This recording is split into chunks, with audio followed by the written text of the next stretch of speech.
mega awesome Kuro Hitsuki stream. Yes, yes. We love it. We love what's going on. Alrighty.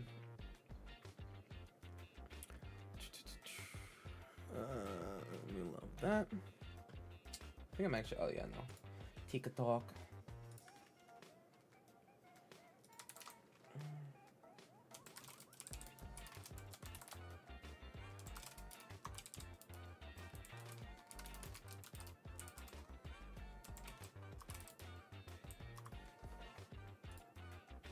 Alrighty. As you saw on the screen chat, we are building, our goal is to build 2 different commander decks today, right? Our goal, we're to beginning to end, we're going to build these 2. It's going to be the commander that we chose for Final Fantasy 3 and the commander we chose for Final Fantasy 4. Now, as you might remember, the choices for Final Fantasy 3 were limiting, to say the least. They were quite limiting. In fact, the only thing that we were able to choose, quite literally, the only option for Final Fantasy 3 was it was Xande Dark Mage, and technically there was a second option. What is her name? It was like, she looked like the literal embodiment of a spell. It was Cloud of Darkness. That's right, yes, Cloud of Darkness, which is a legendary creature avatar, and that one was even less cool. So instead, we are choosing Xande, and quite frankly, I like Xande a lot better. I think we're gonna do. I think we have a pretty interesting deck build on our hands with this one. So, the number one goal of this one is to. Are you FF Enjoy before Magic? No, actually, not really. Yes and no. I have only played Final Fantasy 12, like through, right? So like Final Fantasy 12, and then I played the first half of 13. Like, I stopped literally right when it became open world. I stopped right there. And I did play through apparently 90% of Final Fantasy 4, apparently, but I got soft locked. And no, I haven't even. Oh, and in terms of 12, I have played just about every game in like the Evilus Alliance, which is like 12, and then games set in the same universe / world of 12, but not 12. You know, like, yeah. So like on the Nintendo DS, there was like Revenant Wings. I remember Revenant Wings very fondly. Final Fantasy Tactics Advanced, A2, like I did those, and those are all in the Evilus Alliance. And I did try to play Final Fantasy 14 twice. My friends convinced me to try and play it on 2 different occasions, and hey, you know, it helped me realize I'm just not a MMO player, right? Like, it had less to do with 14 and just more to do with like, I'm not an MMO player. There's no MMOs I play, right? It's that it just ain't me.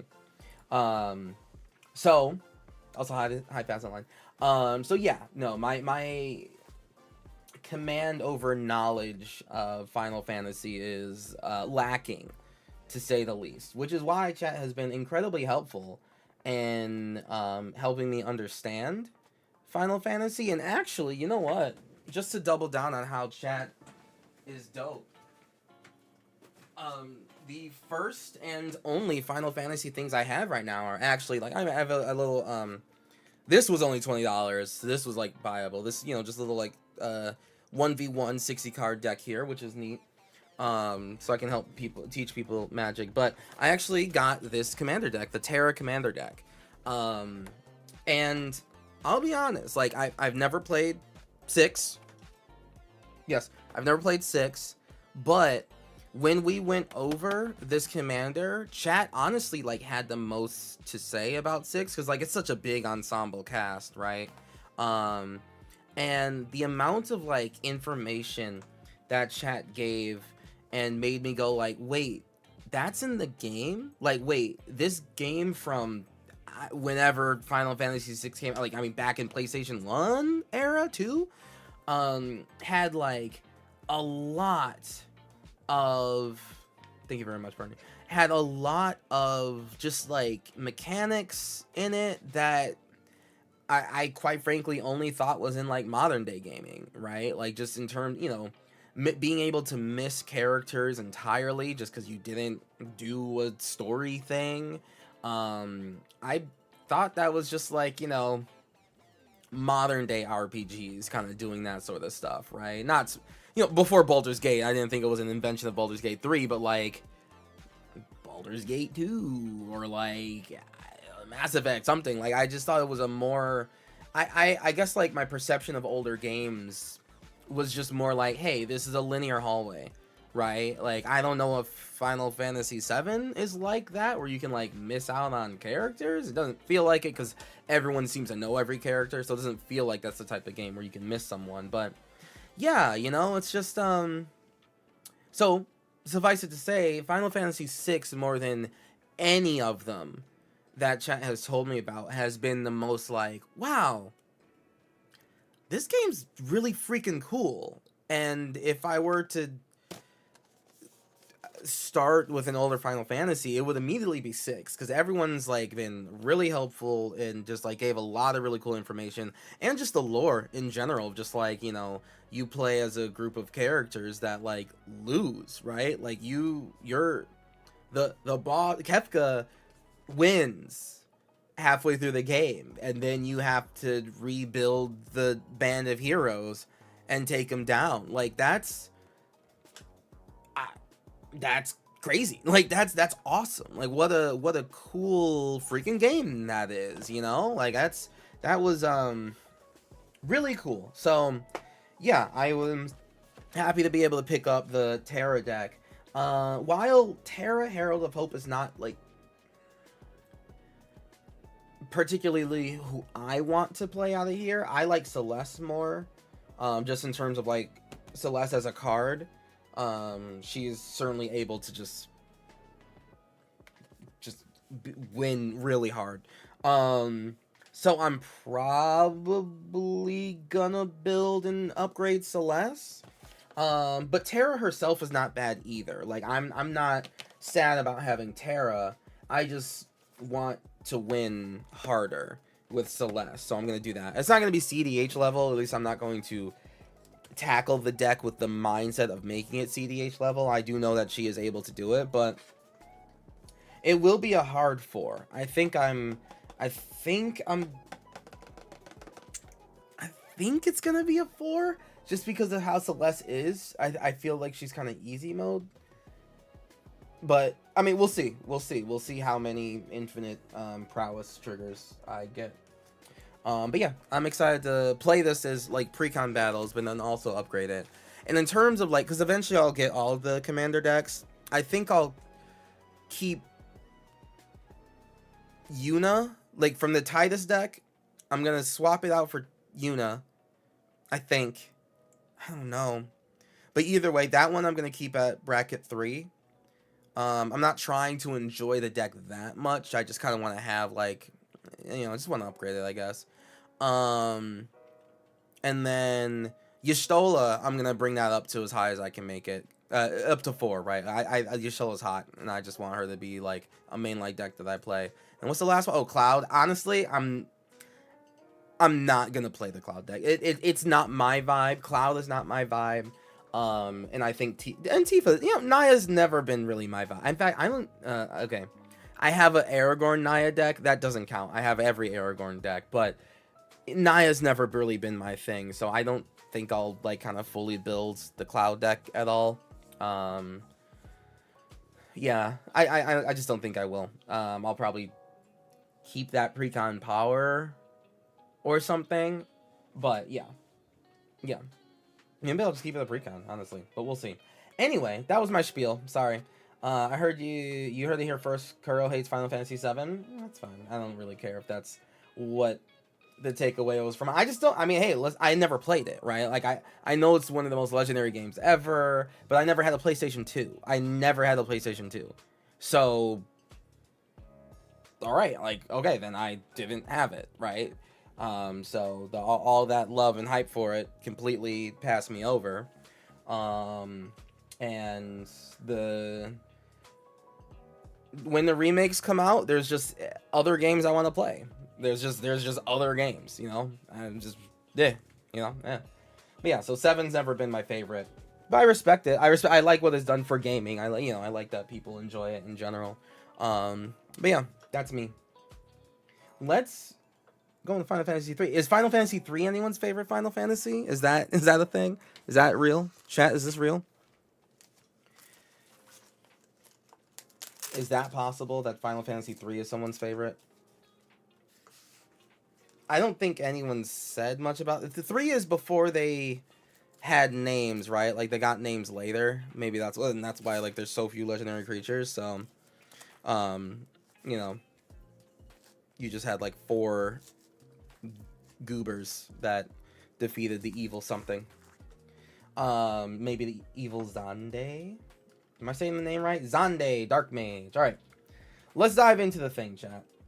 Enough spiel about Final Fantasy. Let's get into this deck build. So, Xande Dark Mage, 2 blue and a black for a 3/3 legendary creature human wizard who has Menace, which means it can't be blocked except by 2 or more creatures. And Xande gets +1/+1 for each non-creature, non-land card in your graveyard. All right, so starting right there, right? Like let's just from right there. We only have so much to say about our commander here, right?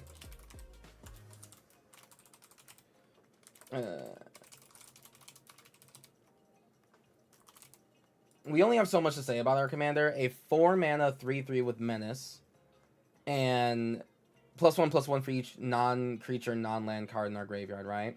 Originally, one was released as Final Fantasy 4. I did hear that. And wait, sorry, 1 was released as Final Fantasy, 4 was released as 2, and 6 was released as 6, with 2, 3, and 5 skipped. Okay. Yeah, when I played 4, I got it when it was like remade for the DS, and I remember learning that like it was 4 and not like Final Fantasy or something. Yeah. Gotcha. 6 was released as 3. Okay, thank you. Yep. Yeah. Localization way back when was a much wackier time than it is now, clearly, right? But hey, we're in the future. Okay, so back to Xande, Dark Mage. Yeah, we have a 4 mana 3/3 with Menace that is naturally getting buffs by having non-creature, non-land cards in the graveyard. And there's like a lot of like blue-black non-creature, non-land benefits in the graveyard this set. Like a lot. Like there's a lot of creatures and stuff doing that. Mainly creatures, which is pretty cool. So we do get to keep this a little bit on theme with Xande and everything like that.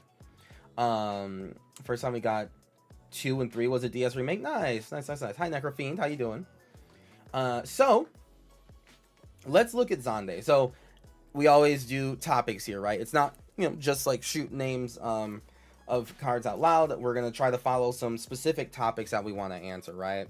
The way I have it broken down, there's like 10 different 60 different like cards basically that like we can put in here just from talking about looking at the different aspects of the commander itself, and then finding cards that fill in what that commander is looking for, right? I like building commander decks that are based around the commander, not just like the colors, as much as I can avoid, right? So hey, look in here, we're not dealing with much, but we can still find it. So Xande Dark Mage, Menace, okay, a little bit of evasion, that's fine. We can't necessarily do too much with that, but there is some couple spicy things. And then naturally gets +1/+1 for each non-creature, non-land in your graveyard. Well, okay, that handles the fact that our commander probably wants to hit you right? That's why he has the menace evasion. He's just a 3/3, but every single non-creature non-land in your graveyard gets him bigger. He can naturally become the biggest commander on the board just from you playing the game, right? Like, even if he dies and you recast him for 6, he could still be a 6-mana 12/12 or a 14/14 after you play 2 cards, right? Like, he is potentially one of the most powerful blue-black, physically powerful blue-black commanders ever made, right? So, let's start with the first topic, right? Like, let's just straight up go for it. Clearly, the first thing we want to look into is mill, right? Self-mill, more specifically. Self-mill, right? And the first, like, example of self-mill that I'm talking about, and kind of like the power level that we're going for, is going to be Traumatize, right? This is self-mill. Or at the very least, this is like an example of taking mill cards and making them into self-mill, right? So, Traumatize, typically, we're saying like, hey, target someone else's deck and mill them for half their cards, right? How about we target ourselves? If we target ourselves, right, like turn 4, whatever, Xande's out, and he's ready to swing. And, you know, other people just haven't really played many creatures yet. And then turn 5, you traumatize yourself, and like 40 plus cards, or yeah, about like 40 cards are in the graveyard now, all of a sudden. What are the chances, if we build the deck right, that you don't have like 20 non-land, non-creature cards in the graveyard, right? Like, it's kind of high. You could just one-shot someone on turn 5. You could just do that. And the earlier you do that, the better it gets, right? So, self-mill in the first example is like Traumatize, right? So, chat, if you could, help me find some more cards that fit the self-mill requirement or like desire for this type of deck, right? And then we'll add them to the Mox Field list. 38 lands, less than 10 creatures, mill, mill should get more than 18 hits. Yeah, yep. There, Dev, hello. Hey, hey Gibbs, how you doing? So yeah, what more can we do? In fact, actually, at the end of last stream, because like I had Xande up and chat was just like throwing out suggestions, like, wait a minute, these kind of cook actually. So we do actually have some banger examples already.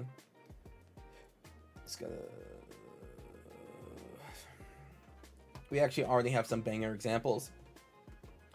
Next one being Cut Your Losses, right? Which is another card that just says like mill half your deck, right? Cut Your Losses literally is just, you know, casualty 2. You don't really need to do that part. I wouldn't necessarily recommend it. But if you do casualty 2, you mill your half your deck rounded down, and then you mill your deck rounded down again. Xande will definitely have one-shot potential, and he'll have one-shot potential arguably for the rest of the game until someone exiles your graveyard. Can't remember the name, but there was a black enchantment that at their end step would relive. Does Traumatize trigger mill keyword abilities? Yes, I believe Traumatize has been remade to just say like target player mills half their library. Let me see.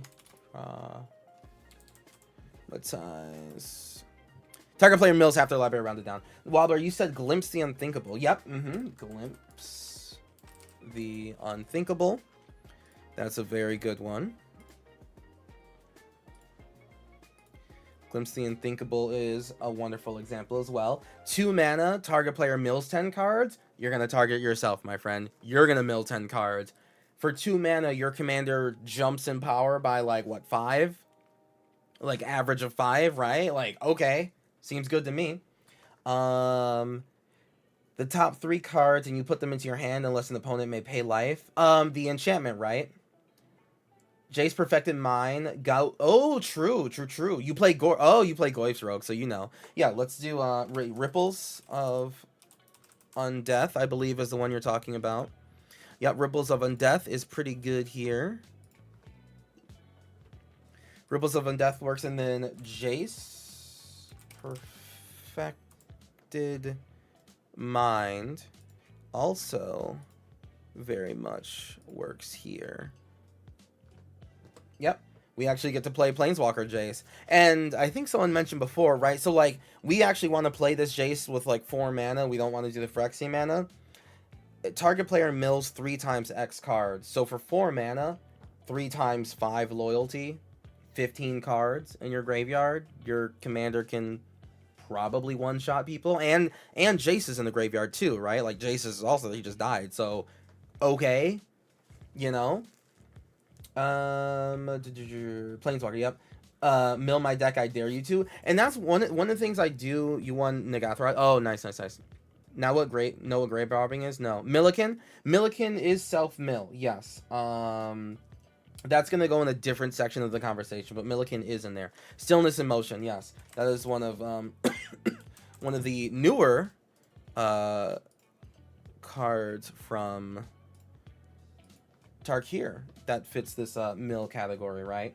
Stillness in Motion is also a very good example. It's basically Ripples of Undeath, right?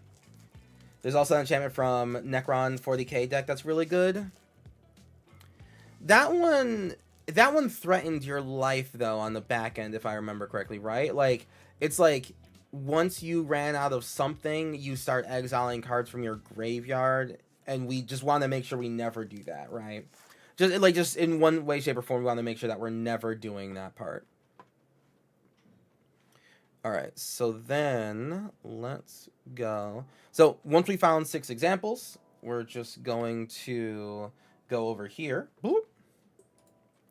We're just going to add those cards, right? We're just going to add them really fast. So, we have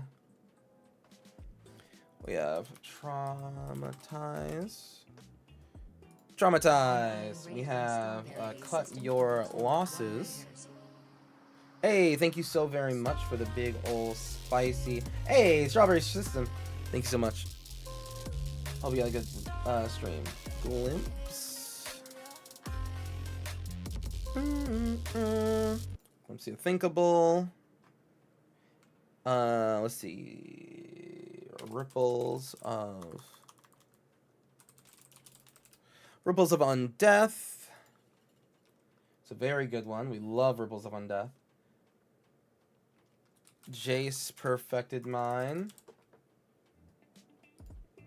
And Stillness in Motion. It's going to turn this to legible. There we go. I'm still quite casually building the Smash rosters EDH decks. Nice.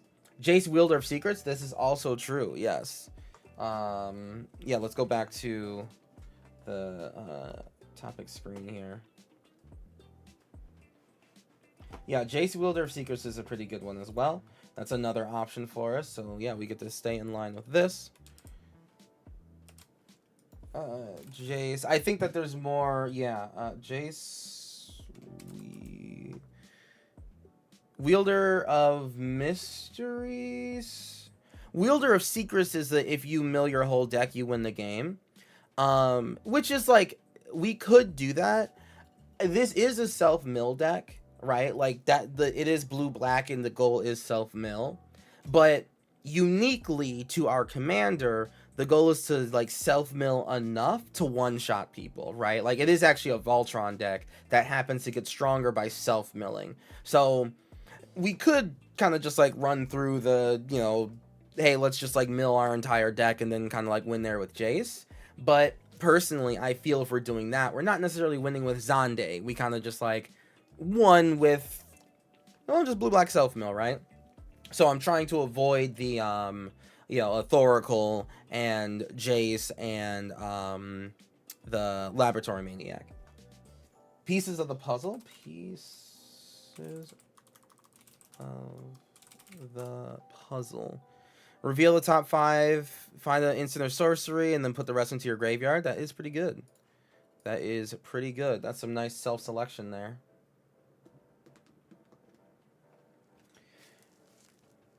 Yeah, and honestly, I think just being a control deck is our main way of filling the grave. We only really need one good self mill card, right? Like traumatize helps us do that, right? Like traumatize does and traumatize, cut your losses. Any of those cards that say just like mill half your deck, that is a good way to just, oh hey, we got to the point that we need, and then now we just protect our commander for the rest of all time, right? I think other win cons if my commander, I think of the other win cons if my commander doesn't work out, and that's perfectly fine. BG Taser, I'm not saying that like we shouldn't do that. We should have other considerations. And in general, for a deck build, you kind of should. For how I build decks, at the very least, I'm starting with like have the commander be the main thing, right? Because we're not building a tier 4 deck. This is a tier 3, right? And simply enough, like again, if we have like one good counter spell, and hey, our opponent just doesn't have 2 creatures to block with, or one of them's tapped or whatever, we do just get to one-shot people, right? If we play it well enough. So at the very least, the first version of all my decks is hyper focusing on the commander itself, and then I start weaving in the, okay, yeah, like he kind of gets blown out, let me make sure I have, you know, protection counter spells all the time, right? Sword Cold Sailor, ooh, true. Found hostile negotiations to be surprisingly good in self mill. Perplex is a good command counter. Xande seems like a clean choice for bracket 2. Yeah, bracket 2 as well. Yeah. So we do have, in terms of different sections, because remember, we're not just throwing everything at the board. We're going over specifically, I didn't have this up on the screen, what other self-mill options do we have. I promise we will get to protection, right? And unblockable for like Sword Coast Sailor. We will get to that. Don't get me wrong. We got that. But self-mill is such a big part of the deck where we're going to tackle this twice, so then we don't necessarily have to think about it again later, right? As long as we know that the engine of our deck is self-milling and it's happening with every other card, then we can focus on the other parts. Yeah, you're good. Hey, listen, we're all good. I know that I do deck build streams in a slightly different way than other content creators, because I like to move in chunks, which is all good. When I'm trying to conquer the world, use protection. Correct. Exactly. So yeah, what other self-mills? Hostile negotiations. Yeah, I remember. What? Hostile negotiations. Yeah. Yes. Boop. Hostile negotiations.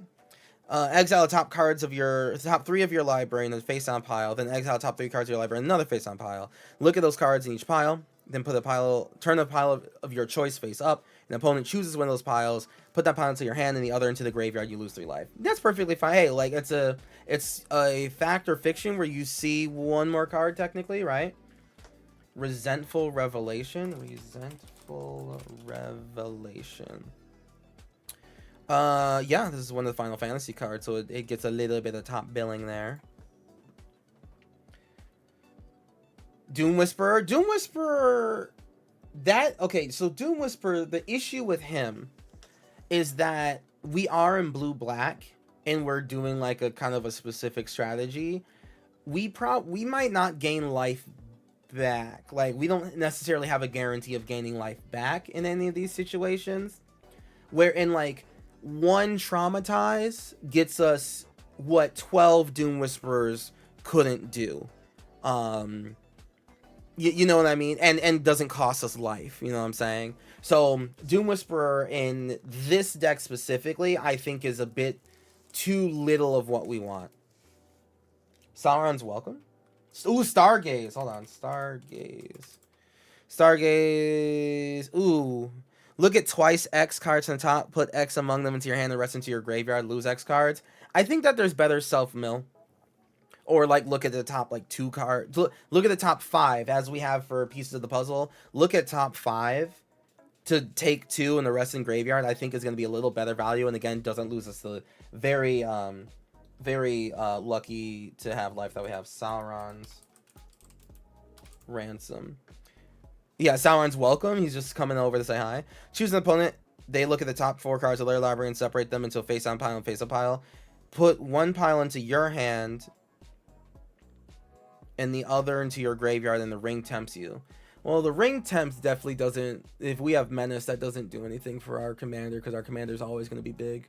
Sauron's Ransom, I think we can do better for 3 mana. I know to mill, like 3 mana to mill, yeah, 3 mana to put 4 into our hand and mill another 4. I guess that's not the worst. I have this crab that mill 3 cards, but it's opponents. So mill up other opponents. Isn't Hedron Crab anyone? Hedron Crab. Whenever a land, no, target player. Hedron Crab works. I like Hedron Crab.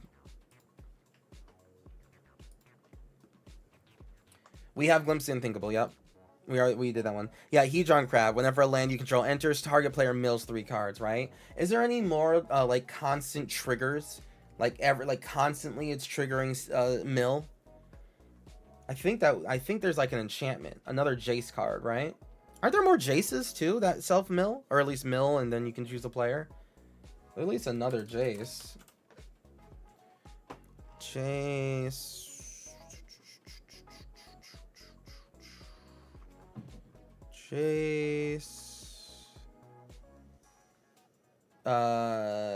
That just commander. That's a 1/10. Which one? A 10/1. Oh, the Mind Razor, right? Hold on, let me make sure there's no more Jace cards. Oh, here we go. Here's a Jace card that I think we can rock. Jace Memory Adept. So for 5 mana, mill 10. That's not the best. Well, I mean, your opponents do have to hit him in order to like make him stop just milling you 10. Hey, Worthy, how you doing? Summary Temp. Ooh, out. Let me look at Out of the Tombs really fast. Out of the Tombs. Yeah, that's the one that you were talking about, the Necron one. Upkeep, put 2 Eon counters and mill cards equal. If you would draw a card while your library has no cards in. Oh, okay. So yeah, this is just like continuous mill upgrades. Yeah, I like that actually. I do like that. I like that better than the Jace. Ashiok Dream Render.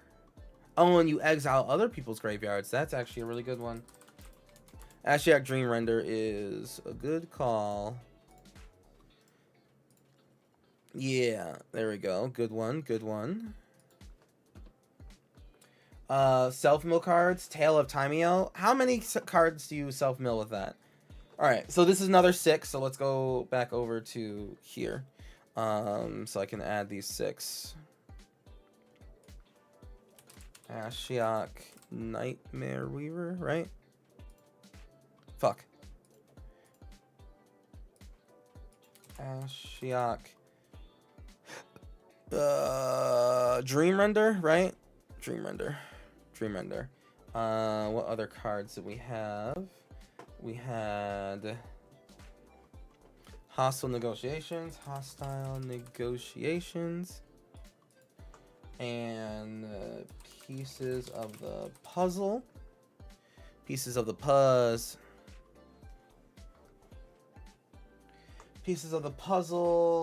Out of the Tombs.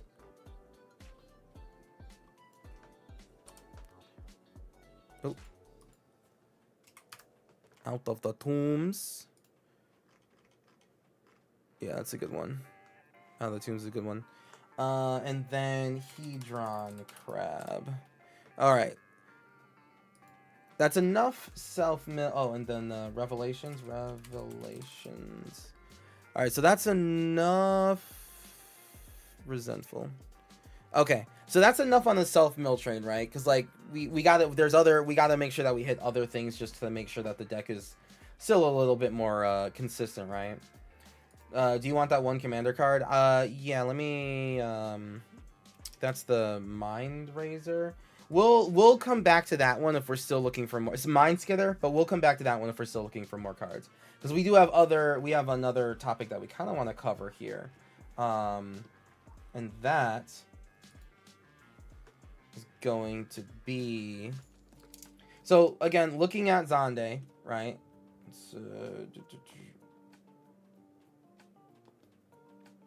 Looking at Xande, again, 4 mana, 3/3 with Menace, +1/+1 for each card in your graveyard. We have Self-Mill, right? Another good way to get cards into your graveyard, but also maybe like pick what's at the top so you can draw something next, is Surveil.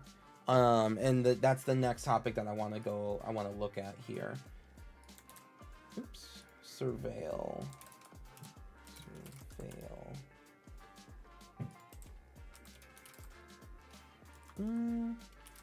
Yeah, Surveil.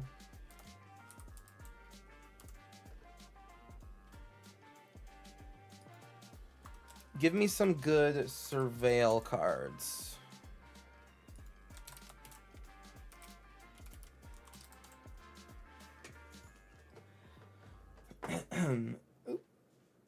Yes. Surveil cards. Chat, give me some good Surveil cards. Doom Whisperer. So we did talk. I did just shoot down Doom Whisperer. You are right about that, and that's on me. Consider's good. Yep. My issue with Doom Whisperer is that in this deck specifically, I don't think that we gain life back at all. We might if we look at that, if we get some like equipment for our commander that gives us lifelink, or maybe like a land that does it, that might change.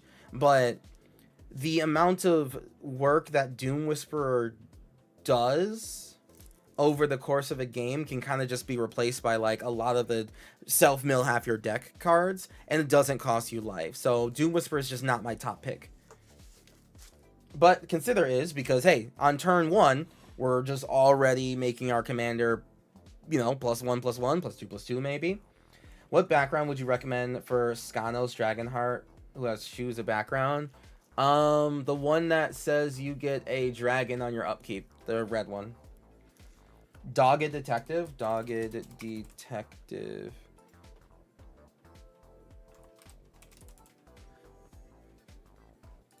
Dogged Detective is good. I like that one.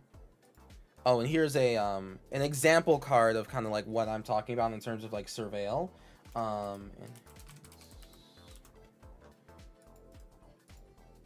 We have cards like Enhanced Surveillance, right? This helps us get like even hard enchantment that says you may look at an additional 2 cards each time you surveil, so your Consider looks at 3 cards, right? And that's like pretty good. Oh yeah, Fandaniel. Yep, Fandaniel just coming out in the Final Fantasy set, which is pretty awesome. That guy, yeah, he's very gas in this deck. Yep. Give me 2 more good, solid Surveil cards that aren't Doom Whisperer. Otherworldly Gaze. Yes, very good.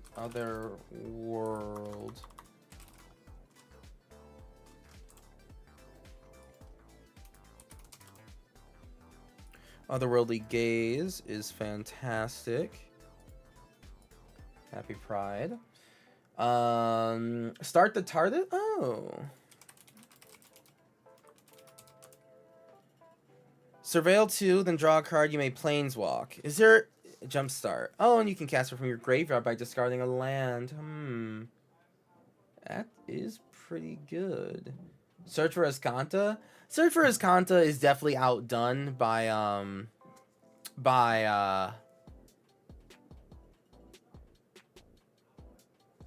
actually, search for Azcanta. 2 mana, beginning of your upkeep, look at the top card. You can Surveil 1, right? If you have 7 more cards in your graveyard, flip it to a land that says pay 3 and tap it, look at the top 4 cards, reveal a non-creature, non-land from among them, put in your hand and the rest of the bottom of your library in any order. Meh, we're gonna be doing so much surveilling, I don't think that we'll ever, well, I mean, we'll, Mission? I like Mission Briefing. Oh, wait, no, Price. I like Price of Fame. Price of Fame is, I think, a good example of, like, you know, something that we really want to do in Commander. Oh, yeah, Price of Fame is a good one. Price of Fame is a good one here, for sure. Yeah.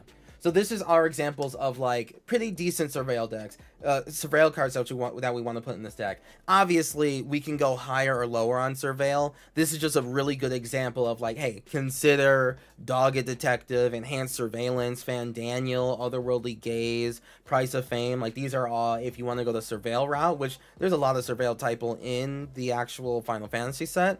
Here are some cards that start you off and let you keep on going, right?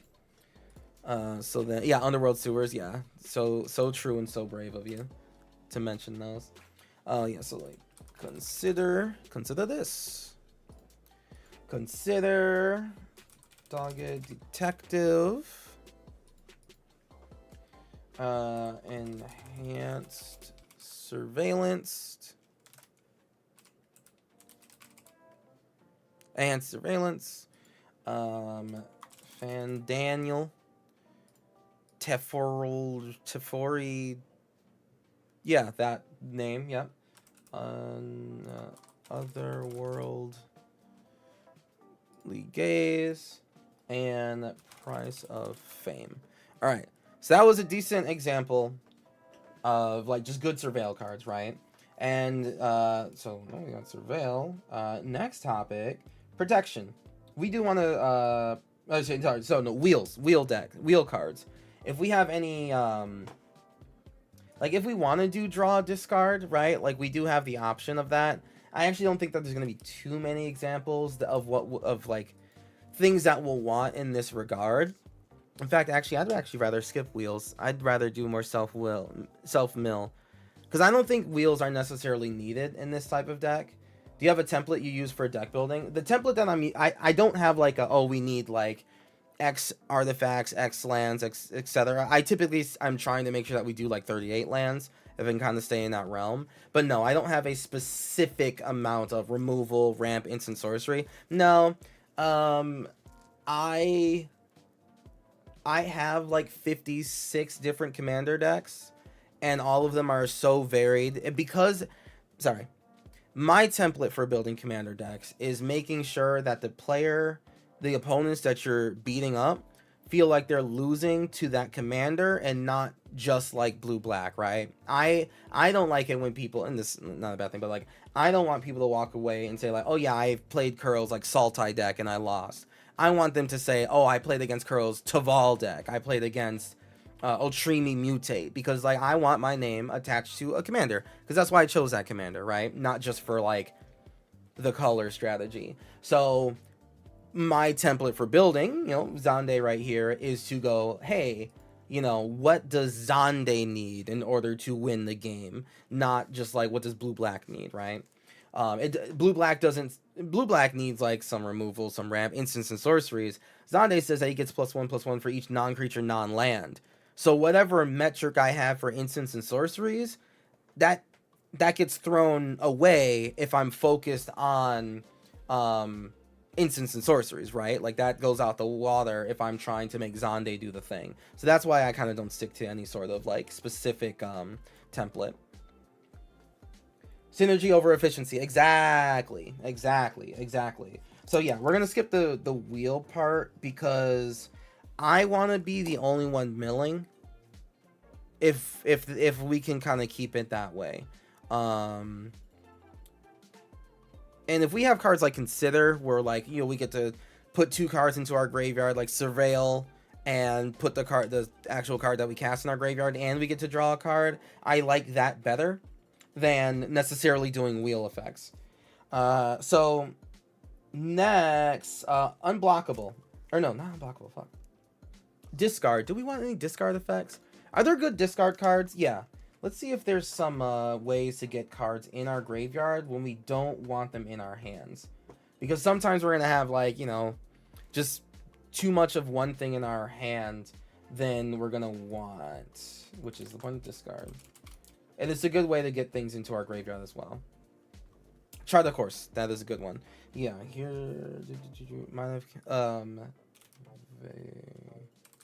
or... no.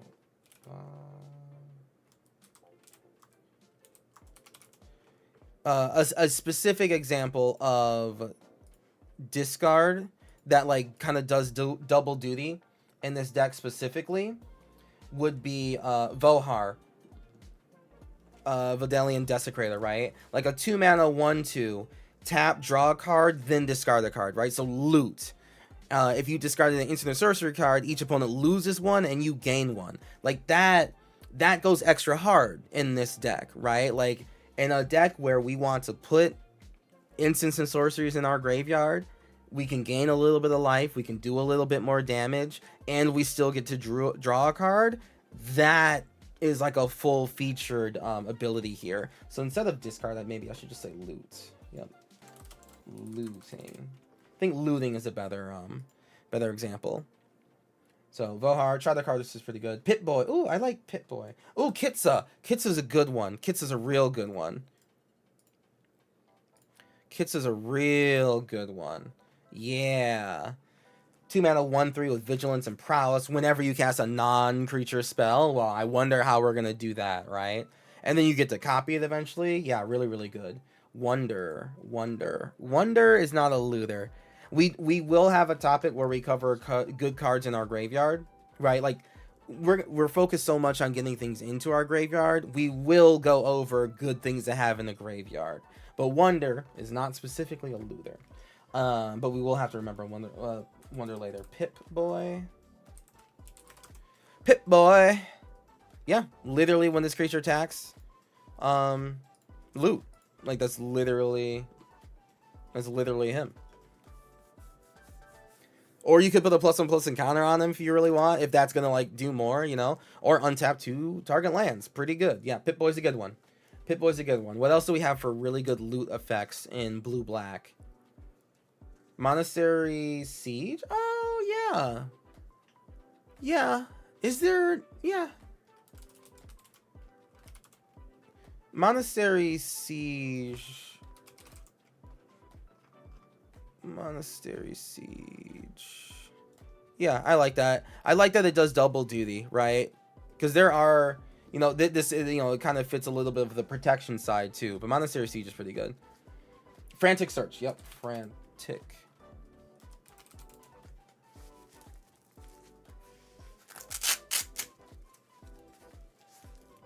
Sorry, I'm trying to wear this like splint and it's confusing to me.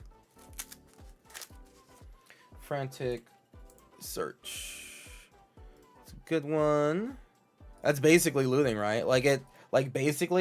It's looting, but it's like loot 2. Maybe they'll actually make that a mechanic one day. Loot 2. So like you draw 2, discard 2. Tainted Indulgence. Let me do that one. Tainted. Ooh, Kaito is good too. Let me look at both. Tainted Indulgence.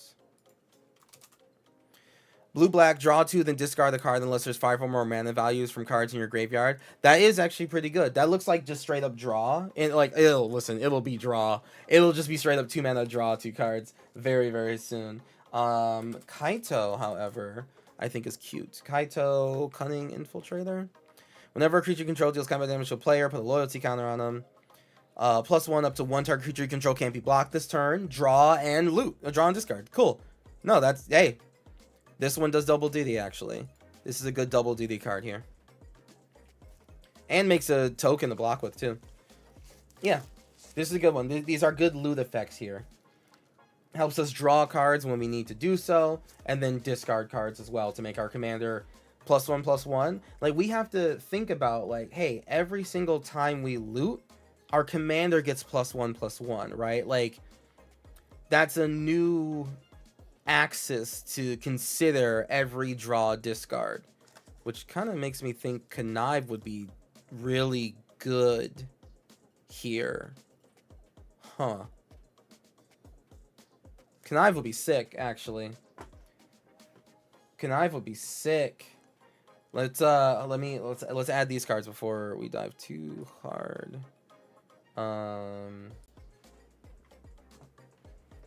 We had Kitsa, Otterball Elite. We had Pip-Boy,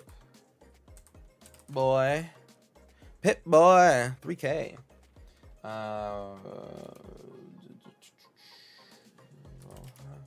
Or not Volha, fucking Vahor. Vohar. Oh, it's Vohar. Vohar. Siege. Monastery Siege. And Frantic Search. Yep. Frantic Search. And Kaito. What was it? Cunning Instigator? Cunning Infiltrator. There we go. Well, I like that we actually have 3. Like, these Planeswalkers are actually pretty good in this deck. And like, honestly, if we're able to use any of these Planeswalker abilities, like Ashiok comes in, mills us 4, can potentially give us anywhere between +1/+1 and +4/+4, right? And then takes an attack, like someone takes an entire attack to kill Ashiok, fine. Like, okay, that's double duty, because Ashiok goes to our graveyard and gives us +1/+1 anyway. Okay, sick. That's awesome. That's really good. That's really good. The flip creatures from that pseudo obliterator on the backside. Oh, that is a creature, so we'll have to think about that one. But let's see. The next topic, Spymaster. Oh, the Spymaster land. Yes, yes. When we look at the lands, which will be a quick part, but when we look at the lands, we have to remember that Spymaster one, right? I'm writing that down. Spymaster Vault.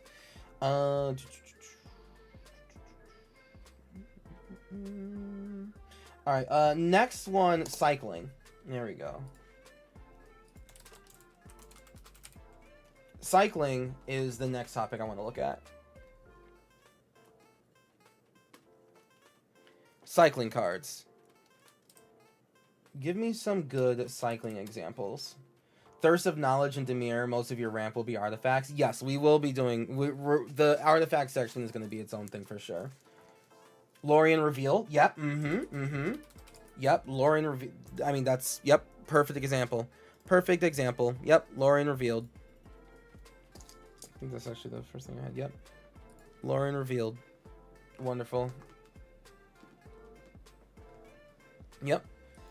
Good island cycling no less. So early game, like, boom, you open up Lorien, you can actually keep that in your hand.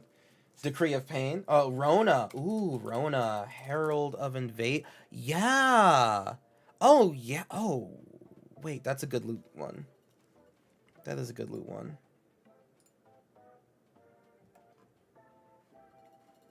Let me add that on the back end, just so we're not... Rona, Herald of Invasion.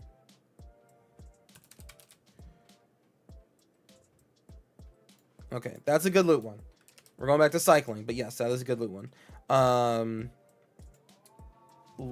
Decree of Pain? Oh, yeah. Yeah, Decree of Pain. Decree of Pain's real good. Decree of Pain, yep. What else? Boon of... Oh, yep. Boon of the Wishgiver. I like the cycling idea too, right? Because it's just like look at all these cards, right? Like these cycling cards right here. In early game, you know, we give our commander +1/+1 and we draw a card for 1 mana, right? At instant speed. Or later in the game, 6 mana, draw 4 cards and still give our commander +1/+1, right? Because this card goes to the graveyard. This is great. This is really good. Every single one of these spells that we're talking about also says our commander gets +1/+1 forever, like permanently, right? Not a +1/+1 counter, but just +1/+1 entirely. That's good. We got to think about this one. Dirge of Dread. Dirge of Dread. Ooh, that's pretty. Some old Seth McKinnon art. Yeah. All creatures gain fear until end of turn, or if you cycle it, you may have target creature gain fear. Okay, target creature, that's fine. That's literally all we wanted to do anyway. Our commander gets fear, and then we smack in for, well, at least +1/+1 and draw a card. I don't know the creatures yet, but an Earth would work. Oh yeah, it would. Unearth is a good one. And we're going to be pretty, like, low mana value. I mean, the 2 creatures that we talked about already are less than 3. Dirge of Dread is really good. No, yeah, Magic Factory Dirge of Dread is perfect. Because it gives our commander, who has Menace, gives him fear. And then one more good cycling card. What's one more cycle card that we can think of? For this goofy I'm thinking of, I was thinking Nimble Obstructionist. Which is still pretty good. But, like, that's a creature, right? So that it doesn't, like, it doesn't do the most. Oh, Shark Typhoon. There you go. Yeah. Shark Typhoon, for sure. 100%. Good early and late game. Yeah, Shark Typhoon's a good one. And all we're doing is casting non-creature spells. That's like 90% of what we're doing this deck. Well, Shark Typhoon would love to be there and give us some blockers. 100%. Yep, good call. Good call. Alright. Let's go over here again.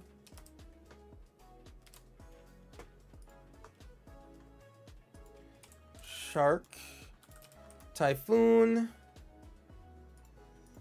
Shark Typhoon, Boon of the Wish Giver. Where are you at? I like, yeah, this Rona is a good one. That was a good find. On Earth. And, I mean, look at the creatures, yeah. Someone was saying, like, kind of, you know, don't really know our creature setup, but, I mean, yeah, literally all of these, but Fan Daniel being super gettable by Unearth. Super good one. And then, what? Dirge of Dread. Dirge of Dread. Yep, I like that one a lot. Dirge of Dread and Lorien Revealed. Lorien Revealed.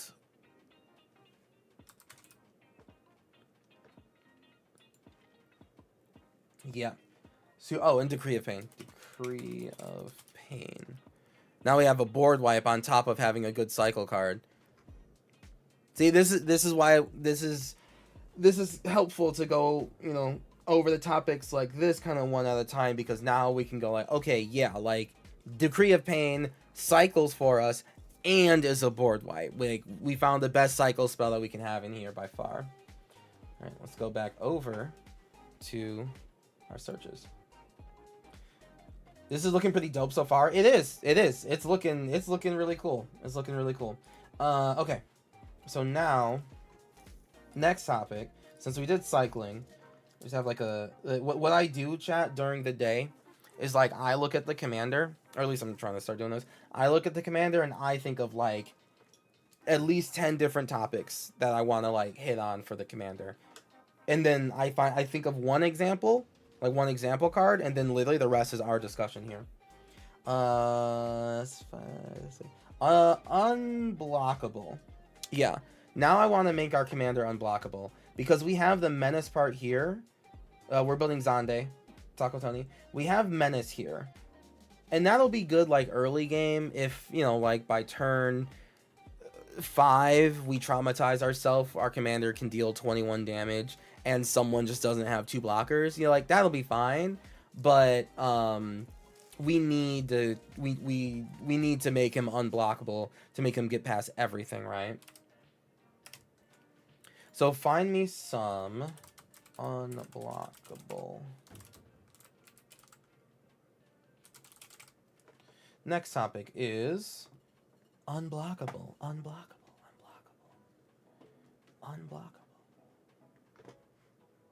Oh, where'd you go? There we go. Unblockable. And aqueous form. So an example of unblockability that I'm referring to would be aqueous form. It's not the favorite, you know, scry instead of surveil. I'm surprised that they don't have a aqueous form but surveil, right? Like I'm just surprised that just doesn't exist yet. Aphotic wisp. What the hell is that? Target creature becomes black and has fear and draw a card. Beautiful. Yep, perfect. It is also a draw spell and gives us nigh unblockability. Nice. What else? What else? It could be any type of card that gives us unblockable, but hey, I mean, if it's a non-creature, even better for us, right? Artful Dodge has a flashback. Yep. Artful Dodge. Ooh, flashback is hot. Yeah. Yeah, that lets us... Wow. Yo, imagine we traumatize and then we, like, Artful Dodge flashback. Swing. Kind of sick, actually. Brotherhood Regalia, yep. I feel like Brotherhood's Regalia is such a staple card in Magic at this point. Like, it's just like, hey, do you have a commander? Does your commander like the concept of hitting people? Yeah, you want Brotherhood's Regalia. It's like, yeah, I guess I do. I guess I do. It is really good. It is really good. Distortion Strike is good too. Because we get rebound on it. And he gets +1/+1 anyway, right? Or +1/0. Whisper Silk Cloak? No, the issue with Whisper Silk is that you get Shroud. Whisper Silk.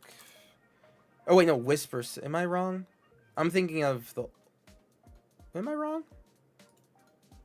Yeah. Whisper can't be blocked and has Shroud, yeah. That's why Whisper Silk Cloak has, like, completely fallen off in Commander. Like, completely.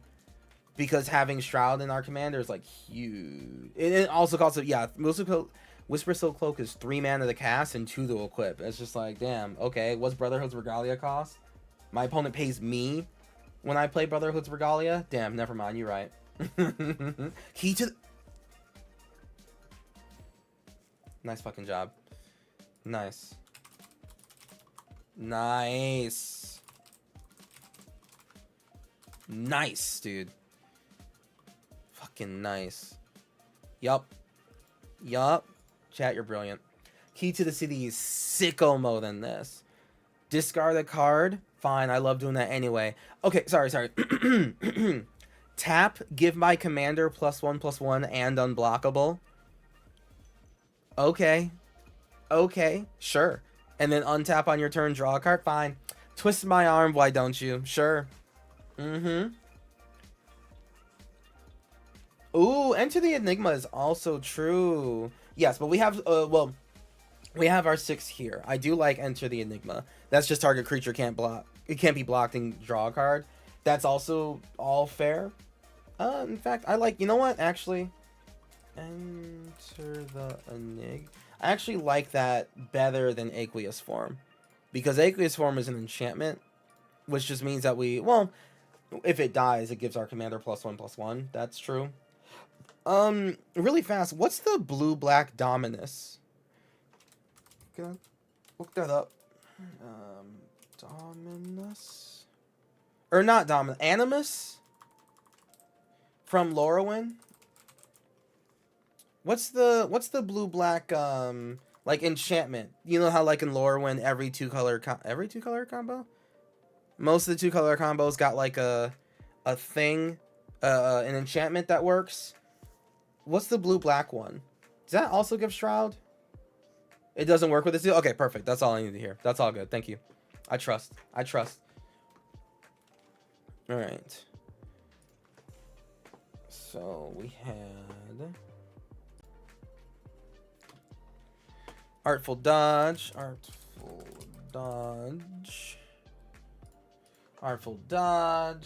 Wisps. Phonic Wisps. Enter Enigma. Yeah, Helm of the Gas Lord. I've heard that one. Enter the Enigma. Trailblazer's Boots, kinda. I don't think I'm much in... No, yo, Joseph Martin, you're not wrong. Are you using Archidect? No, we use Moxfield here. Regalia. We're using Moxfield here. Brotherhood Regalia. And no, Joseph Martin, you would be correct with Trailblazer's Boots. You're completely, like, correct on that one. Like, that goes in the unblockable category for sure. We do, the main reason, like, it's not among, like, the top 6 that we're choosing is that all these other cards that we're choosing here, like the, let me flip this back for you really fast just so you can see. All of these cards here that we see on screen, like Enter the Enigma, the Wisps, Artful Dodge, Distortion Strike, they end up in the graveyard and give our commander +1/+1, right? Regalia, you know, yes, that could be, that gives protection and unblockable, where Trailblazer's Boots is just unblockable.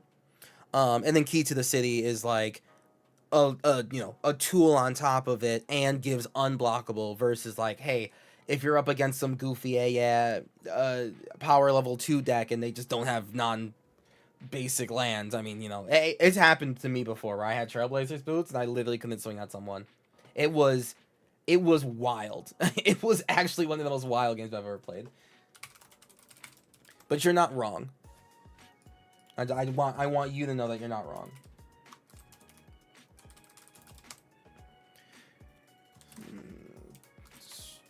Distortions. Strike. Okay, that was yeah. Key to the City. Blah blah blah. Okay. Key. Artful Dodge. Distortion Strike. Wisps. Wisps. Did I do the Enigma? Enter the Enigma. Yeah. And then yeah, Key to the City. Actually, that art's sick. I'd like to keep it, but I also like to make sure that we know what we're looking at. Okay. Hell yeah, chat. Hell yes. All right. Let's get back to the jam.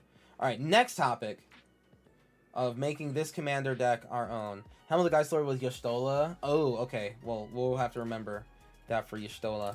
I dig the stream. I'm driving right now using voice to text. Oh, that's hell yeah.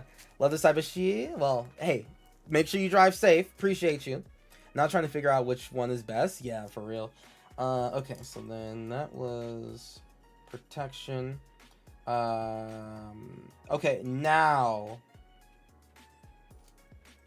I want to look at cast from graveyard cards. Cards that really like it. Cards that like that they're in the graveyard, right? And then now they're getting a huge upgrade because we're casting them from the graveyard.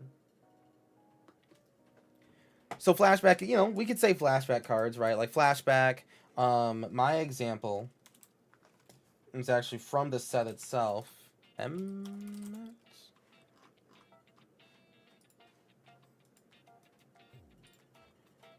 This is my example of cast from graveyard cards. Boom. Emmett Selk of the third seat, right? So one, this is from the Final Fantasy set, so he gets a little billing to be in here. Spells you cast from your graveyard cost 2 less to cast. Whenever one or more opponents lose life, you may cast target instant or sorcery from your graveyard. Cool, right? We get like double triggers on things. What's the template you use? 38, 43 lands. We're gonna do 38. If not, actually, sorry, we're gonna do less on lands because our commander gets stronger when there's less lands. It's not a specific template that we're following, Buzzsaw, but for this commander who's asking us to blindly mill, we're going to want to have like a decent amount of lands, but not too many lands. Just pulled a neon green borderless chocobo. Congratulations, Riley. 100%. Congratulations. That's super sick. Sell the shit out of that. That's all I got to say. That's what I would do. Personally, I'm not your financial advisor, but this is financial advice. I would move that shit. I would move that shit postdiciously. No, it's not basic. You're good. You're good. Already called it LGS. Shit. Yeah, support your local LGS. If they can't give you a good deal on it because they're gonna be like reached out to a lot this weekend, I would. There are hungrier people online who are like, I can't even get to a pre-release and I'm fiending to make the ultimate Chocobo deck. I'll buy it from you right now. All I'm saying. Yeah, and in fairness, Cleanup Monster, it's not that they will only offer 40%. It might be what they can only offer 40%. You know what I'm saying? It's just like a neon green chocobo. Unless the store has a buyer already and can turn that shit around real quick. Yeah, it just wouldn't really be worth it to buy at the today prices. At today prices, there might be a better retrace, but Ona's Grace is first comes to mind. Ona's Grace.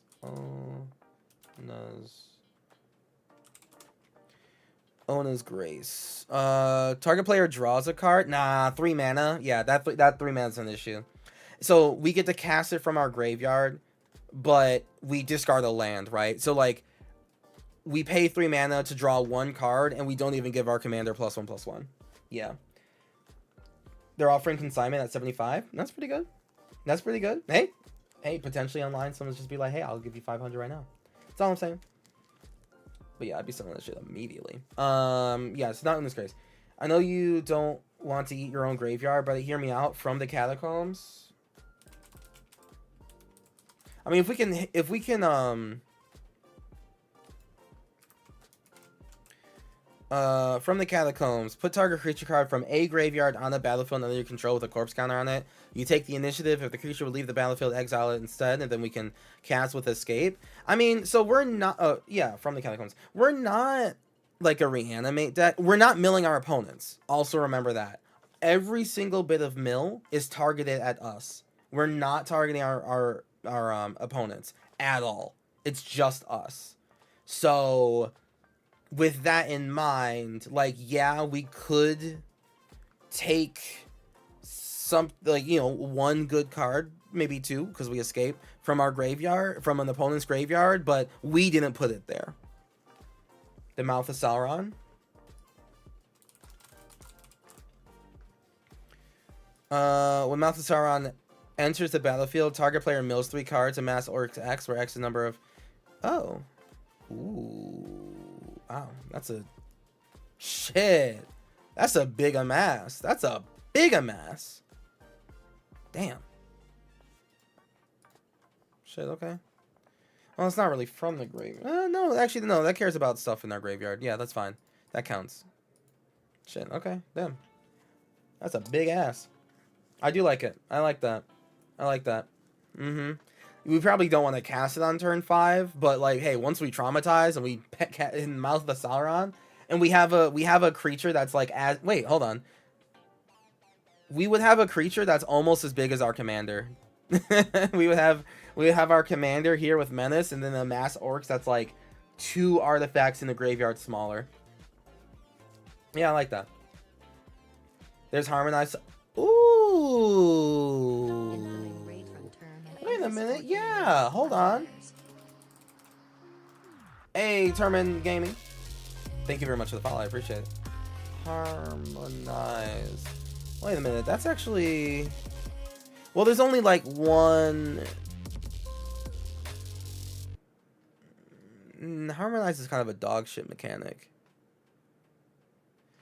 I guess we could, like, Winter Night Stories, 3 mana to draw 3, discard 2, and then Harmonize, we can, like, tap our commander, pay a blue, draw 3, discard 2. Like, we could... What a bad card. I hate this card. It's only good in the graveyard, you know what I'm saying? Man, you pay 3 mana to lose a card from your hand, draw 3, and then discard 2 more. So you stay at parity unless you discard a creature card, which is like, okay, so you like went up 1 for 3 mana? Bah. Harmonize is a bad mechanic. And our commander also can't tap. Our commander needs to tap to attack, and that's it. Termin Gaming, thank you very much for the raid again. You could add Displace Kitten to blink the Mouth of Sauron. We could. It's just that Displacer Kitten without the Mouth of Sauron doesn't do anything else in the deck, right? Like, Displacer Kitten doesn't make our commander better unless we're, like, you know, in response to a removal spell, we flicker.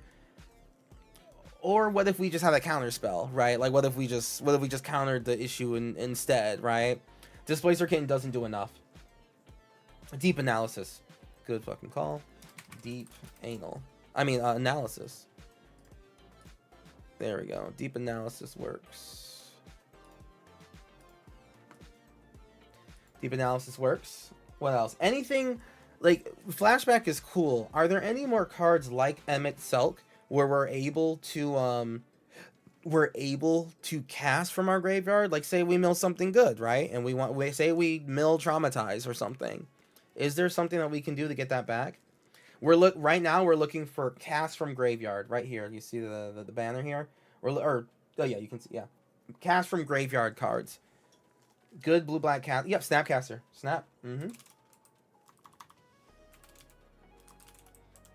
Snapcaster Mage. You're entirely correct. Snapcaster Mage absolutely works here with what we're trying to do. Good call. Good call. What else? We need two more. Two more cards that are just like, damn, your graveyard's looking thick, bro. Nice. We did Vohar. We did Vohar. Yep. Mission briefing. Ooh, yes. Mission briefing. Yeah.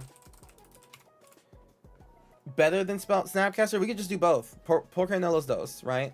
We could 100% do both.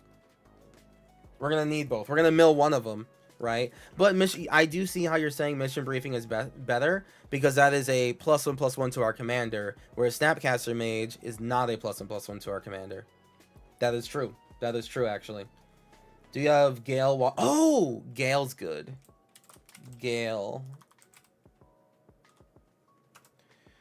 Waterdeep Prodigy is good. Good. That's a good one. That is a good one. Yep. Whenever you cast an instant or sorcery spell from your hand, you may cast up to one target of those from your graveyard. You still have to pay the mana for it, but we have a giant graveyard. It's really about having a big hand versus having more mana to cast it. Snapcaster is officially just a -1/-1 to the commander. That's true. That is true. That's entirely true. Yeah, we can swap that out. Once in future. Sort of once in future lets us surveil and cast from the graveyard, but it gets protection from blue and black, which is basically Shroud for us and not Shroud. Inspiration from Beyond. Mill 3, return an instant or sorcery card from your graveyard to your hand, and flashback for 5. Not bad. Not bad. That's not bad. Is there anything slightly better? Archfiend of Ifnir might be worth it, even if being a creature. We do cycle. We chose not to focus too much on discard itself, but we do cycle. But if we don't cycle reliably, Archfiend is like not our favorite. Perpetual Timepiece. Oh. That's a mill card, basically. It does get us out of fucking up. But we have an artifact section. That'll be a good artifact for sure. Karavek the Punisher is a great card for cat. Oh! Wait. Yes. Do we whenever you commit a crime, exile up to one target black card from your graveyard, copy it. You may cast a copy if you do lose 2 life. How many crimes do we commit? We target ourselves, actually. We don't target other people from mill. Have you done Zidane? No, not yet. Wobbler. We're only on Final Fantasy 3. Inspiration from Beyond is literally the best version of that. WotC is understandably very cautious with the regrowth. Okay. I'll take your word from it. From Beyond. I'll take your word from it. Or take your word for it. And we'll swap it out for the Snapcaster. Because you're right, yeah, Snapcaster do affectionately be -1. Going game order? Yeah. Alright, these are good. These are good, chat. Maybe Toshiro Ozawa, he's like a stricter Gale. I think Gale himself is fine. I think Gale himself will be is a good enough go. Alright. Let's add thank you very much for the follow. Oh, thank you very much for the sub on YouTube. Mouth of Sauron. Mouth of Sauron. Emmett Selch. I think it's the 3rd seat, right? Yes. Emmett Selch of the 3rd seat. Oh, hold on. The other Emmett works hard too. Unsundered? This one too. At the beginning of your upkeep, if there are 14 or more cards in your graveyard, you can transform them, and you get Yogswill. Like, that's pretty good. Well, I guess no. We get to cast our graveyard but we don't get to mill ourselves, actually. We lose that card in anything that goes to our graveyard. Maybe not, actually. I mean, maybe if we just need that one final unblockable, but I don't know. We probably could have just won by then. Never mind, I take it back. Sign of...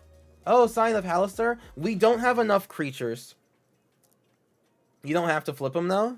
What's the point of not flipping him? Because if we... Because his attack tree... It's only when he enters an attack so we draw a discard, right? If we're not going to flip him, then, like, what's the... You know, then we, like... you know. But we have other cards. Like, Volhar, like, kind of fits that more. Rona fits that more. Mouth of Sauron. We'll be okay. We have Fan Daniel. Listen, Fan Daniel's already cracked in half. And Scion of Halaster, there's only, like, so far, 8 creatures to get. So I'm not super feeling that Scion yet. Mission briefing. Mission briefing. Gale. Mother Deep Prodigy. And From Beyond.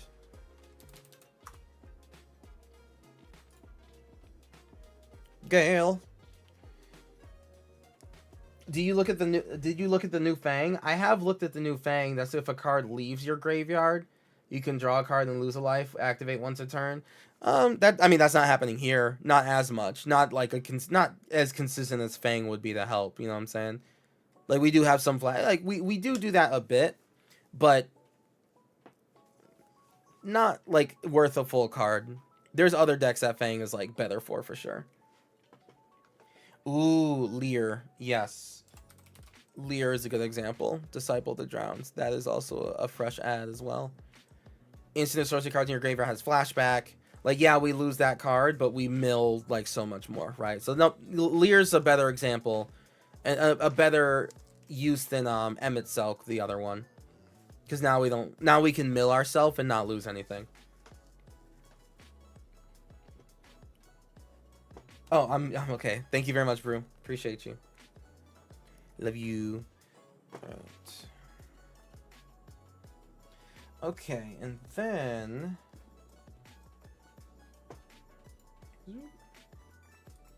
Leer turns off our own counter spells. He does. We haven't countered yet. We will have to add those. That's okay for now. That's okay for now. If anything, because Leer costs 5 mana, we just wouldn't use him when we kind of know that we have counter spells and need to block sort of thing. I see Leer as more of a, hey, Traumatize is in my graveyard because I milled it, and my commander's just not strong enough yet. So, like, if we can Leer and then maybe cast Traumatize, that sort of thing. I wouldn't play Leer on turn 5. Angel of Suffering is good. Let me also put that in. Angel of Suffering. Yep, let me just toss that in. If damage will be dealt to you, prevent that much damage, mill twice that many cards, yeah. Okay. Sorry, you got that one there. Okay. Is Archmage Emeritus in here? No, he's not actually. No, he's not.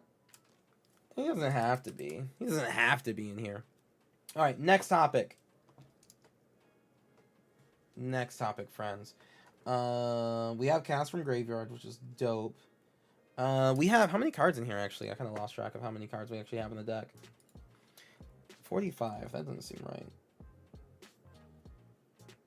That doesn't seem right. Oh, actually, yeah. So now, chat, I want to hear basically any of the cards that you think I've missed, right? Off topic, but Doom Whisper. We are not doing Doom Whisper in this deck. The main thing is that there's multiple cards in this deck that will do exactly what Doom Whisperer does in terms of getting cards to our graveyard without the cost of 2 life, like per trigger, without having to do that. Like, we still kind of win. So now this is a bit more of an open session of like cards that you think I've missed.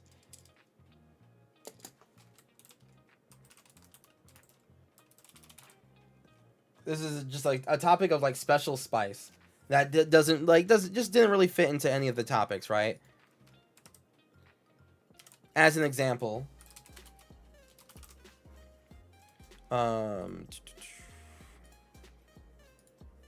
like Octavia. Oops. Octavia, Living Thesis. This is an example of what I'm saying, where like she doesn't quite fit a specific thing, like a specific like topic or whatever. But Octavia does fit in this deck, right? For blue, whenever you cast an instant or sorcery card, target creature base power and toughness becomes 8/8. Our commander says he gets ++, right? So that doesn't change that dynamic. He just becomes an 8/8 that now has +1/+1 for what, 8 spells, right? At least 8 for Octavia coming out for blue. Welcome the Dead is so underrated. Let's see. Mandate of Abaddon. Let me see. Oh, hold on. Yeah, that's actually... Mandate of Abaddon is good. Mandate of Abaddon is great. Good call. Man, you know how easy this Mandate of Abaddon is going to be? Like, we just one glimpse of the unthinkable for 2, and then Mandate of Abaddon, and our commander is just like, oh, damn, that's crazy. You're weaker than me? How many creatures are we at? We're about, like, 10, 12. Welcome the Dead.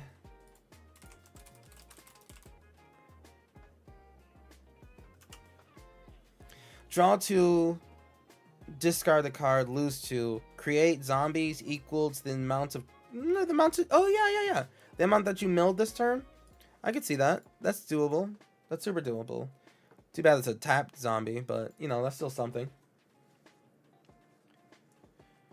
Yeah, Austin McClear. We're at only so many creatures. It's less creatures for sure. Haughty Jin. Okay. Yeah. I see you. I see what you're saying. I see what you're putting down. Yeah, okay. Alright. I see your Haughty Jin. He'll have a big power boost, similar to the commander. Already has flying. And we'll make our spells cost 1 less. Yeah.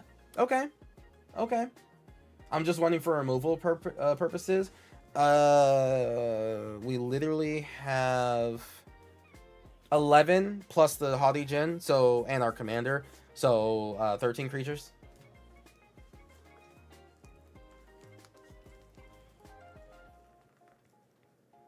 So, you know, not, a little too little, if you would.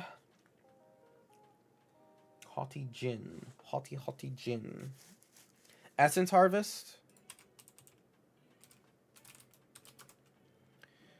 Target player loses X life and you gain X life for X. Oh!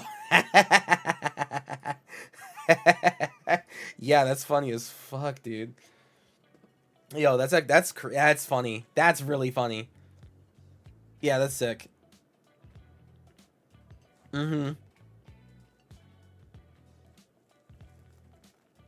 Yeah, that's a good one.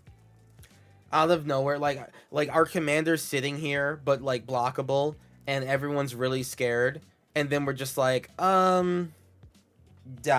Like, you 3 mana, die, and then I'll swing at the next person, and now you killed 2 people, and it's great. Dark Deal or Windfall. So we could do wheel effects. I did initially write down wheel effects as a topic. If we can, especially in modern day Magic, in modern day Commander, when we just came from the Sultai deck, right? Like, literally last set was the Sultai deck where an opponent was trying to mill on purpose, right? In a world where we might end up helping our commander, or sorry, our opponents, in getting more cards into their graveyard, and we're not trying to take their creatures or anything like that, the goal is self-mill, I don't think that we need to do wheels. Personally. That's at least like my outlook on this. The all assistance of putting things from deck to graveyard or from hand into graveyard is aimed at us on purpose.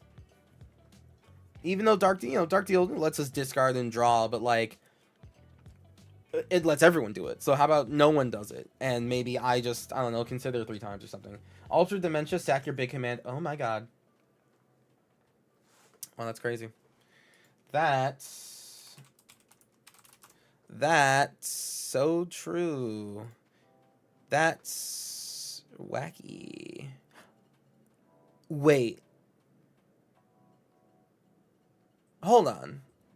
I mean, so listen, Alter Dementia, yeah. But what about Geralf's Mind Crusher?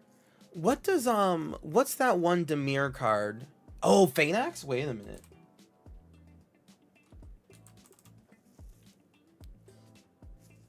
What does what's Phaenax let me do? Creatures you control have tap. Target player puts the top X cards into their graveyard where X is this creature's toughness. Damn, that's funny. Nah, I know I just said that like we're against milling other people. I was thinking like if we could like mill someone for like their entire deck, that's, you know, I mean that kills them. But our commander is only gonna have like only so like, you know, say we mill half our deck. Our commander's only gonna get +1/+1 for so much of that because lands are gonna be in there, right? Or creatures. And then if we try to mill someone else, they're still gonna be alive. Like they're still very much going to be alive. So yeah, Phaenax is not good here. Oh wait, it is target player. Hold on. Did I lie to you? Oh my god. Wait. Is this sick? Chat, is this good?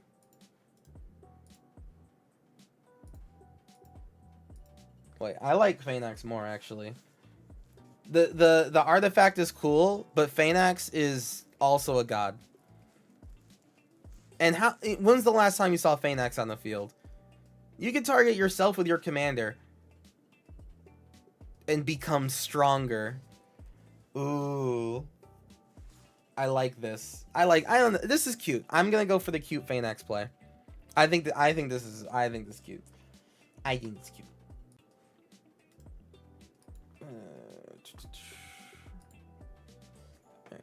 Let's look here. I'm going to go for the Phaenax play. Alright, so yeah, Welcome the Dead. Is it Wake the Dead? Welcome the Dead.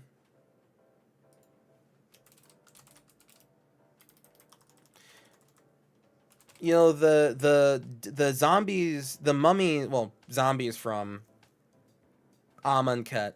I almost said Aether Drift. From Amonkhet and the zombies from the Sultai need to hang out. I'm waiting for, like, when there's, like, a big multiversal event thing. And they do like, you know, like the Dead Tide, and like there's like a big wave of necromancer magic that just like brings zombies from all over the multiverse to like a place. And like we just see all these dead interact. That would be like a way to make a villain that and it pulls Liliana out of retirement. Phaenax, Dark Harvest. What's the card? Essence Harvest, my bad. Essence Harvest. Essence Harvest. That'll just like literally one-shot people. This card's really funny. This card's really funny with our commander. Mandate of Abaddon and Octiva. Oops, sorry. Octavia. Octavia's like a drug or something. Octavia Living Thesis. Okay. Oh, and then Haughty Jin. Yep, Haughty Jin works here. Fire Shrieker? Oh, Double Strike. I mean, Double Strike does... I mean, yeah, we can't not kill someone if we have Double Strike, right? Like, isn't it just impossible? Isn't it just statistically impossible after, like, what? One Consider, one Glimpse the Unthinkable, Fire Shrieker, play our commander, swing at someone after equipping next turn. How do we not kill someone, right? Like, isn't that just actually impossible? I'm here for the Fire Shrieker. I know it costs a lot of mana, right? It's like 3 and then 2. Yeah, it's still worth it. It's still worth it. Okay, so now we have 52 cards in the main deck. Rite of Consumption is too cute, since it only takes out one player. and you have to be fully set up, then yeah, let's not look at that then. If we're sinking that much mana, we might as well replace it with Genji Gauntlet. Yeah,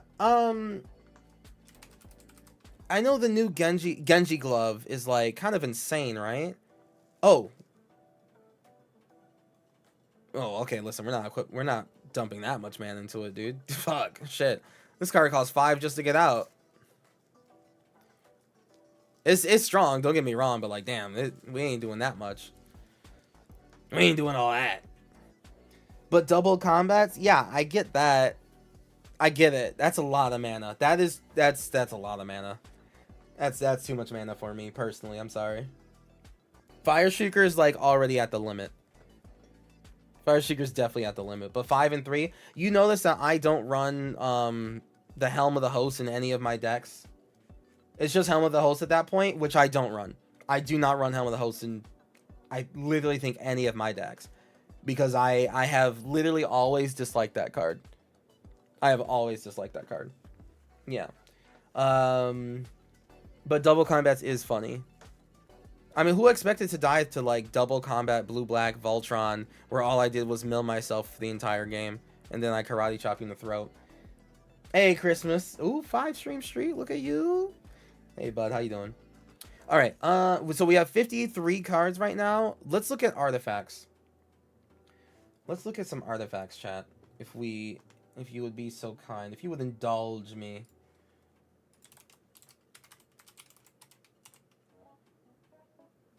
Artifacts. Artifacts. Artifacts.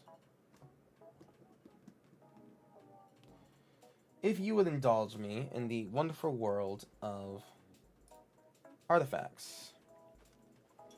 Are there... So, yeah, we had Milliken, right? Milliken was, like, one. Are there any that, like, are particularly good here? Not just, like... Don't say Soul Ring. Soul Ring, like, that's not what we're talking about here. Milliken... For more than just the basic mana rocks, right? Like, more than Talisman, more than Soul Ring. Milliken would be one, right? Like, yeah, it's both of those things, right? Although, is there an artifact that just does the same thing as Milliken? Like, gives me a mana and also mills? Codex Shredder? Target player mills a card? Yeah, sure, fuck it. We start just doing it on turn 1. Urza's and Mistress Bauble. Yeah, the baubles draw us cards. The baubles draw us cards, and then they end up in the graveyard, which is like kind of interesting, right?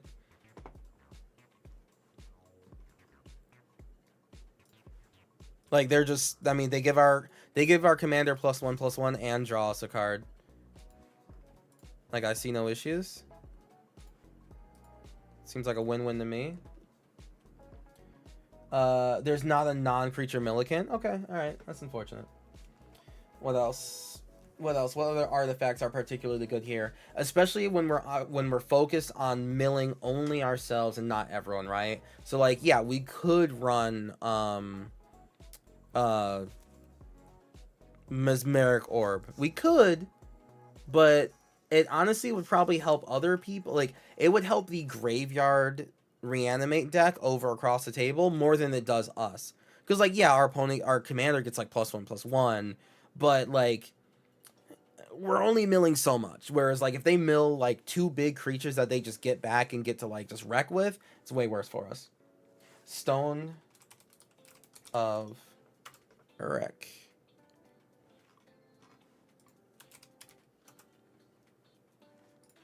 If a creature an opponent controls would die, exile instead.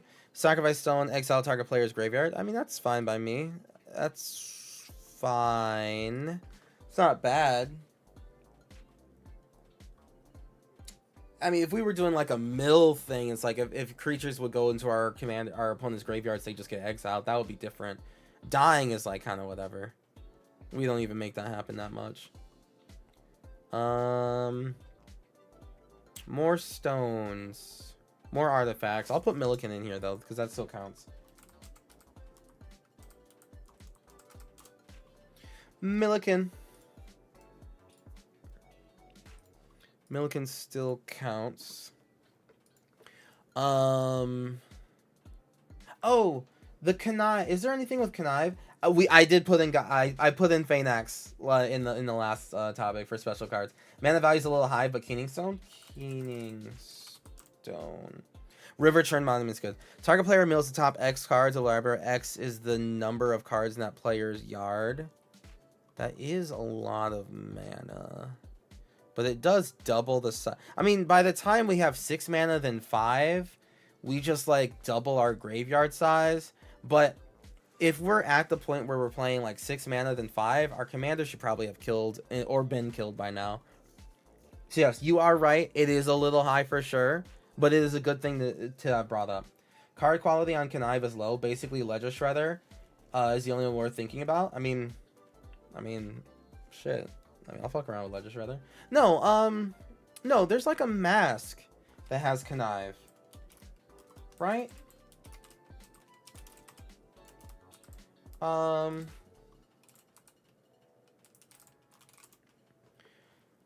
Mask of the Schemer. Whenever it deals combat damage, it connives X, where X is the amount of damage dealt to that player. Shit. Damn, we're gonna draw discard a lot. Yeah. It connives after damage, so yeah, you know, you're right. Mask of the Schemer. Yeah, it's connive. Kara, yeah. Lethal Scheme. Oh, Lethal Schemes. I'm gonna put interaction. That's the next topic. But for right now, it's just artifacts. If there's any particular ones that kind of fit, because we still have room in the deck. Wait, yeah, we still have room in the deck by far. Mask of Memory. Sorry, Mask of Memory is what you're talking about.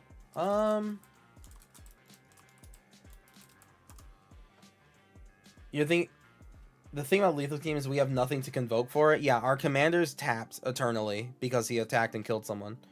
Whenever a creature deals combat damage to a player, you may draw 2 cards. If you do, discard a card. And even then, we don't have a lot of creatures for this sort of equipment.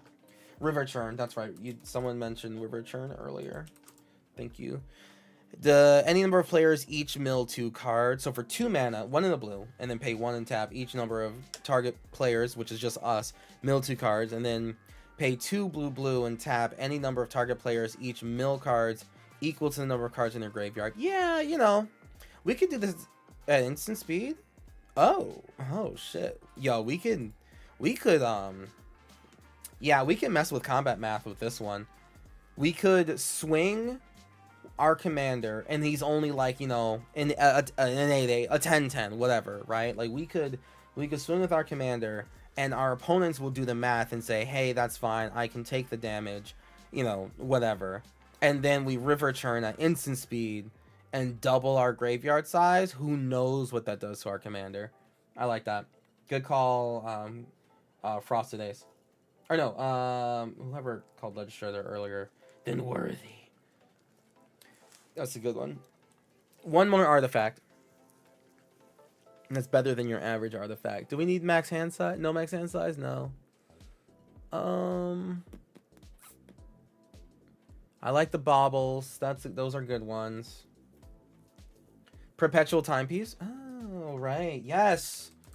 Yep, that's right. Someone said it before, and I said, hey, keep a memory of that, because that's for the artifact section. Perpetual. Yeah, this is fine.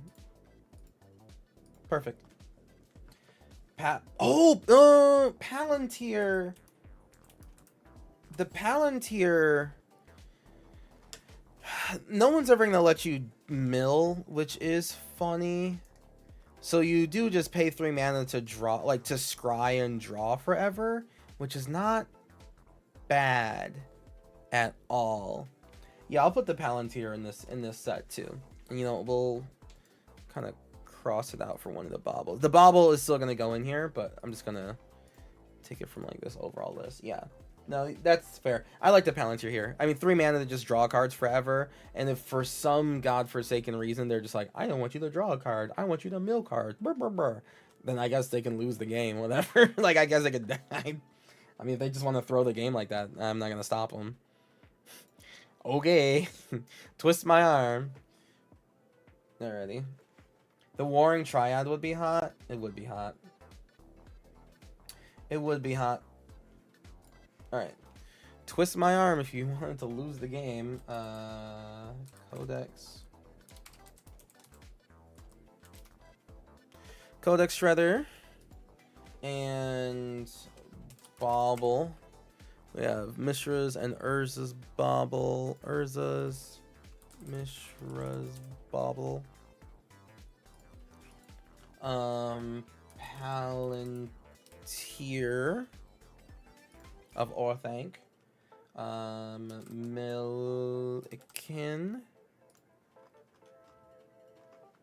Milliken and River Churn. I think River Churn is definitely gonna surprise people with some wins here. River Churn, and lastly, Timepiece. Okay, now the last topic before we get into the lands. I need I'm gonna need some interaction. We need interaction. That's the next thing here.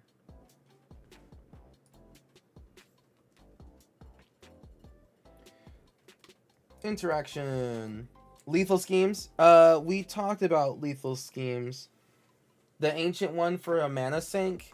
What does the ancient one do again? I completely forgot.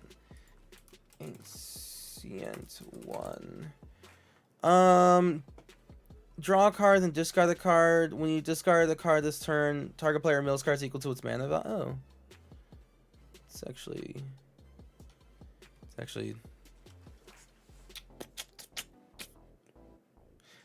You know, he'll like never attack. Draw a card. Pay 4. Draw a card, then discard the card. When you discard the card this way, target player mills cards equals to that mana value, and we do target ourselves. That is a mana sink. That's a good one. That's a good one, Paradox. I'm gonna keep that one in mind. If we're short a card, then we'll run that. But right now we need interaction though. Demir non-negotiables, feed the swarm. Yep. Yeah, this one almost will probably feel like a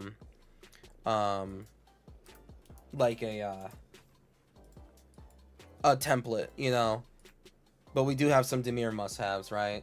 Every kind of color does for Commander. Decks are only so unique. Withering Torment, yeah, Withering Torment. I should just make like a Moxfield package that's just like, you know, all the things. Withering Torment, Ravenform? Really? I don't run Ravenform in a single one of my decks. I dislike it, but that's probably because I am a goofy goober. We need an offer. Nowhere to run. Nowhere.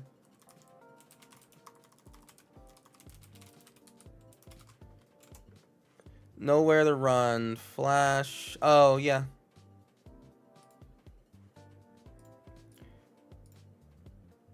That's fair. Nowhere to run.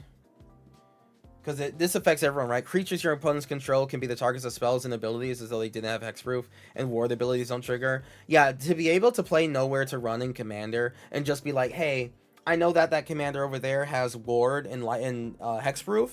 I don't have any interaction, but you do. And now I play the enchantment that just lets people just go ham on other people's creatures. Love that. Change of plans. Let's see. We only have 2 good pieces of automatic removal. Ravenform is one of them. Yeah. Drown in the lock. Oh, drown. Drown is good. Drown in the lock is good. And, you know, fitting. Drown in the lock is good. We still target player. Oh, and it's controller's graveyard. Never mind. Yeah, you're right. Aether Spellbomb needs more love. It does need more love. In a different deck. In a different deck. Oh yeah. This lets us connive and phase out. And then Disallow and Tiles End are two of the only reasonable ways to stop our bogs from being bajukaed. That's true. That's true. I'll do a Tails End. I'll do a Tails End there. I'll agree with that for sure. Just as like a 2-mana alternative to things. Yeah. I like Tails End, like, so, because people are gonna look at us and be like, oh, like we're gonna absolutely destroy Kurl's Xande deck, and then I'll just be like, damn, that's crazy. I had 2 mana up. Whapa! Whapa! Tails End. Yeah, that's a good one. We're doing self mill. Yeah. This is good. All right. Good. Yeah, interaction. You know, hey, it's Commander, so things do start to all feel the same a little bit, but hey, it's the stuff that we got to do to make sure that we're able to kind of have a good game, or at least try as much as we can, right? Get this Genji glove out of here. Goofy, yeah. Alright, Raven form. I know Resculpt is on that list too. Resculpt.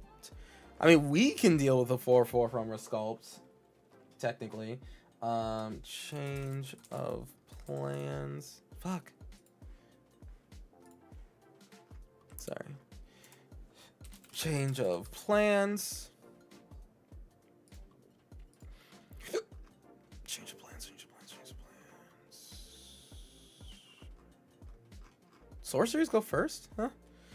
Change of plans. Nowhere to run. Nowhere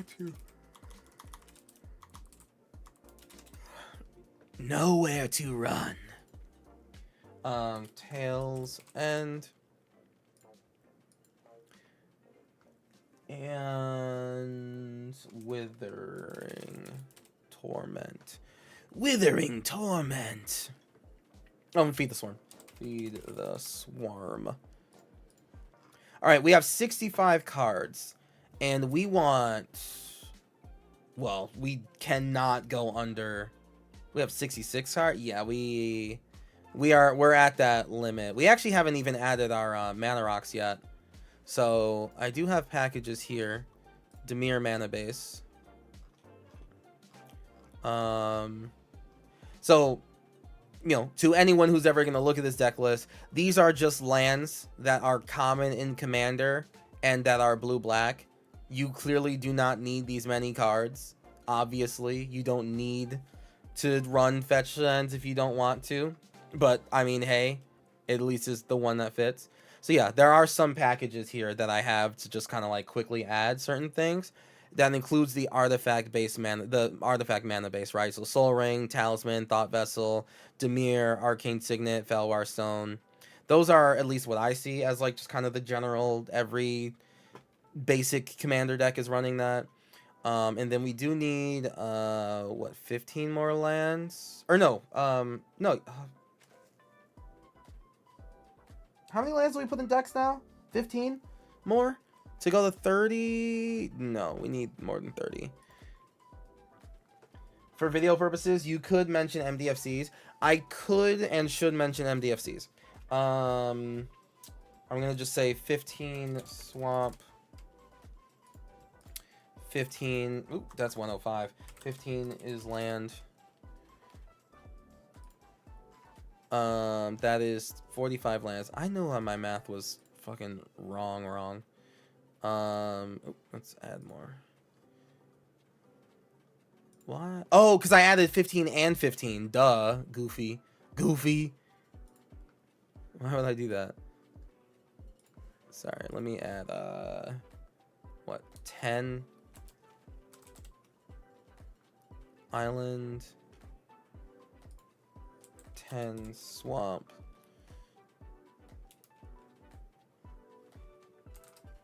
10 island, 10 swamp, and then switch the printings to stuff that just came out with this set. I don't know why it goes to white border. I like never use white border on anything if I can avoid it. Like 34, 38-ish. I mean, we do self-mill for this deck. Yeah, 37. I'm feeling 30. Okay, we'll do 35 and then get like 2 MDFCs What? Sink into stupor, and give me a black one. Black MDFC. That's not a creature. So if it gets milled, it counts for our commander. I need a non-creature. Fell the Profane. Thank you. Actually, what's the second black one? Fell the Profane, and there's like another kill spell one, right? Sink. Fell the Profane. Fell works, okay. Alright, we're at 109. My math wanted to be a little bit better, so let's just try to find a couple to take out really fast. Are any of the artifacts too cute? I feel like, I mean, the baubles literally do just draw us cards. I'm not like denying that, but I would like to draw cards. Did I not even add Mishra's Bauble? Damn. I'll just have cards in my hand instead. Out of the Tombs, upkeep, mill more cards. I mean, I guess like Stillness in Motion. All three of these make us mill a lot. Agadeems. Oh yeah, Agadeems. Yeah. Oh wait, yeah. For the 3 creatures in our deck, I don't know if we need Agadeems that hard. Hagra Mauling. Yeah, Hagra Mauling is definitely a kill spell. All right, 37 lands.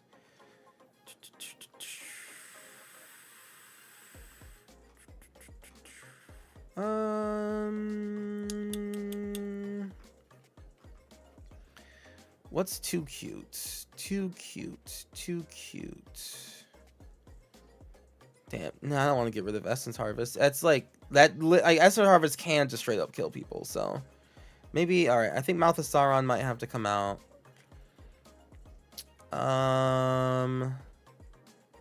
Angel of Suffering. If we would take damage, we mill twice that many. I mean, that's kind of good. The Glimpse and Thinkables in there too. Yeah, for sure. Malachor Rebirth because it protects. Oh, yeah. Malachor Rebirth. Definitely. Okay, yeah, we can do Malachor Rebirth, yeah. So when they go to kill our commander, it's fine, he comes back. We don't have protection for our commander. That is something that we kind of missed out on, but you know what? We live a little loose.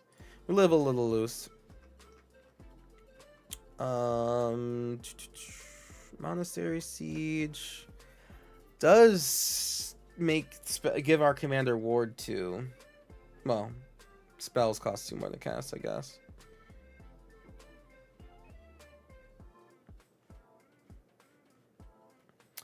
Do we need 3 different enchantments that all say mill on your upkeep? I don't know if we need Stillness. I like Ripples because we can choose. I don't think we need Stillness. We only need so many of these cards. Hostile Negotiations, I think, might be too much mana.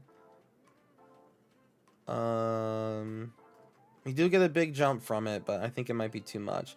Resentful Revelation, 2 mana. Look at top 3. 1 into hand, the rest into the graveyard. 3 mana. Look at top 5. It looks fun. I'm off to bed. Enjoy the stream. Thank you very much, Austin McCleary. I hope that you had fun. Be sure to join the Discord or anything like that, because I'll have the links and everything that we talked about there. We just gotta get rid of 5 more cards. What's too cute? Kind of really feeling that Angel of... Okay, you know what? You know why Angel of Suffering is too cute? We're gonna kill people before they kill us. That's why. That's why it's too cute. We'll simply kill them before they mill us out. Our opponents will simply be dead by then. Duh. And people just won't attack us. Yeah. 13 creatures. Can we go down on a Gale? I think. Because we have to... Gale needs to be out, and we have to cast a spell, and we have to cast the opposite version of that spell from the graveyard. What does Dogged Detective do? Draws our second card. Do we even need Dogged Detective? It surveils 2, which is cool or whatever. And I guess we have a blocker. And then An opponent draws and we return it to our hand, so we get to surveil 2 again. No, we'll just win. Nah, we'll win. Let's give this some non-creatures.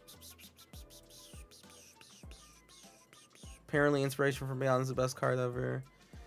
I like the Fear and Unblockable. I like the Cycling.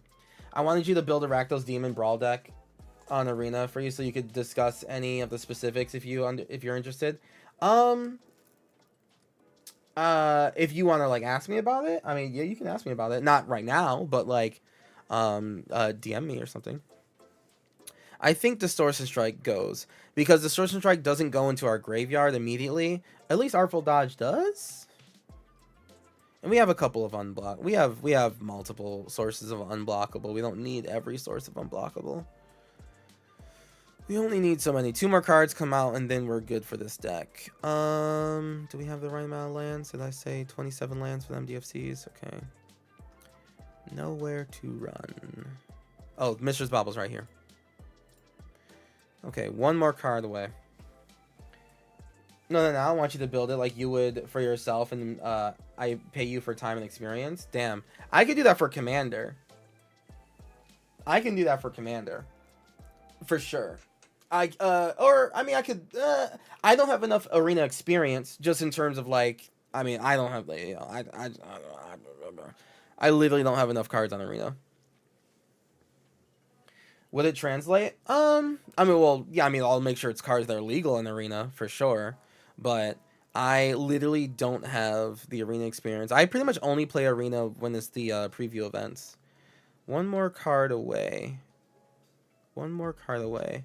But I am not. I am in no way, shape, or form opposed to being paid for deck lists.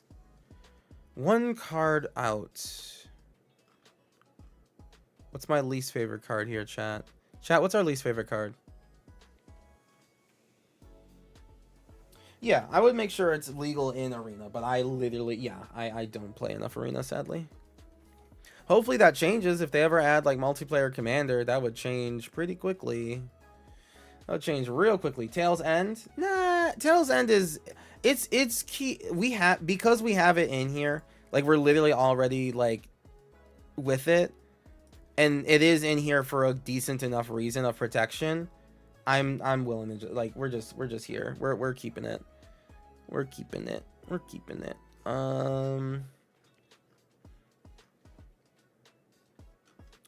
14 rocks. Well, not 14 rocks, but how many times do we surveil? 1, 2, 3. Oh, we're taking this out. We're taking out enhanced surveillance. We don't surveil that much. Yeah. We don't do it that much. Yeah. Okay, perfect. That's a hundo. Awesome. And there we go. And I think we did that within 2 hours. Perfect. It's faster than most of our deck builds, so. Okay. Hey, Wax Mount. Alright, so built on stream 4662025. I gotta write a bigger primer later.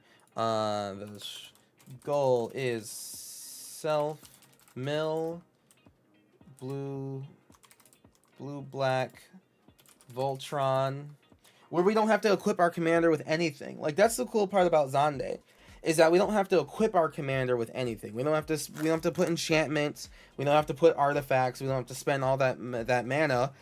We literally just have a commander that gets really big really quickly, and there are multiple cards in here that just make us mill half of our deck, and we just start wailing in from there. Get unblockable and swing in for win. Perfect. We have artifacts in here just literally to like give our commander protection and just about nothing else. Alrighty, I think that's a decent start for our mage here. I think the only thing I would go like if to go back and want to do is more on the protection front with equipment. So that's just at least like a good idea for me in the future to make sure that we parse out some time to talk about equipment. But alrighty. And there we go. Time. End of day. Alrighty. With that, chat. So quickly, we're gonna go on a ad break while I have water, so I'm good. I'm gonna get the next deck ready. We're gonna go on an ad break, and then we're gonna dive directly into the next deck. The next deck, mind you, chat. If you were to be interested in what the next deck is, the next deck that we're gonna go over.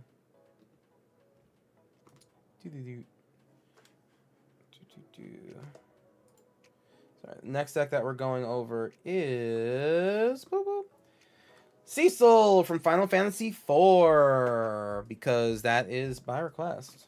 So give me an ad break second thing so we can do that, and then that means that we're good for like a whole nother hour of stream isms. All right, 3-minute ad. And then chat, those who are here, you get to see me kind of set up this next one here. Commanders, background, black, white, because this is a black-white deck. White. And, okay. Hey, Lava Spike, thank you very much for the big old spicy raid. Let's go. Thank you very much, Lava Spike. How you doing? Am I seeing you at Vegas, friend? Am I seeing you at Vegas? Just cracked open a box and pre-release? Hell yeah. What'd you get? What'd you open? You opened some spice? I bet you have. Knowing you, Lava Spike, with your lucky fingers, I bet you opened some spice there.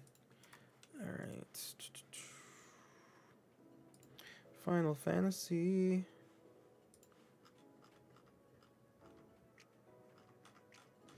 It's your fantasy. New deck. Cecil. Dark Knight. FF4. 1-5. Cecil. Dark Knight. Boop. Create. Alrighty. We have our commander there. We have our commander there. We're actually kind of set to go. I got a buddy who owes me a whole case of boxes, so I'm getting that at Vegas. Owes you a whole case of Final Fantasy boxes? I don't think those boxes are the same price as whenever the hell you made that deal.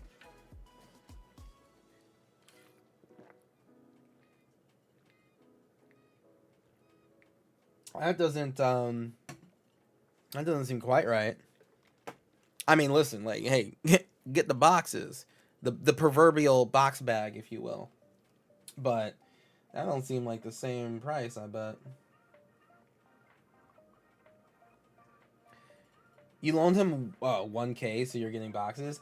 I think you're getting boxes. Yeah, okay. Yeah. I think you're getting boxes, bud. I think you're getting boxes. Yeah, I think it's fair to say you're getting boxes. All right. I mean, well, with like 1,000, it's just like what, 4 boxes, three boxes right now, with all the wackiness that's going on. All right. Okay. Ad people, welcome back. We got 1 whole hour before the next ad, or before the next ad break necessity. Alrighty. He's an LGS owner. Yo, listen, Lava Spike. If your LGS owner friend has some pre-con still, hell, let me know. Okay. because I was only able to get my hands on one. All right, chat. I would like to start on Cecil, Dark Knight. That's right.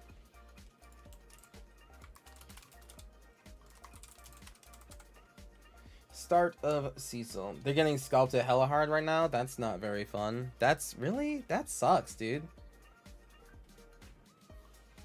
All 4 plus Yusola.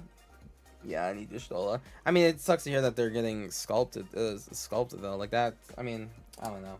I mean, yeah, that sucks. Okay, whatever. All right. Chat. Let's get into Cecil Dark Knight.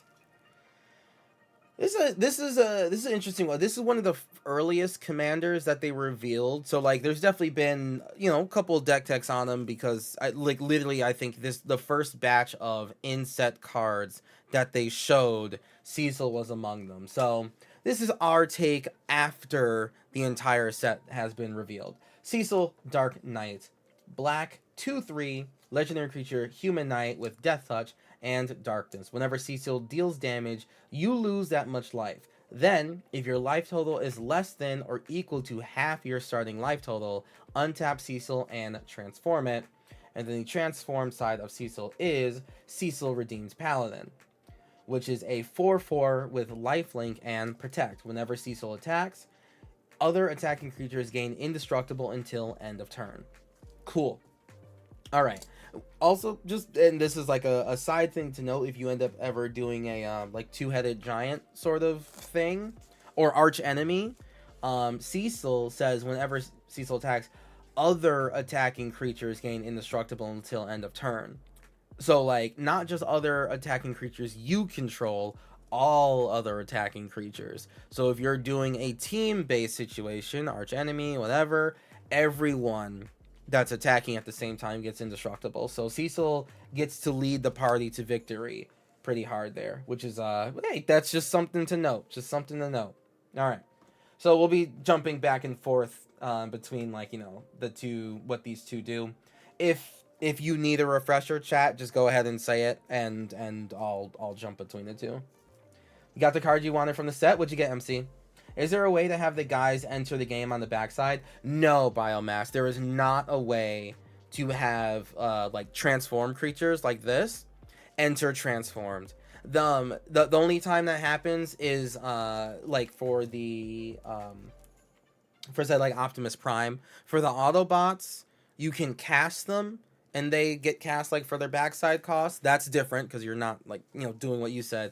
And werewolves, which are also like a different sort of thing, but it only happens to werewolves.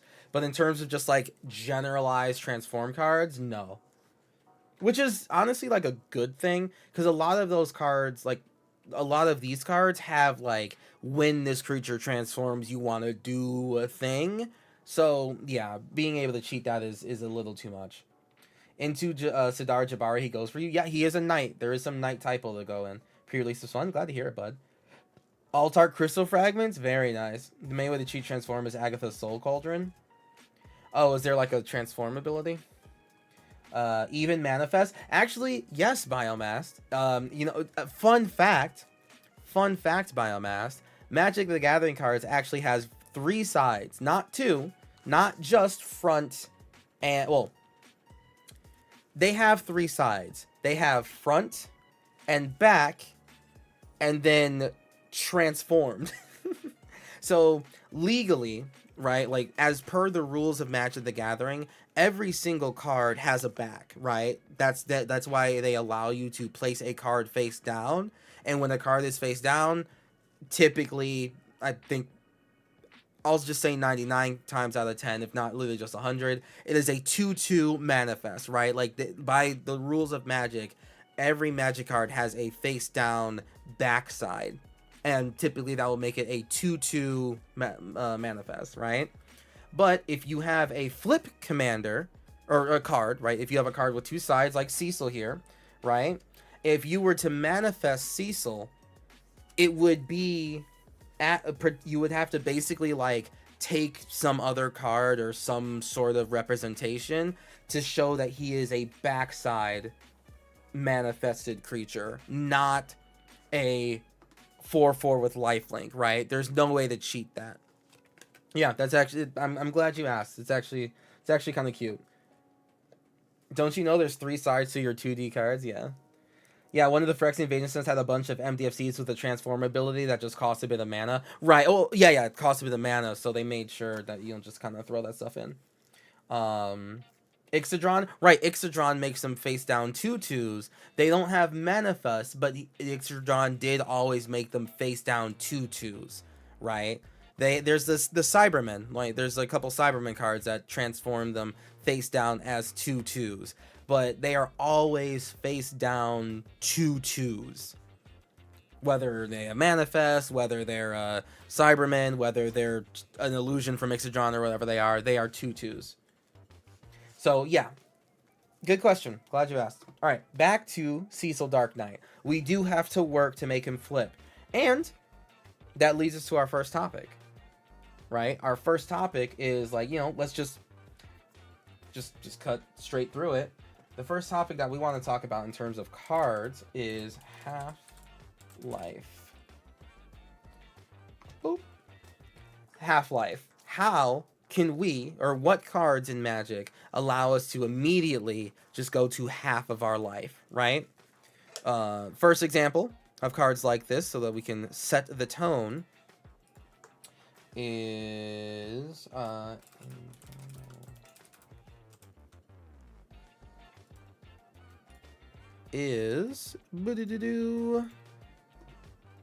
Infernal Contract. So these are the cards I mean when I'm saying like, hey, we need a card that lets us just get straight up to half our life total no matter where we're at. Draw 4 cards, you lose half your life rounded up. Perfect. Infernal Contract just gets us there. What other cards let us do that? Let's see. Cruel Bargain. Draw 4 cards, you lose half your life rounded up. It's literally the same card. Oh my god, it's literally the same card. Hold on, what? Chat. Wizards wants you to tell us the difference between these two pictures. Oh, that's cool. I mean, that's sick. I guess the original art's from Portal. Let me put that art, the art that you'll actually see. Yeah, damn, that's funny. That's cool. Blood Celebrant.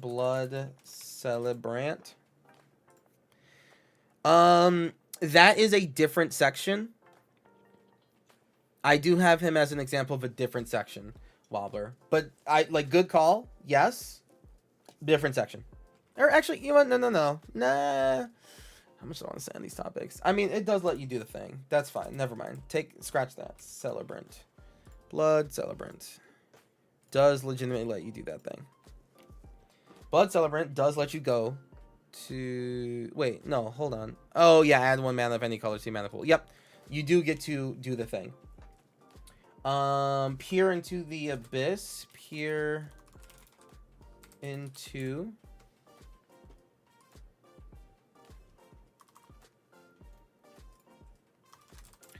Yeah, using this arm braces thing. Peer into the Abyss. Yeah, trigger warnings for anyone who was spooked even remotely reasonably. Peer into the Abyss. Target player draws cards equal to half that. Sorry. Target player draws cards equal to half the number of cards in their library and loses half their life rounded up each time. That is, whether, even though, like, yes, it costs a lot of mana, it is a singular card that does make Cecil able to get to the flippy dippies. Recover Assassin. Recover ass. What?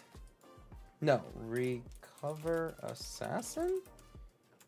That doesn't sound right. That's not a... Yeah. Oh, Ebon Reaper. Are you saying like an assassin that has recover? Bond of Agony is a win con too? Okay, hold on. Oh, wow. What the hell is this? I've never seen Ebon Reaper? Or I've seen it, but I never really listened to it. Whenever this creature attacks, you lose half your life rounded up. Well, fuck me then. Whenever this creature deals combat damage to a player, that player loses half their life rounded up. Yeah. Hey, look. Hey. Blossom, you were asking. Yeah. Abon Blade Reaper can be a morph card. It could be a 2/2.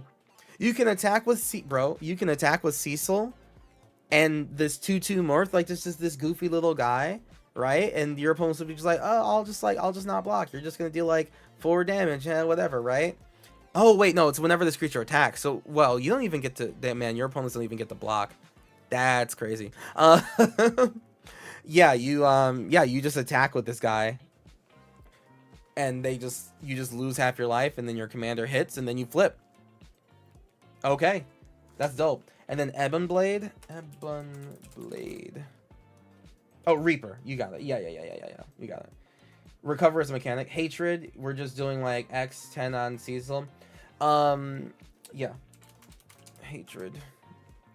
Hatred does it. Garza Assassin. Hold on.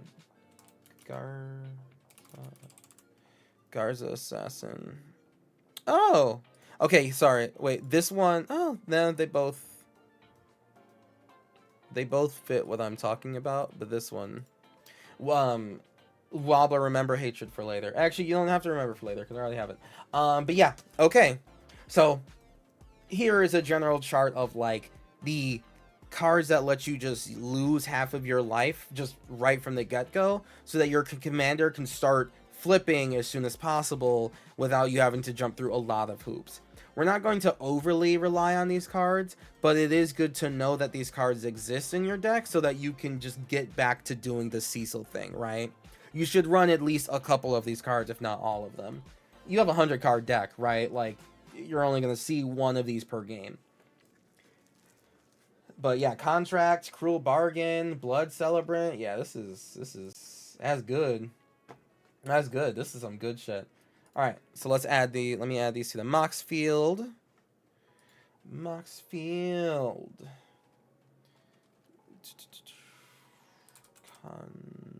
Contract. I forgot what all these was. It Infernal Contract, Infernal, and Cruel Bargain. Infernal Contract, Cruel Bargain. Cruel Bargain, Blood Pact. That's not Dark Pact, my friend. Oh no, not Blood Pact. What is this? Blood Celebrant. Blood Celebrant. Damn it. Blood Celebrant. You did a pre-release today. You got a Timna. Oh, that Timna card. Timna's beautiful. Isn't Cecil? Yeah, that's sick. Felt like Wizards was yeah, telling you it's time for EDH, if not CEDH. Hey, listen, it's already the Cecil deck, and that Timna the Weaver goes in this deck for sure. So hey, maybe it was fate that you came here today and watched this build Cecil. Peer into Abyss. Fuck.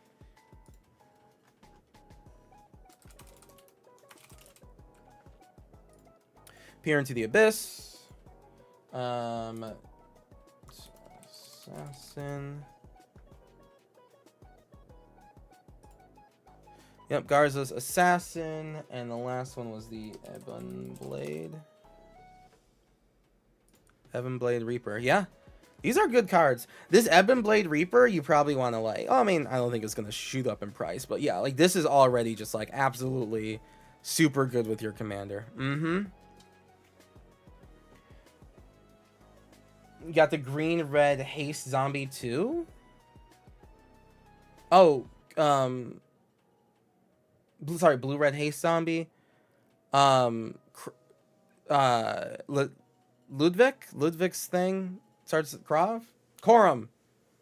Crom.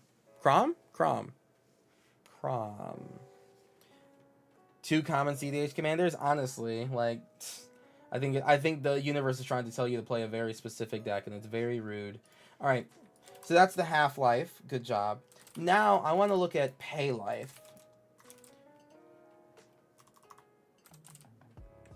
I want to look at paying life as a specific mechanic for the deck, right?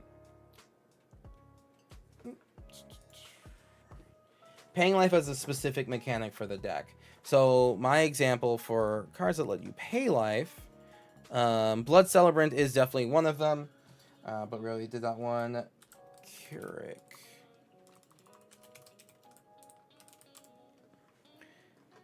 Specifically, cards that make us pay life for good things. So Kirk, son of Yawgmoth, right? Let's look at the things that we have. Oh, you have Vivi? Nice. Dismember? Yes. That counts. Dismember. Dismember works. Yep. Dismember berries. Yep. What else? But then we get Hatred and Bond of Agony. There will be time for those. There will be time for Hatred and Bond of Agony. I have a specific topic for them. But I'm just looking for different cards that make us do the pay life. There's a lot of Phyrexian mana. What are good Phyrexian mana cards? What's that? What's the black Phyrexian creature? Despoiler? The one from Dominaria United. Desecrator? Despoiler?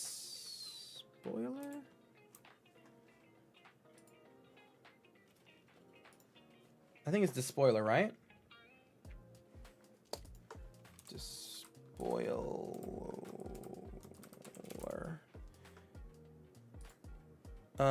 No, not Despoiler of Souls. What is the black Phyrexian? Defiler. Yep. Defiler. Yep, Defiler of Flesh. Right, Defiler of Flesh, Defiler of Faith. Yeah. That was them there. I think that one's a good one. Yeah. As an additional cost to cast a black permanent spell, you may pay 2 life. Those spells cost black less to cast if you paid life this way. You can make your commander free, which I think is funny. It's pretty bad. Cast a blank spell, target permanent gets +1/+1 in medicine until end of turn. I mean, I think that's fine. I mean, nah, what's wrong with that?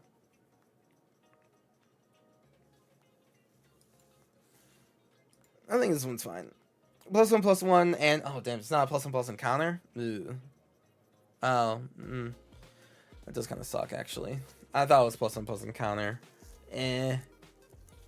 Well, give me other examples. And this is also a black-white deck, so we do have actually the option of any white cards that allow us to pay life as well. Isn't there a vampire? Oh wait, Viscopa.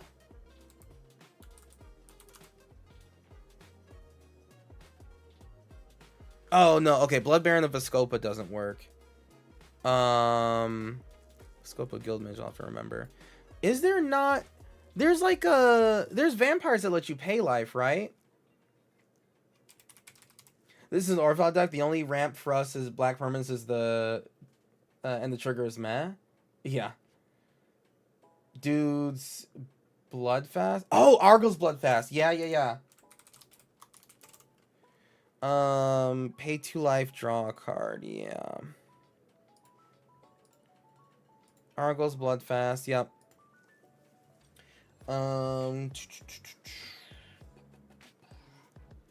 Argos Bloodfast.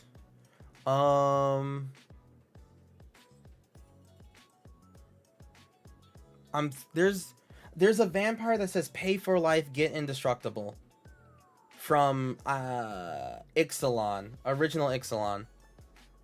It's the one in the white Ixalan vampire. Pay for life, get indestructible, tap it. Vanguard. Yeah. Adonto. Damn, dude. I haven't said Adonto in forever. Oh my god. Adonto Vanguard. Oh, saying that again sends me back in time, bro. Adonto Vanguard. Yeah, dude. I mean, we could just... Hey, listen. We could... Bro, like, turn 1, Cecil. Turn 2, Adonto Vanguard. Standard All-Star. Pay for life a bunch of times. Hit for 2. flip Cecil and just do the rest of the game. I think that's hilarious. I think that's hilarious. Are there not more like pay for life cards? Pay life ID black white. Whew, I made a mistake. This was an awful choice to look it up this way, I think.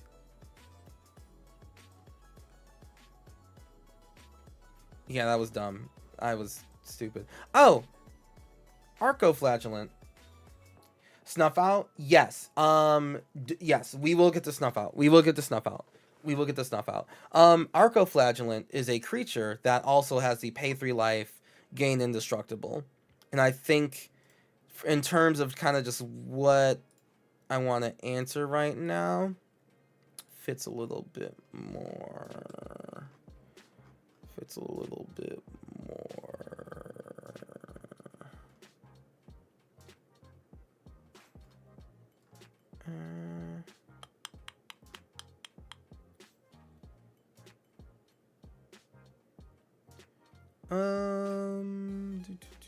He's not an angel, right? No.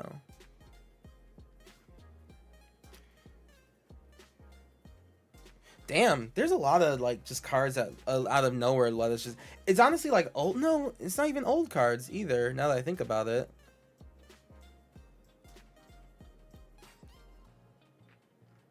Huh.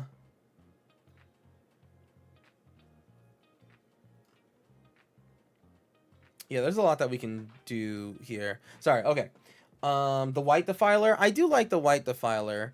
I mean, there's probably going to be some times where we do want to cast to do this. And it is better than the black one, I think. It's a chunky 5. It is a chunky 5, so we do got to watch out for that one. But, yeah, there's like pay to life regenerate and things like that. Like, I think there is a lot of cards in especially older Magic that will let us do like just pay as much life as we want for free and just like do some middling ability. We don't want all of those, okay? We don't want all of those cards, but we can take a couple. We can take a couple. You need to check for white permanent count later if the White Defiler is enough for targets. 100%, Wobbler. 100%. You are 100% correct. Yes, we will. So yeah, in terms of our initial, and actually, you know what? And you'll see why later. You'll see why later. I'm swapping this out, right? But for our initial look at the general cost of like pay life, this is a nice sampling of each version of the pay life ability that we want to make sure is like in the deck, right? So we have pay life to, cast spells for cheaper. Whenever we the ultimate pay life payoff, Font of Agonies, Defiler of Dusk, another just like, hey, when you do a spell, pay life in order to get the benefit out of it. Argos Bloodfast, pay life to draw cards, and Adanto Vanguard and our Arcoflagellant are both pay as much life as we want, trigger as many times as we want, right then and there, to get to half of our life total. Cecil hits on turn 2 or turn 3, and then now we're already flipping Cecil. So this like immediate and infinite pay life sort of situation is where we want to be. And we might still find cards like Adanto Vanguard and Arcoflagellant to pretty much just trigger this all the time. And if we can, there are some cards that we're going to have in here where it's just like, hey, for as much life as we lost this turn, do something to our opponents and things like that. And if we could infinitely life loss with Adanto Vanguard and win, that sounds sick to me personally. That sounds awesome. I think that sounds really cool. So we'll have to keep those in our mind. So going up to the Mox field. The Mox field. Adanto Vanguard. Oops. Adanto. Standard All-Star Adanto Vanguard. I never thought I'd say that name again. Never thought I'd say that name again. Arcoflagellant. Arcoflagellant. Defiler. of Faith. Defiler of Faith. Son of Yogg. Did you know that the content creator Yoggoth is doing a Kirk, son of Yawgmoth cosplay? He looks great already. He's going hard on it, and that's awesome. And then what is this card? I keep forgetting it. Font of Agonies. Font of Agonies. Font of Agonies. Hey, thank you so very much for the follow. Koa for life. All right.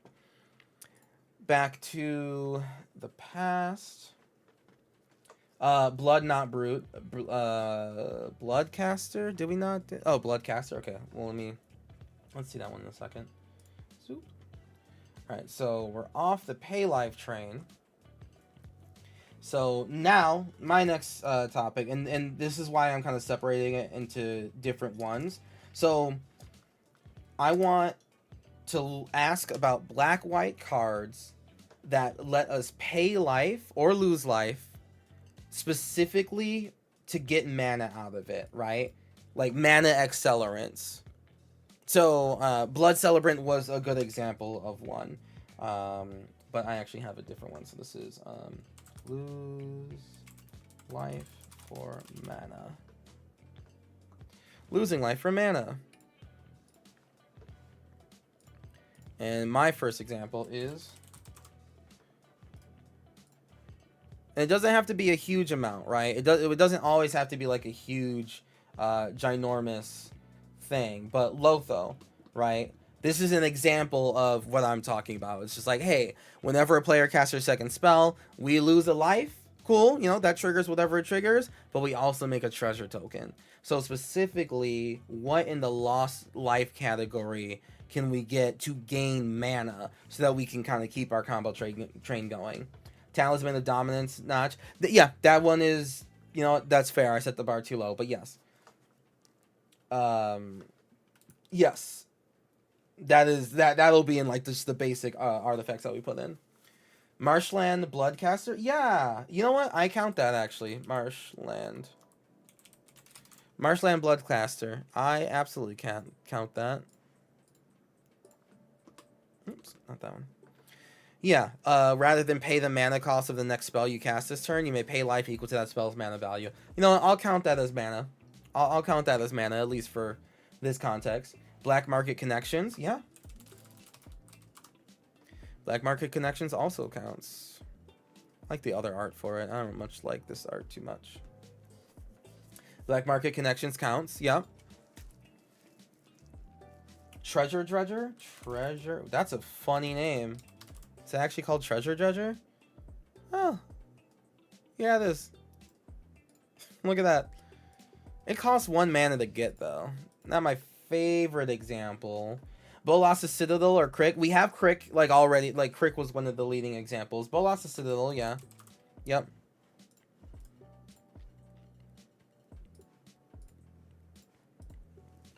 Mastermind Plum, huh? Warren Soulstrider? Warren Soul... that's also with the sacrifice another creature. That's a fair point, Equinox.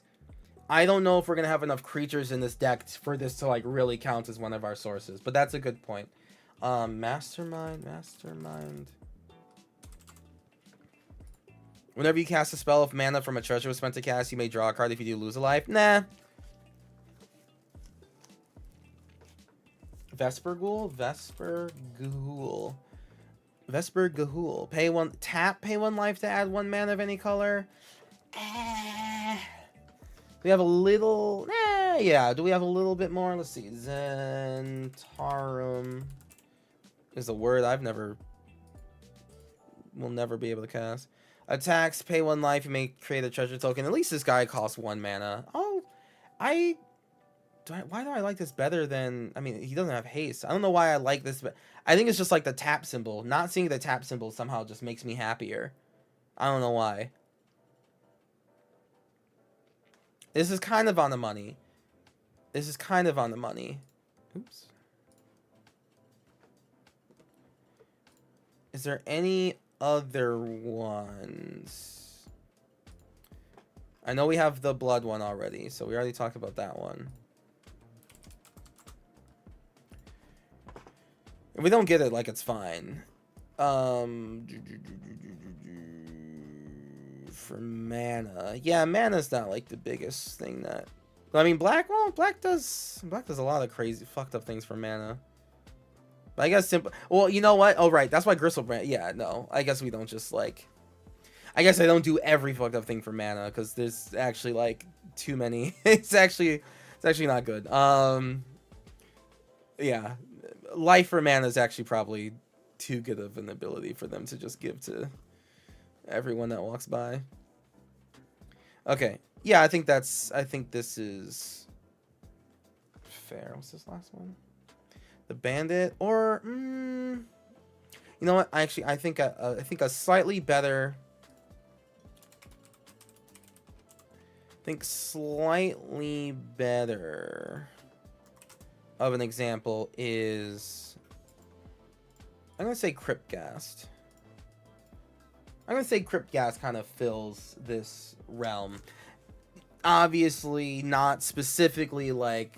Oh no, sorry. This is not losing life for mana. Nope, I was wrong. That's not losing life for mana. Yeah, the Zentarum Bandit fits more for what I'm specifically asking for. Yeah, that still works. We still lose a life. Hey, if they block the bandit and not our commander, that means our commander hits. That's totally fine by me. So yeah, just the concept of losing life for mana in black white. They don't give it to many colors because everyone would trade 2 life to get like 2 mana because that's typically enough to win the game. But cards like Lotho gives us treasure when people cast enough self. We lose life, get a treasure. Marshland Blood Collar says we can just pay life for spells. Same with Bolas' Citadel. Black Market Connections, trading life for treasures. That seems to be like the modern way of doing it right about now, which, hey, that seems fair. Life for treasures, we can work with that. So then, let me add these cards. Life for treasure, Lotho. Lotho, the corrupt sheriff. A sheriff most corrupt.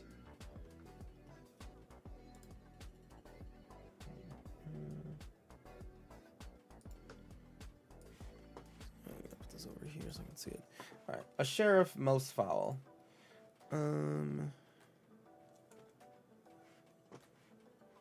Oh yeah.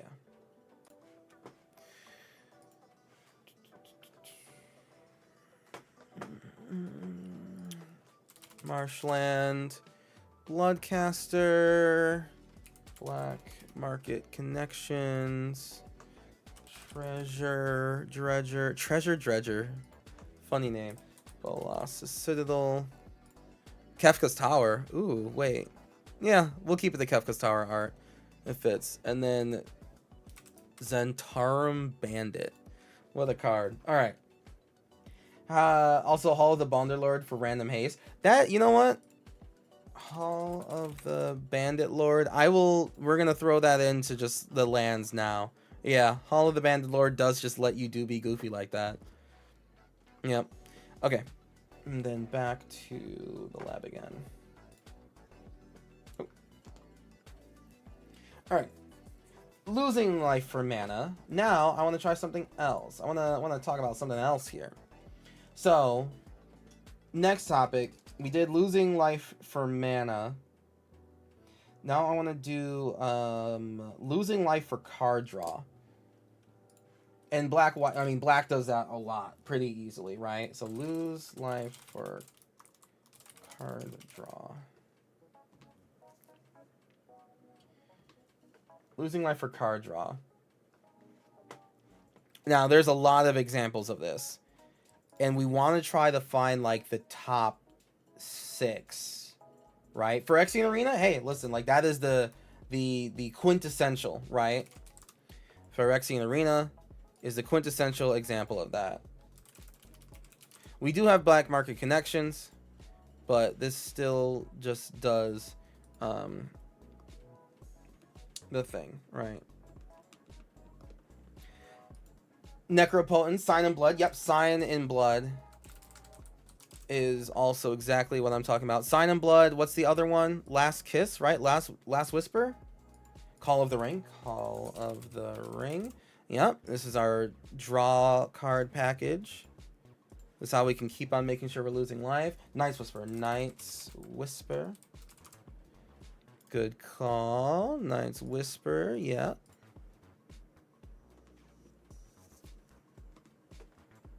Night's Whisper. Necropotence. Yep. Necro. Is that Necropotence's game changer? Yes, no. Yeah. Yeah, right? It's a game changer. So it is. Yeah, it is. Let's find another example, right? We can avoid the game changer part. That's all. It is now a game changer. Yeah. We'll just keep it moving. What else? You're completely right about Necropotence. Allie. 100%. Necro Dominance. Is that the Necro? Is this the fixed version? At the beginning of your end step, you may pay any amount of life. You may draw that many cards. Yeah. Yeah. That's exactly what I'm saying. Yep.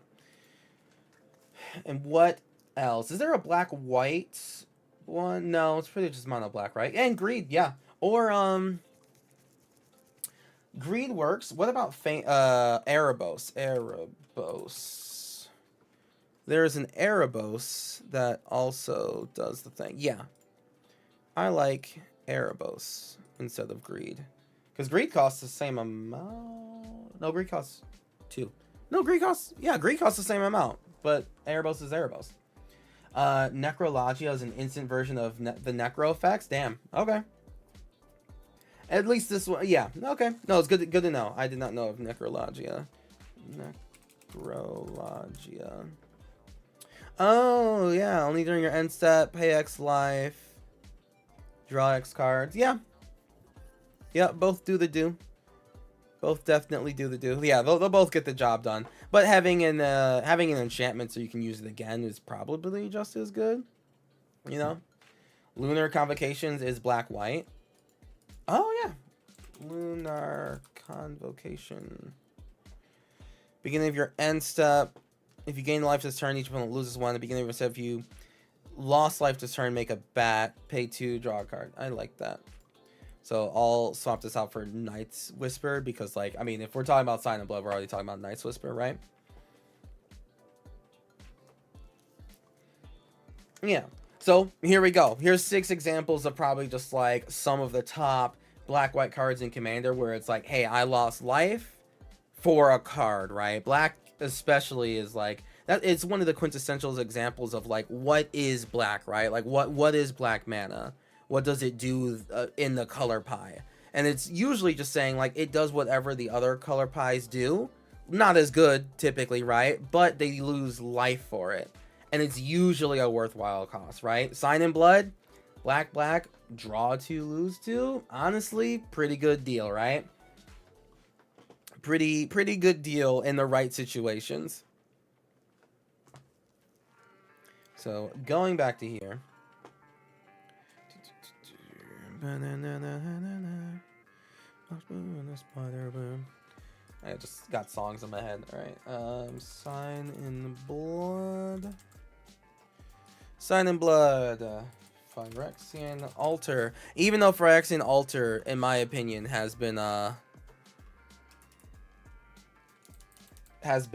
outdone and replaced, or Phyrexian Arena, in like every way, shape, or form, it still is a good example.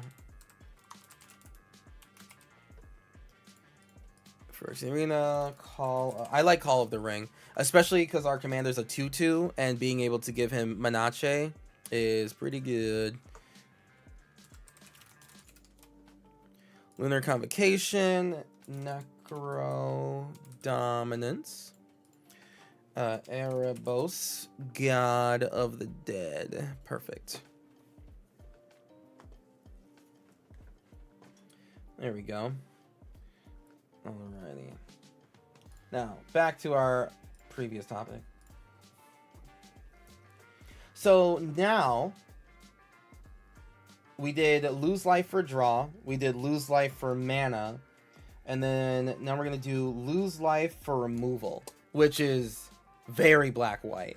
Definitely still black, right? But like black-white has some pretty good ones. Like black typically spends life to remove creatures, and that's fine. Black-white is when you jump into removing permanents, right? Lose life for removal. And then black-white, just literally endless options, right? So give me some examples here. Snuff out, dismember. Yep. That's why we saved on the dismember. Dismember is absolutely a good example. Dismember, snuff out.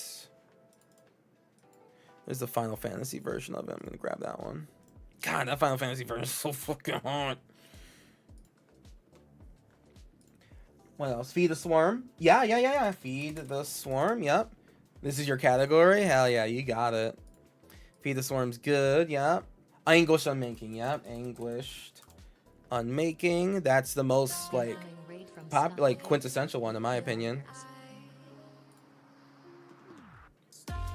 Hey, Shuffle Deluxe. Thank you very much for the big old spicy raid with 18 people. Kingdom Hearts Magic cards, when is my question? I mean, if they're able to do this with Square Enix, and they've been able to do Marvel, I can foresee a Kingdom Hearts set for sure. They have to do they can do Kingdom Hearts. They can do Kingdom Hearts for sure. Hey, Kaide, thank you very much for the raid as well, friend. How you doing? Yeah, 100%. Vendetta. It's Vendetta. Oh, that's, yeah, that's the one that has like the... Yeah, I liked Vendetta. I like this card a lot. Vendetta has pretty art. Vendetta, this card here, Vendetta, is like so quintessential black. Like, you know how I was saying just like, hey, what does black do in the color pie? This is black in the color pie. For 1 mana, you get to destroy a target non-black creature. It can't be regenerated, and you lose life equal to that creature's toughness. Like, it's gonna cost you. It didn't cost you a lot of mana, but it did cost you life. But hey, if it matters and you got the means to pay for it, yeah, man, like remove. So good. Reckless Spite. Infernal Grasp was another good one. I do like Infernal Grasp. And Reckless Spite, let me see. Reckless Spite. Destroy 2 target non-black creatures, you lose 5 life. That's a decent one. I like that one. Black victory at any cost, exactly. The black villains in Magic tend to do victory at any cost, or sorry, at every cost, which is when things go too far. At any cost, okay, but at every cost, like when you're choosing to just sacrifice the most amount of people to get gains that you could have gotten by not doing that, that's when you turn into a villain. Yeah, Infernal Grasp is definitely there. I would say, just to keep like the tops here, like these are all of those are really good examples, right? But like these are some of those very quintessential black white ones. Anguished Unmaking. What? There's hold on. There's what's the human one? The black white, destroy a creature, lose life only if you don't control a human, right? Dire Tactics. And Cecil is a human. If you don't control a human, you use life equal to the creature's toughness. Yeah. So I guess we don't necessarily want to do Dire Tactics, right? We're okay with losing life, so we actually don't do Dire Tactics. Yeah, these are good examples. So then going back over to the Moxfield list, so we can add this up. We have, let's see, Infernal Grasp.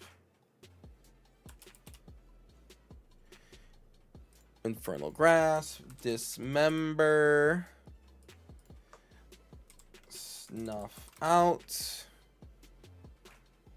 for that good old pay for life, remove anything. Snuff out, feed the swarm. Anguished unmaking. Vendetta. How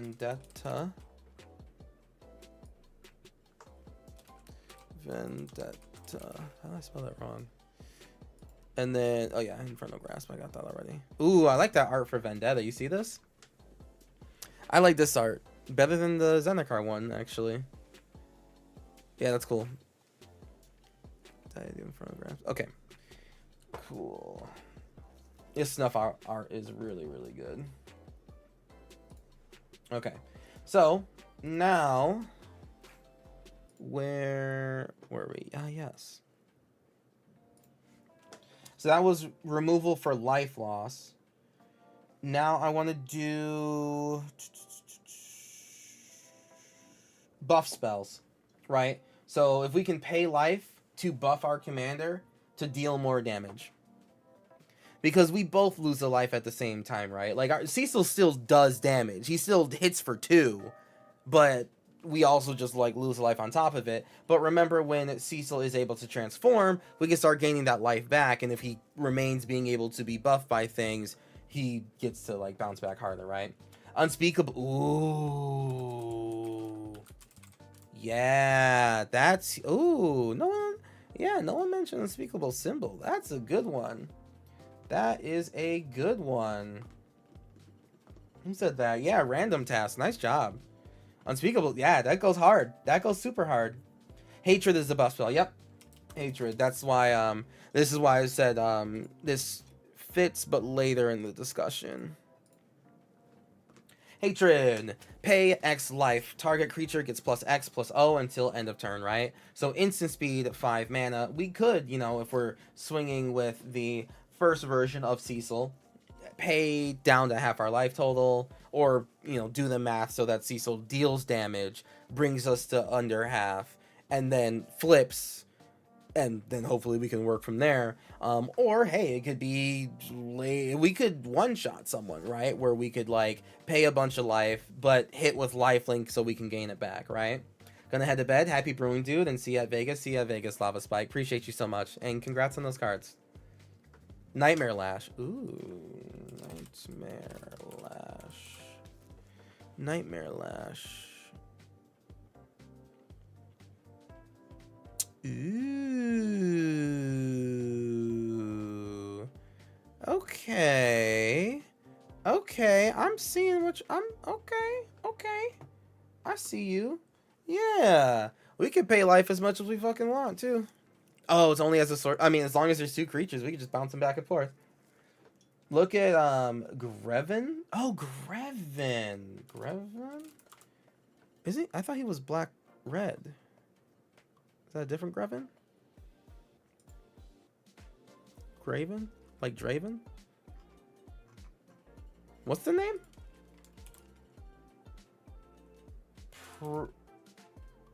No, it's black. It's black white. It's black white. Praetor's what?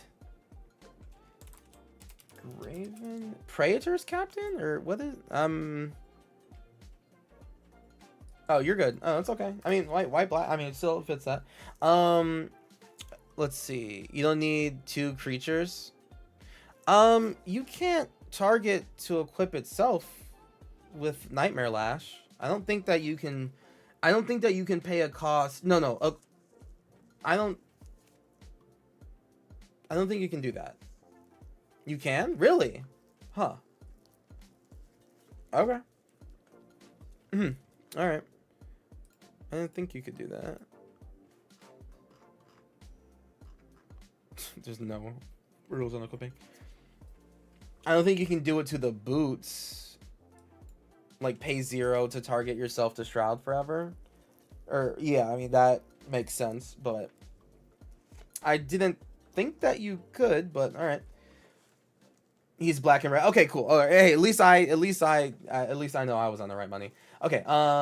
Lose life for removal. What more? Or sorry, not lose life for removal. This is lose life or no, buff spells, buffs. Sorry, I didn't have the topic up. We're looking for buffs.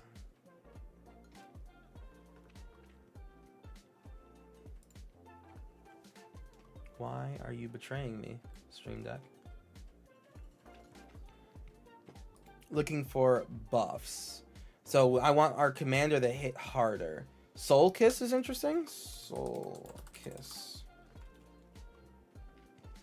Enchant creature, pay a black, pay 1 life. Enchant the creature gets +2/+2 until end of turn. Play this ability no more than 3 times each turn. So black, black, black, 2, 4, 6, deals 6 damage, lose 6 life, and then later we can gain 6 life. You know what? That's interesting. Sorry, lose 9 life actually, because you have to pay life on top of it. That's cool. I like that. That's a unique one, and the art's pretty cool too. Rebellious Strike is a 3 life swing if we're getting through. Rebellious Strike. What is that? Rebellious Strike. Ooh. 50% of the way to completing our sub goal. Hell yeah. Rebellious Strike? What, to get 3-0?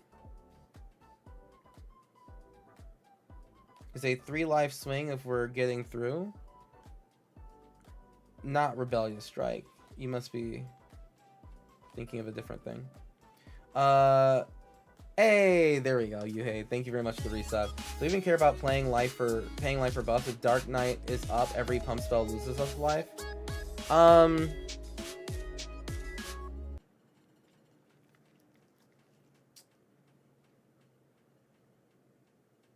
Well, wait, what? Yeah, hold on. Do we even care about paying life for buffs? If Dark Knight is up, every pump spell loses us life. Right. So that we can get to the half. And then we can flip into the lifelink portion. That's the like kind of trade-off here, right? We want it. This is for like those situations where we don't get our half-life spells. We have, you know, Unspeakable Symbol, right? That gives us +1/+1 encounters, loses us life, allows us to flip immediately, and then we can start gaining that life back above our half when we start hitting with lifelink. Duelist Heritage does it. If you give Cecil +5 power, he loses 5 more life when he hits. Oh, I see what you're saying. Right, like the hit part. Because as long as Cecil hits, we're going to lose that much life. I see what you're saying. If we give Cecil +5 power, he loses us 5 more life when he hits, right? Unspeakable Symbol. Yeah, that's up there. And you hate again. Thank you very much for the resub. I appreciate you. I do like and that's also why this section is just buffs. We don't necessarily have to pay life for it. It just sometimes works out a little bit more, like Unspeakable Symbol, right?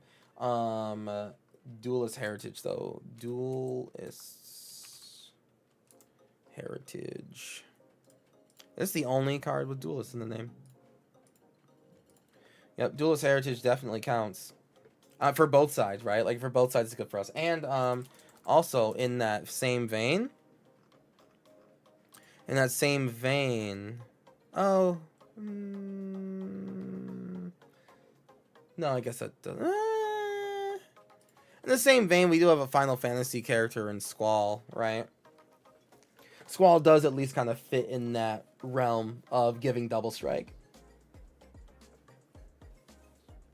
And then also, you know, hey, if he deals combat damage, we can resurrect and everything. But we do get to put a Final Fantasy card in this black-white deck.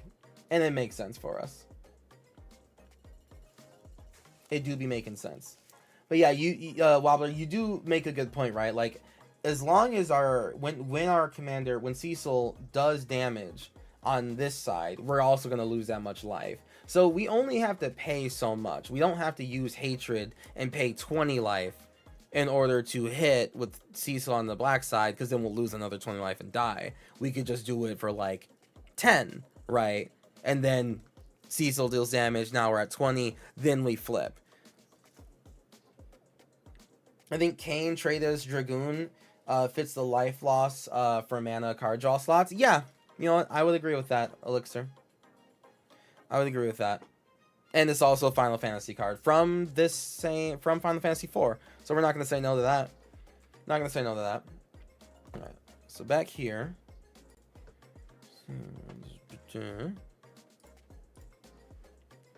Let me add Traitorous Dragoon. Let me add that now. Kane. Yeah. Yep, I'm fine with that. Kane, Traitorous Dragoon. And then let's do the Nightmare Lash. Nightmare Lash. Nightmare Lash. Hatred. I like the unspeakable symbol. That's a good one. Unspeakable symbol. Soul Kiss. I think Soul Kiss is a decent example of like, hey, there's like an enchantment that kind of lets you Duelist, Heritage, and Squall. Seed Mercenary. Alrighty.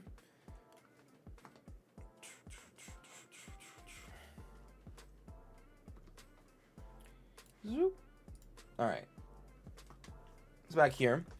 And then next topic, and I'll make like a system where the topic kind of like pops up so we can know what's going on.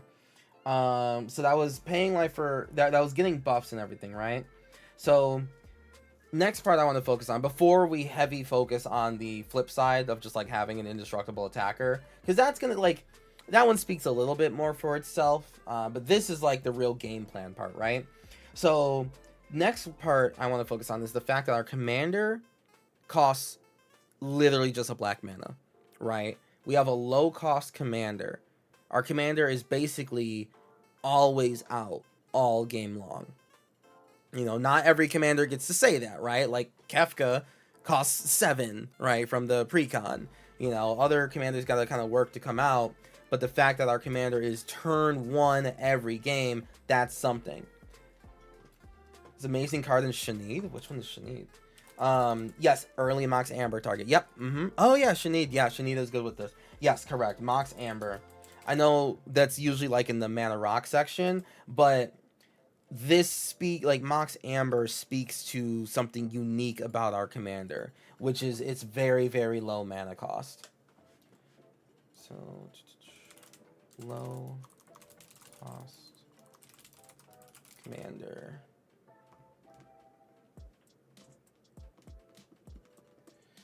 Low cost commander hits that Mox Amber. Isn't it technically Orzhov? Yes, it is. It is. It is Orzhov color identity on the 2. So we are looking at a black-white deck. Hence we got the background going on. Yep. Mox Amber is a good example. What else? What else is the benefits of having a low drop commander? Flaming Fist.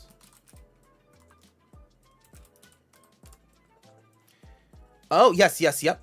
Yeah, backgrounds are very good. Whenever this creature attacks, it gains double strike until end of turn. Very good, very good. Very good. And when he's on the backside and he has lifelink, he gets double strike. Wonderful. Wonderful. Did anyone mention Children of Chorus for life regain, all the life loss on Cecil flip turns? Also, 1-drop. So I could play Abiding Grace, which will return Cecil Children of Corn after turn. Tamsil, we're going to get that to the end. I promise. We haven't mentioned that yet, but we will get there. We haven't even necessarily like started talking about the main benefits of the backside yet, but yes, that is going to be next. Couldn't you target yourself with Sorin Markov to trigger Cecil's flip? That's so fucking funny. Yes, you can. You you could pay 6 mana to -3. No, it's target opponent. It's actually target opponent. Isn't that crazy? It's actually target opponent. It's actually target opponent. That's crazy. Which is funny, because, like, Oh, no, no. The vampire type ability from Zendikar was if your opponents was at 10 or left life. So yeah, I get it now. Yeah, that's damn unfortunate. Your hopes and dreams are dashed. All right, give me more examples of why having a one cost commander is the bee's knees. The Flaming Fist is good. Any other black-white backgrounds?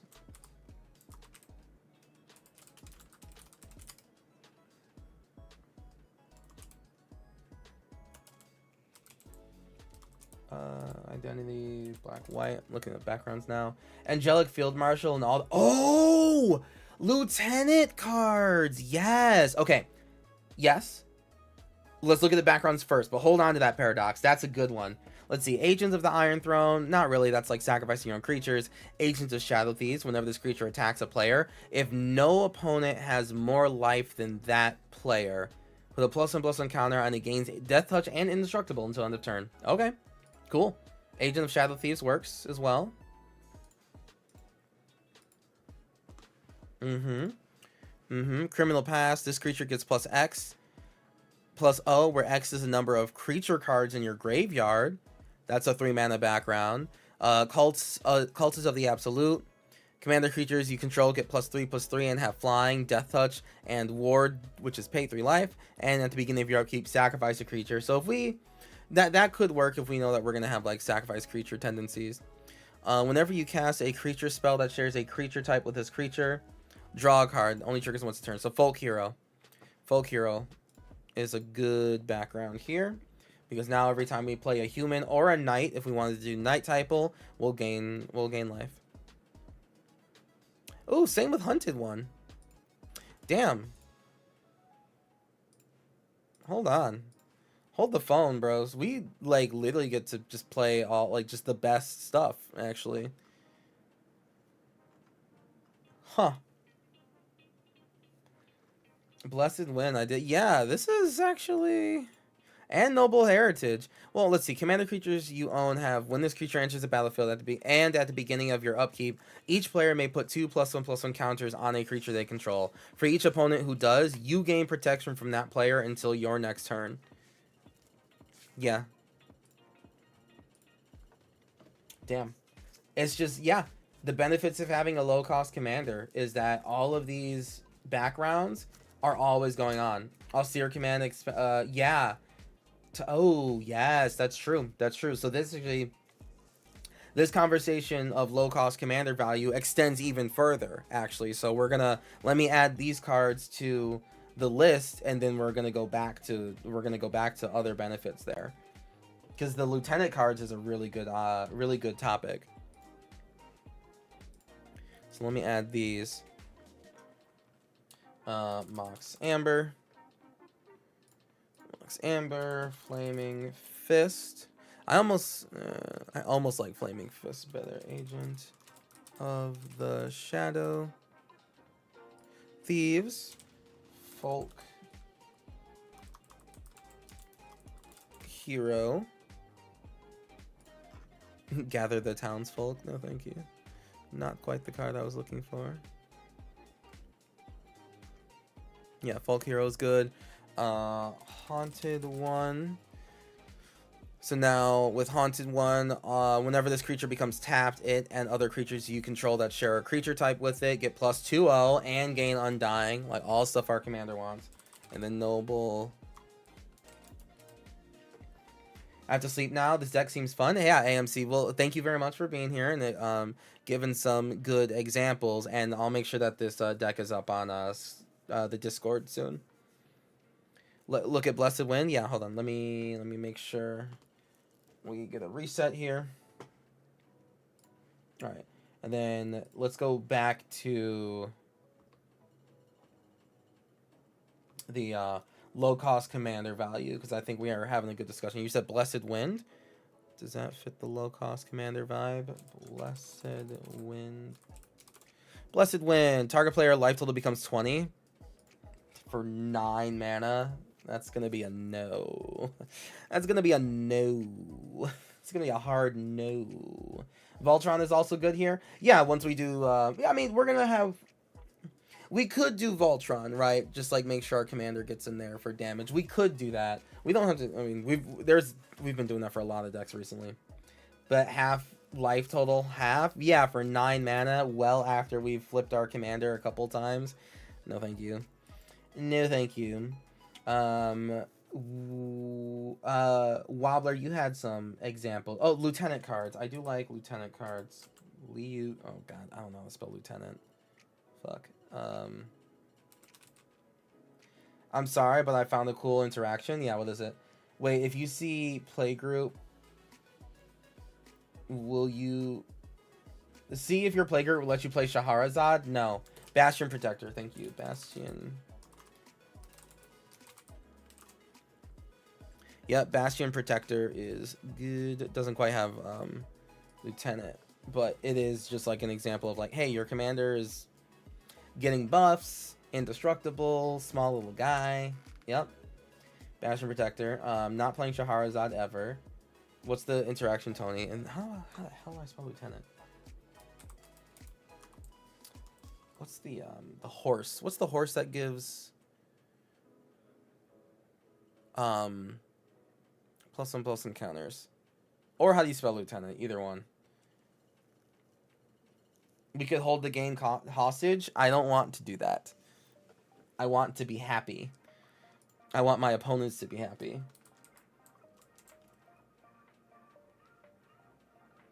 Lich's Mirror. If you would lose the game, instead shuffle your hand and your graveyard and all permanents you own into your library, then draw 7 cards and your life total becomes 20. So I don't want to do that. It will also just like die next turn though. Like, I mean, unless, like, obviously Lich's Mirror has its own combo and everything, but like we'll just die next turn. Bloodspore, Thranix, and Watchful Radstag.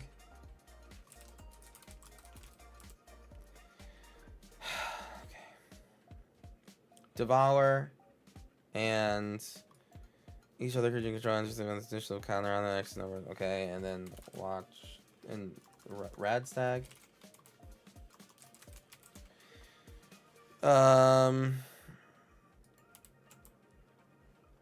Whenever it evolves, create a token that's a copy of it. Yeah. And then you go infinite, I guess. Infinite, instant board presence. Do you? When does it stop, though? When do you stop the thing, though, Tony? Okay, back to like the discussion of the low-cost commander and how that's like a cool thing.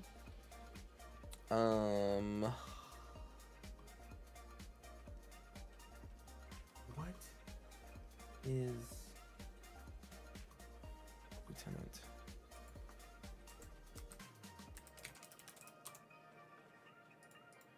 I found out how to spell Lieutenant. Lieutenant ID black white. Oh, Angelic Field Marshal. Angelic Field Marshal and creatures you control will have vigilance. That's kind of whatever. Oh, okay. There's the new Lieutenant card from Tarkir.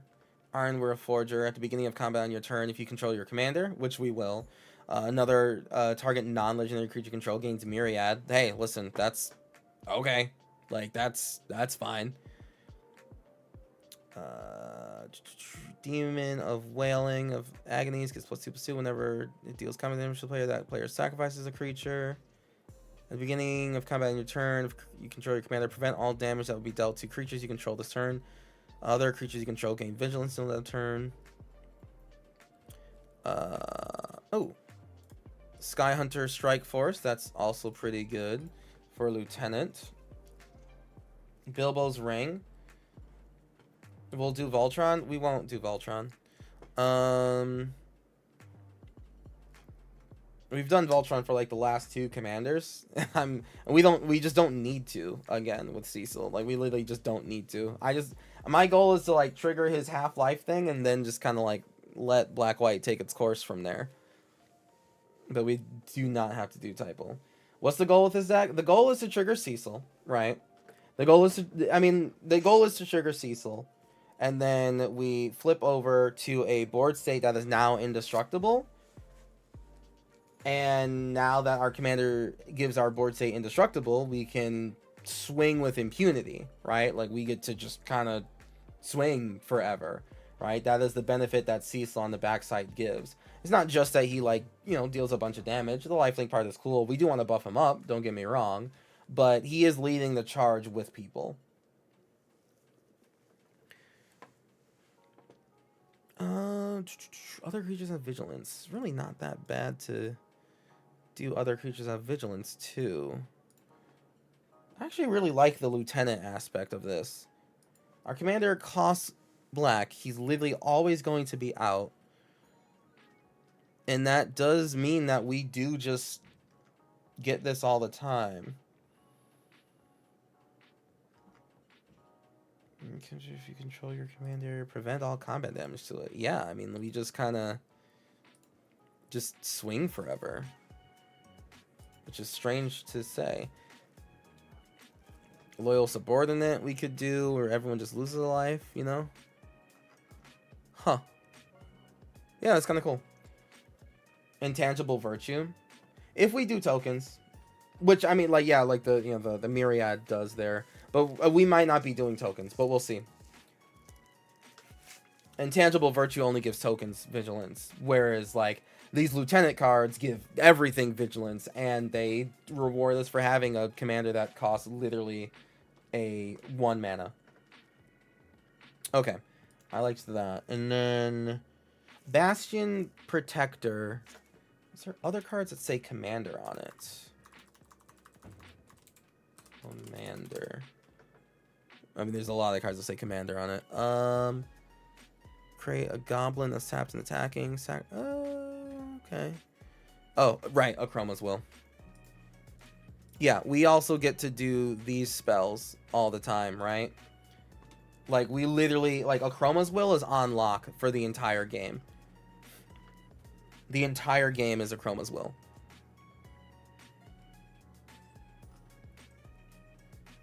Codsworth, Handy Helper. Commanders you control have Ward 2. And if we wanted to do, like, a, you know, more of the Voltron sense of having equipment and stuff, Codsworth would help there too. Cloud Kill. All creatures get -X until end of turn, where X is the greatest mana value of a commander you own. Yeah, no, that's that ain't good. Commander's Plate gives protection from blue, red, and green, but not black and white, which is a little bit of a problem. This is just a little bit of an issue. Delny, Streetwise Lookout, Power 2 Typal. I don't think that's gonna happen for long enough with Cecil. Like, because, I mean, even Cecil's backside immediately stops working with Delny, you know? Right? Like, if we do the thing that Cecil wants to do and Delny's out, then Delny, like, ends up, like, not working. And, yeah, I mean, I'm not really interested in having a card that just kind of stops working when our commander does the thing we want him to do, right? Commander creatures you control have Menace and Death Touch. Oh, the Shadowcat familiar, yeah. Oh, Ephemeral Storm. Faithless Maneuver. Faithless Maneuver is also a super good example of cards that are great for us. Man, we really... Huh. There's a lot that we get just because he's a single card commander. I just typed in commander and looked at...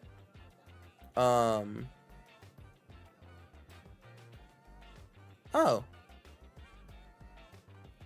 Is he a soldier? He's a knight.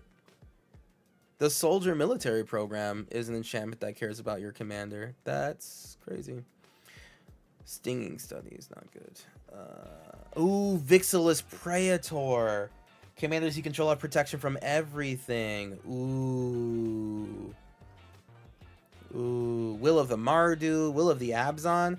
I would, okay, I have to stop looking at this because we would never stop. There's actually a lot. There's a lot that we could do in this deck just with the fact that our commander costs a black. Timely Ward, Will of the Mardu, Will of the Abzan, Rewrite at Dawn, huh? Whenever your commander attacks, make a mercenary. Sure, you know? Like, that's not a bad play. Yeah, okay. I'm gonna, like, pull back from this deep dive, but just know, like, that's an entire genre that this deck could delve into. Just commander typal. Literally just commander typal. McCready, Lamplight Mayor. McCready is, yeah, he'll give Cecil Stalk. We put in some buff cards in here though that will do a lot of make Cecil leave the 2 power bracket pretty quickly. And again, once he flips, he's out of that 2 power bracket. We want him to flip in order to, like, probably gain life back and swing with a big board. Are you on Twitch or something? Yes. Got Thesis. Yeah, we're on Twitch, YouTube, and TikTok all at once. Okay.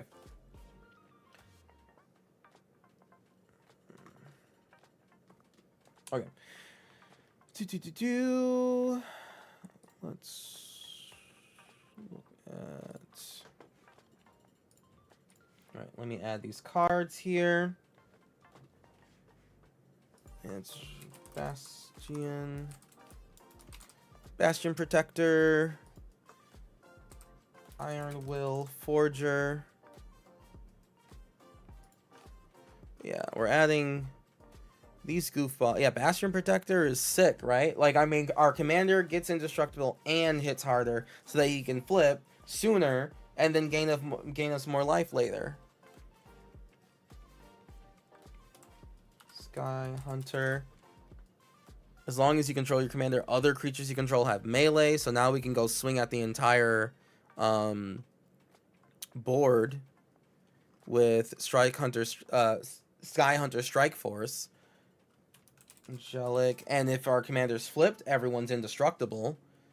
Angelic Field Marshal.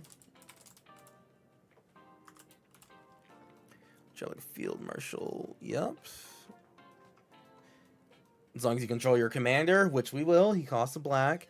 Angelic Field Marshal becomes a 5/5, so a 4-mana 5/5, and all of our creatures have vigilance. She's probably one that we could, like, take out for something better, but at the very least, this does fit the theme. Loyal Unicorn. Again, another card that we'd probably take out sooner rather than later, but vigilance. Prevent combat damage when we swing, and our creatures have vigilance, right? So we just get to keep on swinging just because we can. God forbid we give our creatures Death Touch. Chroma's Will. And then, of course, like, so in... It's more than just a Chroma's Will. Chroma's Will, Deadly... Rollick. Deadly Rollick also... Wait, isn't this from Final Fantasy IV? It is! Hey, look, they're on the card. They're doing the thing. It's the game that we're playing. Yeah, Deadly Rollick works, and then Flawless Maneuver.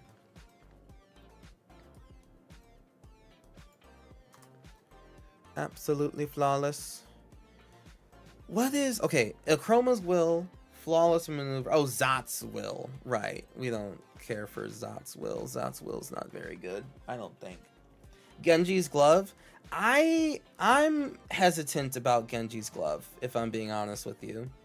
I'm hesitant about Genji's Glove. It costs 5, 6, 7, 8 mana total. Yeah, we get an extra combat, and we do, yeah, I guess. I'm hesitant about Genji's Glove.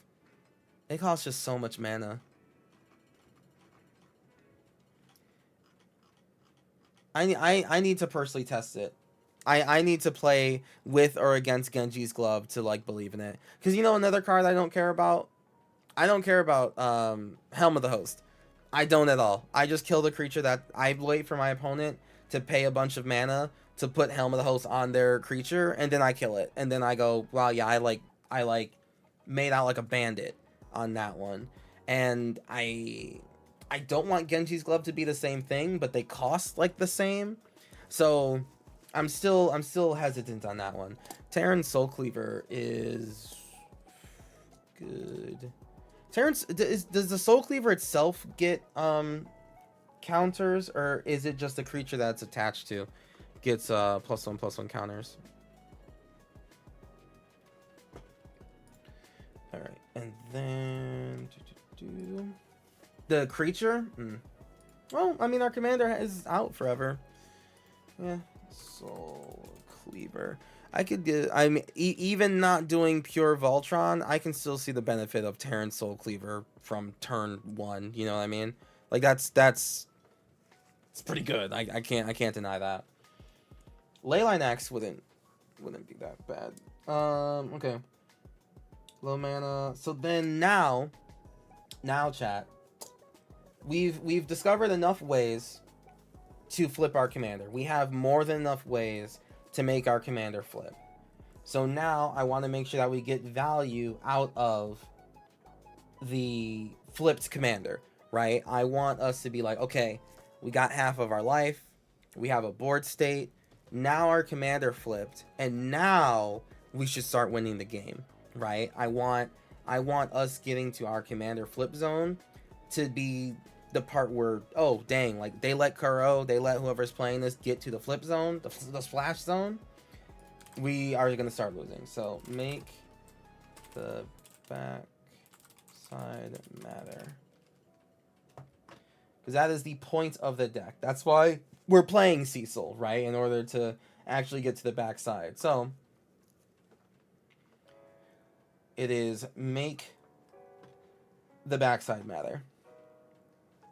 And so, I think my first aspect of this is board wipes, right? Now, once we flip Cecil, and we can flip Cecil without having to pay mana, right? Like, we can main phase 1, pay nothing, main phase 2, swing, flip Cecil, and then now main phase 4, we can do other things. Whenever Cecil attacks, until end of turn, right? So we can't do it the exact turn that we do it, but we can go to attacks for free. Everyone lives, and then because we have indestructible until end of turn, we can sacrifice. Are there any fight triggers in Orzhov? Not really. No, I mean literally no. It's like not what Orzhov does. Orzhov will just shout, you know, power word kill at you instead of fighting. You know, they don't really do that. There's one card that has it's from Warhammer. It's one of the Blood Angel cards. It says, like, it has lifelink, and when a creature dies, it deals 1 damage to anything. So it can, like, do that sort of stuff, but that's not quite what we're trying to do. Because if your creatures have lifelink, so yeah, we can play any card that gives our creatures lifelink. You know, a mass lifelink to all of our creatures is super doable. Board wipes. Fumigate. Fumigate is an example. It's not the best example, but it's an example of making the backside matter, right? So we swing. We have Cecil flipped. We swing. Our creatures get indestructible until the end of turn. We board wipe. And then now our creatures are left standing. Our opponents aren't.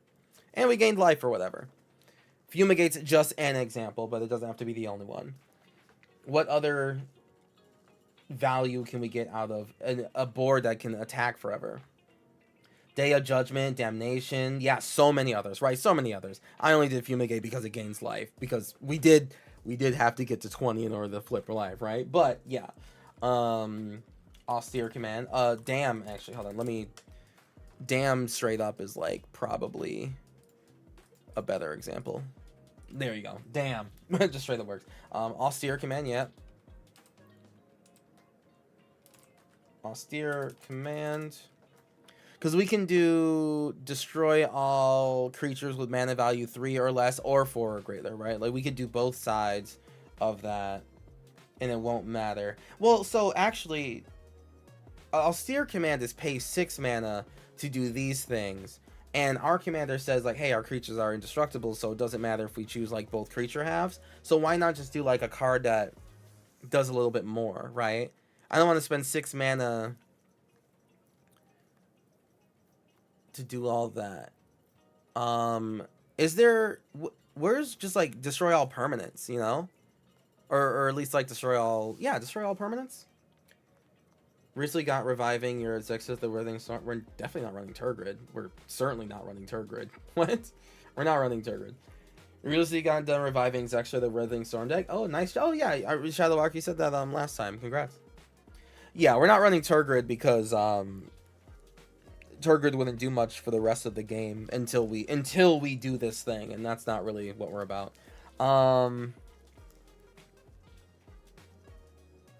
When you have an indestructible board, what do? Death Touch? Death Touch and Lifelink. If you want somewhat of a one-sided board wipe, White Sun's Twilight,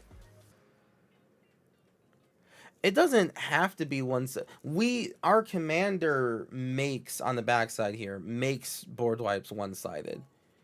So we don't have to run one-sided board wipes. He just makes them that way, right? Like, we could just do Wrath of God, right? Wrath of... Oh, actually, hold on. Ketras. We could do, Oh, yeah, that's funny.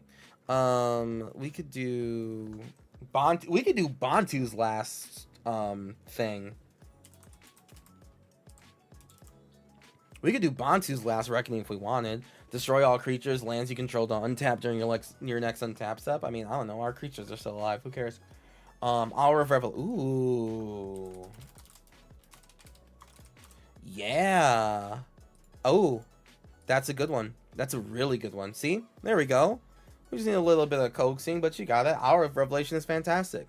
So, we swing with our commander, give all of our creatures indestructible, and then pay white, destroy all non-land permanents. Our board state's still here. Yeah, the artifacts are gone, the enchantments are gone, but like, I mean, so is everyone else's. Our board state's still here. We have a chance to just keep on going. And if we have any mana still up, because I mean, this only costs us 3 white, and we have anything that gives indestructible on other people's turns, you know, we're set. White Sun's Twilight create X. 1/1 to the X of Prime destroy. Oh, yeah, okay. Yes, it is destroy all other creatures, and we get to avoid that part. There's another card that's like that. Something like Maneuver. Ooh. Single combat's good. Each player... Oh, no. Single target... single combat is sacrifice. Single combat sacrifice. Don't do that. Route. Speaking of Elish Norn art cards... yeah, we can spend 7 mana. So what we can do, yeah, Route is a good one. Did I do that? Route's a good one because we can go to combat. You know, 7 mana. It's later in the game, of course, but I think we get to turn 7. We can swing, give all of our cards indestructible, right? And then 7 mana destroy all creatures. So that there's nothing blocking us. Route's a good one. Good job, Paradox. Boom pile. Flip a coin. If you win the flip, destroy all non-land permanents. Shit, I mean... You're not wrong. You're not wrong. I mean, I can't argue that. We get to do that instant speed as soon as our commander attacks. And just flip a coin. And it's like, oh, dang, it didn't work? Okay, fine. I'll just continue attacking you with Indestructible. Hey, Frosty Strap, how you doing? We're doing great this evening. Is there another one like the White Sun? Yeah, no, exactly, Shadow Walker. You're on it. It's something Maneuver. Like...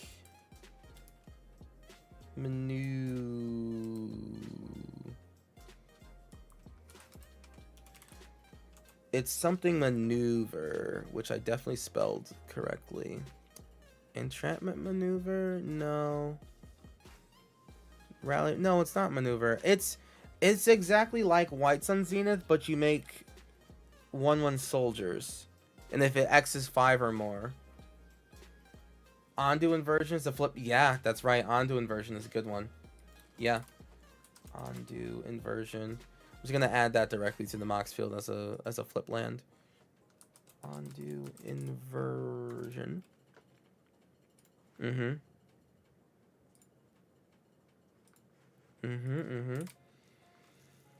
Let me ask you a question. What's the most goofy, weird commander in your opinion? Oh God. I mean, that's fucking anything that they make every single day. Goofy yes commander. Is it like goofy in a positive or a negative? Goofy derogatory or affirmative? I think that's like the I do need to know that. Yeah, flawless maneuver we have to give ourselves indestructible. But there's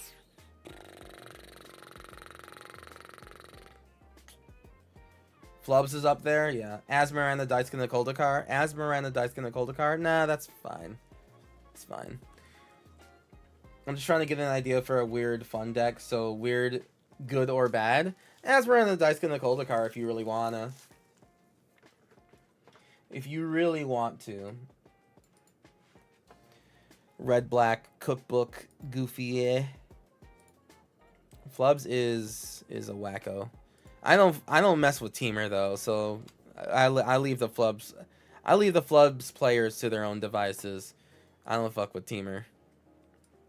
Teamer breaks my brain. Oh, Finality of Glory is the one you're talking about? Finale? No, that's the Angel's Tenor more. It is White Sun's Twilight, but instead of making mites, it makes soldiers. That's like it's like exactly what it is.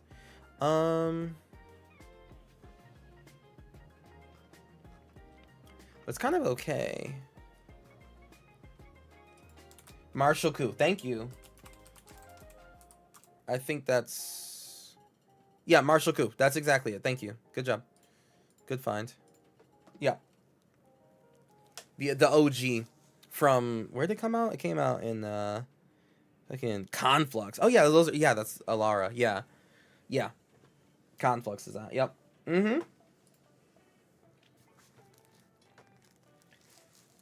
Maybe yeah. So again, chat, this is just an example of cards that make the backside matter. We fought for so long and so hard to make Cecil flip. You know, we brought ourselves to 20 or less life, right? Just to make him flip. So we have to find some way to make all of that matter. And when we attack, our creatures get indestructible. Cool, you know? Awesome, right? Our creatures get to swing with impunity. But if our opponents have a board to block with, then it doesn't really matter. Or if they're just going to finish doing the final 20 damage to us on the crackback, it doesn't really matter. So we need to make it matter.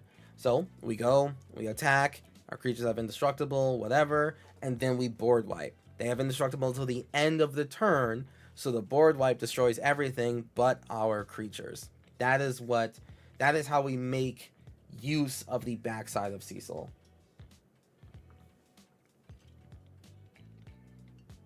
It does notably say other creatures, yes. Yeah, the Martial Coup, pay X. If X is 5 or more, destroy all other creatures. Yep. Other creatures. Alright, so let me add... And being able to have a board wipe at instant speed is quite good here. Alright. Flipping over here. Damn is good. I like Hour of Revelation. That was a good pick. Hour of Revelation, White Suns, Twilight, Route, and then Boom Pile, And then Martial Coup. All right, so now I think we literally have like kind of everything. Oh, sorry. The last thing that I want to make sure we add is oh, we do have 19 creatures in here. We're definitely a little low on creatures. We're definitely low on creatures, but it's not. It's something we can fix. How much card draw? That is also true that we don't actually. No, we. You know what? No, we covered card draw actually because we covered this in like different topics. Just like the topic was make the backside matter, right? One of the topics was pay life to draw cards, right? That's just one of the ways that we make sure that we get to, you know, flipping with Cecil. So we actually did talk about our draw outlets. So Cruel Bargain both draws his cards and gets us to the half-life part. Infernal Contract does the same thing. Peer into the Abyss, Sign in Blood, Night's Whisper, which did not get added. I gotta add that. Night's Whisper. Night's Whisper. So yeah, we do have card draw in here, and we have removal in here, right? And a Chroma's Will that lets us swing with double strike and all that cool stuff. So yeah, we do have kill spells, we have interaction. We got that. Just got here. Would you show that protect card again?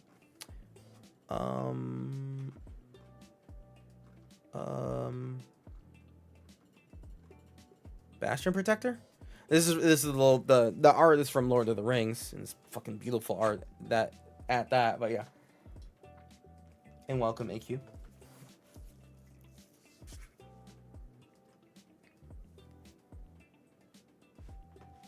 It was an angel, I believe. All the other cards get indestructible when attacking. So as for Sentinel, since we're buffing our creatures, yeah, we do a little bit of buffing. Actually, wait, no, none of our creatures buff. The only buff we have is like Skyhunter Strike Force. In terms of like bringing this deck up to like a 3, you know, we definitely like take out Zentarum Bandit and put in Esper Sentinel and things like that. Like you know, this deck isn't perfect, but it is a deck that is focusing on triggering Cecil. Right, it is a deck that is doing that. But there's definitely like some lower and like low mana value cards that we can put in here. Another thing that we are kind of missing out on is a Night Typo as well. As for I'm surprised you don't have Boromir Warden of the Tower, but it does. I guess the commander does it. Yeah. Boromir gives the board indestructible. What I have instead of Boromir is Flawless Maneuver, right? One of the topics we covered was the benefits of having a commander that costs 1, aka a commander that's there the entire game, is that Flawless Maneuver is always on. Yeah. It was the Angel, I believe. All the other cards get indestructible while attacking. So yeah, it was Angelic Field Marshal. Angelic Field Marshal gets +2/+2, and then creatures we control have +2, get Vigilance. This is, again, a card that we could probably take out when we're trying to like make this better, but it does have Lieutenant, which means it's always on while our commander is here, and our commander's always here because he costs 1. You know, that was just like the focus there. All right. I added those cards. I feel like this deck is trying to do too much at once. Yeah, it is in a way. I mean, with the way that I kind of break things down, I cover different parts of the card and add about like 6 cards for each topic. Ideally, the cards overlap with like wanting to do like one thing. But this is just an exploration of the commander itself, right? The commander of Cecil Dark Knight. Exploring what this card can do. And this deck is exploring each aspect of what he can do. And if you want to nail down one, totally, right? You can take out all the Lieutenant cards or all the background cards, right? But if you do look at this list, you do get to go, oh yeah, I forgot that the background cards all work for this commander, right? You got 6 options to choose from. You can take a couple out, keep a couple in, whichever, but at least they're there. That's the main goal of like these deck techs. It's not to build the, you know, tier 3 deck and you got to be prepared for every sort of thing, but it is, let's look at Cecil. Let's build a deck around Cecil. Is that Joda? God, no. What other commanders do you have planned for tonight? It's actually just these two. It's just these two, which it's about like 2 hours per commander, which is actually pretty, we're doing pretty good here. It's just these two right now. What commander am I most excited for? It's probably Y'shtola from the Final Fantasy set. I think Y'shtola is my dream girl because she's hot as fuck. And she's Esper. I mean, I was going to choose any Esper commander anyway because I'm an Esper player, but like she's drawn by Magali and she's beautiful. Shit, you know. But yeah, it's probably Y'shtola and the Emperor of Palamacia the Third, or Emperor of Palamacia from Final Fantasy 2. I liked the deck that we built on him the other day. So you like the new Golbez? Yeah, Golbez is cool too. Sephiroth baby, yeah. Hey, listen, I think what I'm most excited for, Nova, is the commanders I'm gonna play against. I'm very excited for all of the cards that are being added to the commander format that I'll be able to supplement the decks I already have with, and I'm very excited to play against what other people bring to the table. I'm not gonna play a Sephiroth deck. I'm not a fan of Sephiroth. It's just not me, right? And the cards that he has just don't really strike my fancy. But I do look forward to playing against them. I'm not gonna touch Cloud with a 10-foot pole. But I look forward to playing against those decks and seeing if my deck can match up to a Cloud deck, right? Can I run with the Clouds, or do I have to kind of tool around in my deck? That's what I'm excited for. I'm excited for playing against cards as much as I am to play them. Also, because most of my content is actually commander gameplay, I get to live vicariously through 3 other players like every single night. So, I'm winning. There's so many options for cool decks to be built. There's so many. Wait, unironically, since we're destroying all our opponent's creatures, genuinely Blood Artist? We don't need Blood Artist. The reason we don't need Blood Artist is because when we attack with our commander, after we destroyed everything, we already beat the crap out of our opponents. We've already done that part. Typically, Blood Artist is better for when you're doing Aristocrat, right? Like, you have control over the life and death of your own creatures, so you have a guaranteed trigger on Blood Artist.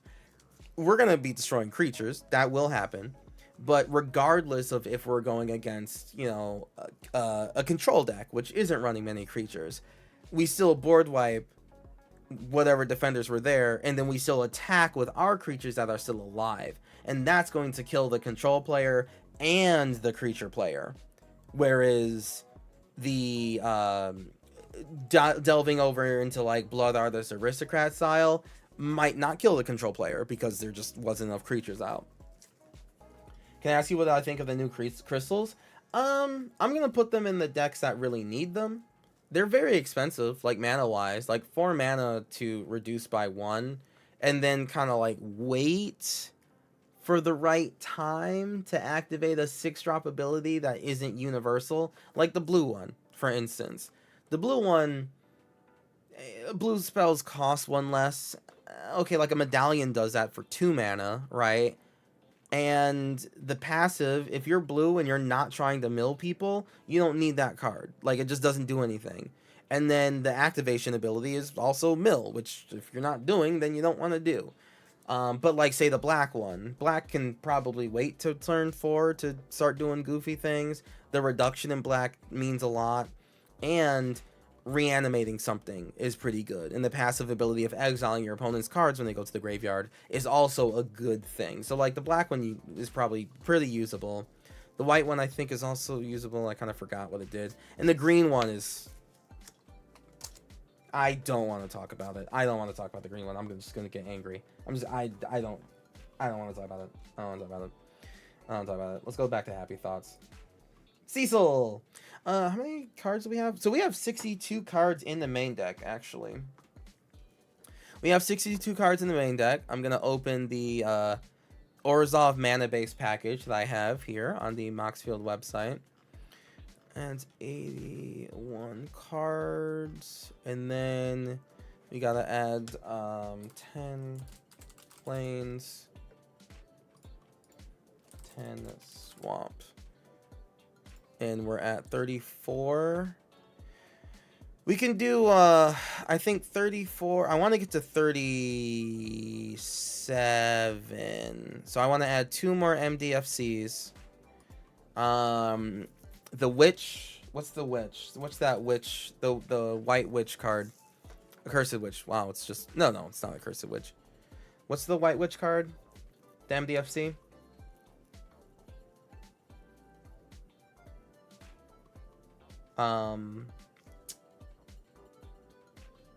I just... What? Something witch? It's one of the many witches.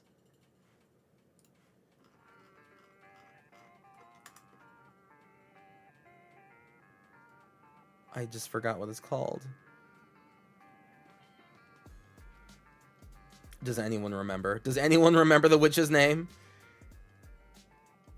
Oh, there we go. Witch Enchant. Okay, yeah, well, that's a straightforward name, right? Witch Enchanter. And another MDFC. Crypt of Agadim. What's the white... Well, that makes angels. That's whatever. What's the white one? That's the witch. The black one is the bog, which is fine. Okay, we could do the Bogart one. Bogart. Trawler. Okay. And then take out 3 cards, and then we'll be set. I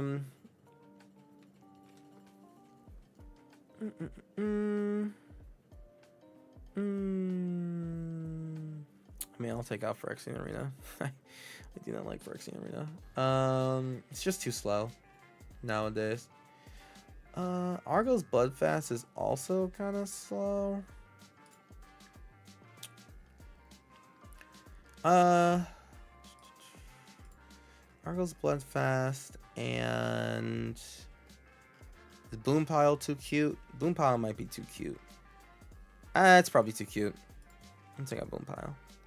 Alright, and that's a solid 100 there.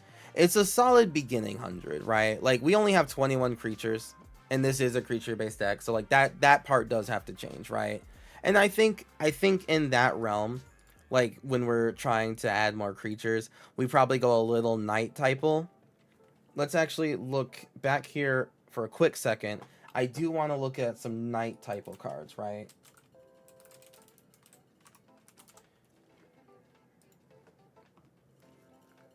I do want to at least experiment a little bit in some night typal that Cecil would really like. Because that's like probably the best way to get a bunch of creatures. Delny? No. No. No. Well, actually, before I say no, what does Delny do for this deck?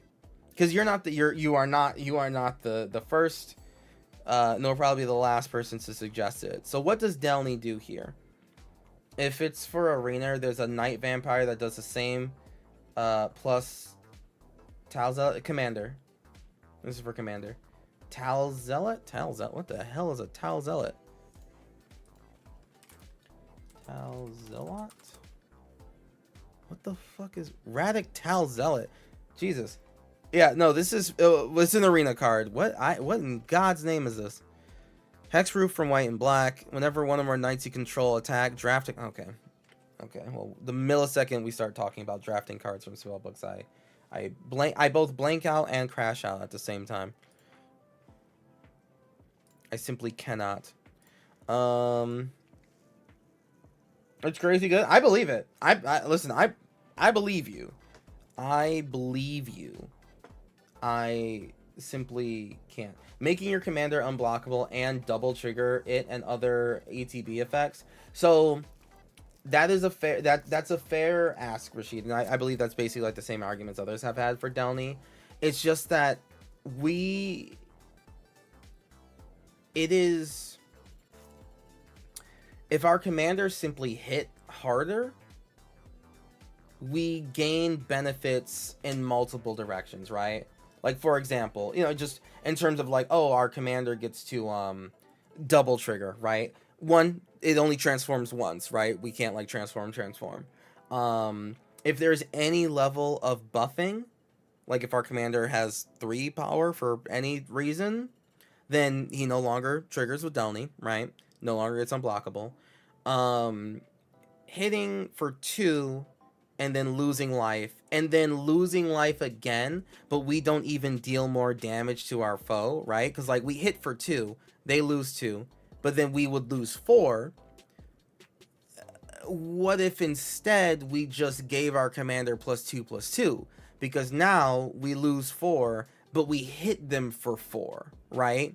That's the why I would say Delny is not necessarily what this deck wants, especially in commander, right? And also like Cecil flips, right? See, the point of getting to half life is that Cecil flips into a 4/4, in which case, oh no, like, oh yeah, right? So okay, I'm glad you get it. Yeah, because you are not the only person to ask. You are, multiple people have come and said Delny, and I'm just like, I'm scratching my head. I'm like, what's going on?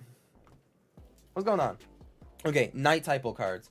Someone mentioned something. Then Roaming Throne. Roaming Throne, especially if we have more Knights, that would trigger. You're not wrong about that. Roaming Throne, it would also be a Knight. We could do that. Or, again, if we just made our commander hit harder, it doesn't matter how many times he triggers, right? If our commander hits for 10, and our opponent, like, we deal 10 damage and we lose 10 life, that's better than, like, 2 Delnys and 2 Roaming Thrones, really. Like, it's because then it's just, we dealt 2 damage, but then we triggered 5 times. Like, okay, eh. Knights of the Round. The new saga. What's that called? What's that new saga called? I definitely don't remember what it's fucking called. I definitely do not remember what it's called.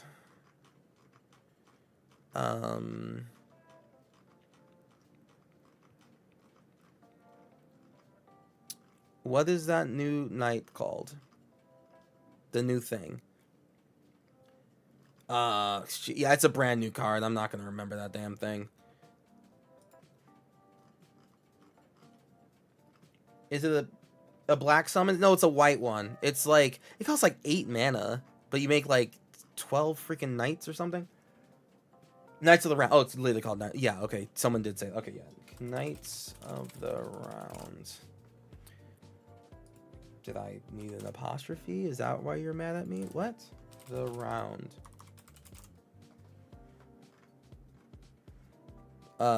Is it not The Round? I'm just gonna look through Final Fantasy then.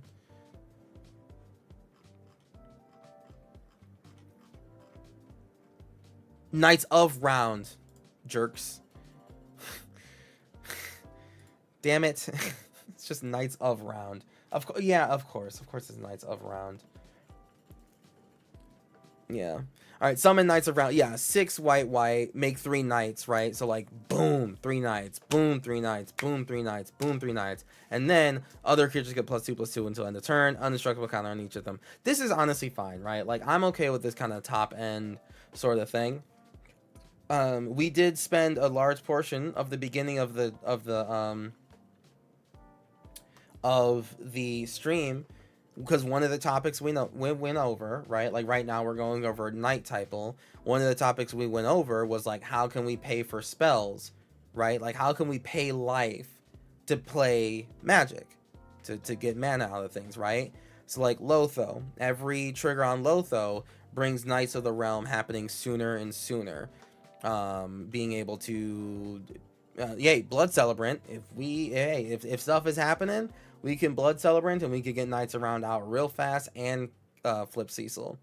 So we, in terms of black and white, we are kind of ramping in pretty decent ways as far as black and white is concerned. So the Knights of Round is not completely out of our grasp. It's not completely out of our grasp, so we can still use that. Yep, that's Knights of Round. What else? What other Knight type stuff do we have? Night Hunter Teresa. Hey, thank you very much for the follow. I appreciate it. We're not hunting you down, I promise. Adeline, probably. Adeline. So we can keep on making guys. She's also a creature. I do want to focus on getting more creatures in here, too. Get some creatures in here.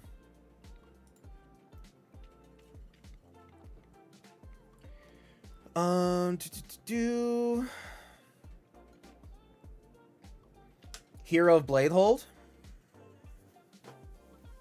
Yeah, sure. She is a knight. That's right. Yeah. Hero of Bladehold. She is a knight. And now that we're on this like knight path, now I do want to get like extra knight triggers. You know what I'm saying? Like now I'm more willing to run the throne, because like the more knights, the more typo we get in here. Yeah, sure. Like, you know, it has diminishing-ish returns on our commander, but it's still some returns. But now it's like, okay, now our Hero of Bladehold triggers twice. Now Adeline triggers twice.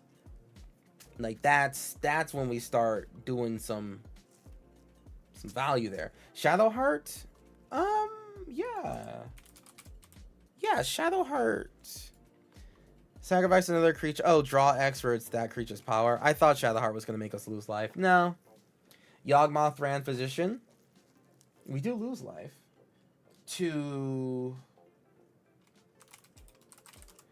We lose life to do what? Pay 1 life and sacrifice another creature. We're not super heavy on sacrifice. We could the deck itself could always be tweaked, of course, to be heavier on sacrifice. We don't. I'm not convinced that we're at that point yet. Check out White Aerith. Yeah. The White Aerith is I spelled Aerith wrong because I don't play Final Fantasy. Yeah, Aerith gains Burrow. She is a 3-mana 2/2 with lifelink. Whenever you gain life, put a counter on her. When she dies, put X counters on each legendary creature you control, where X the number of counters on her. If I was going more legendary centric, I probably would. Albert, Warrior of Darkness. I do like Albert, actually. Ardbert. I actually want to build Ardbert as commander. I actually really, really like this card. This is one of my favorite cards to come out of Final Fantasy, and it's in the Solar Precon. Yeah, Ardbert's sick. Whenever you cast a white spell, put a +1/+1 counter on each legendary creature control. They gain vigilance. Whenever you gain a black spell, legendary creatures +1/+1 and Menache. He's a spirit warrior though. But that this is the type of card where like it just kind of ramps up. Oh, speaking of cards that care about white and black, what's that? The Liege. The Liege for black white. Deathbringer Liege. A Deathbringer Liege. Deathbringer Liege. He's good at everything with white and black. Well, as long as you have legendary creatures, but yes. Chocobo Knights. Chocobo Knights. Whenever you attack creature you control with counters on them, gain double strike. We don't have counters in our deck. It's the thing. We just don't. Like, we just simply don't have we just don't have counters. I mean, oh, +1/+1 counter. Yeah, we're just not doing +1/+1 counter typo. Just not really. Not really.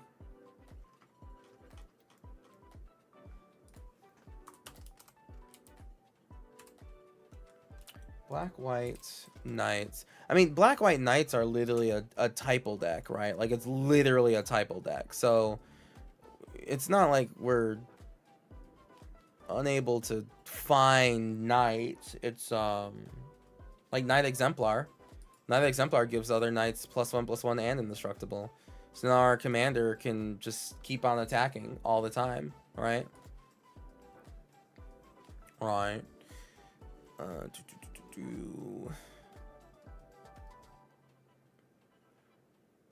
Yeah. There we go. Have you heard of Strike Force? Of Strike Force?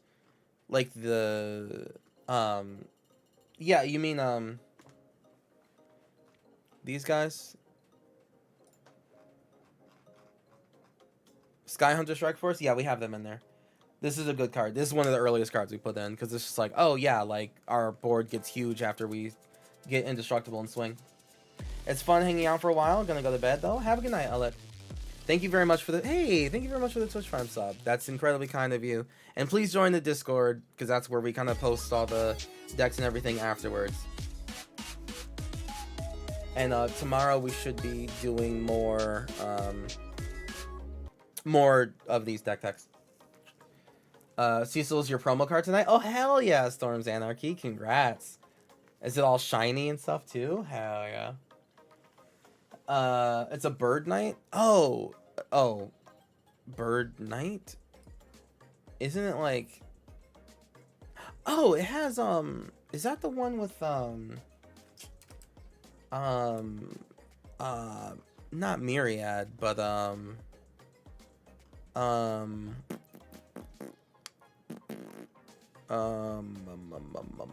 you know the one. You know what I mean. Is that the one with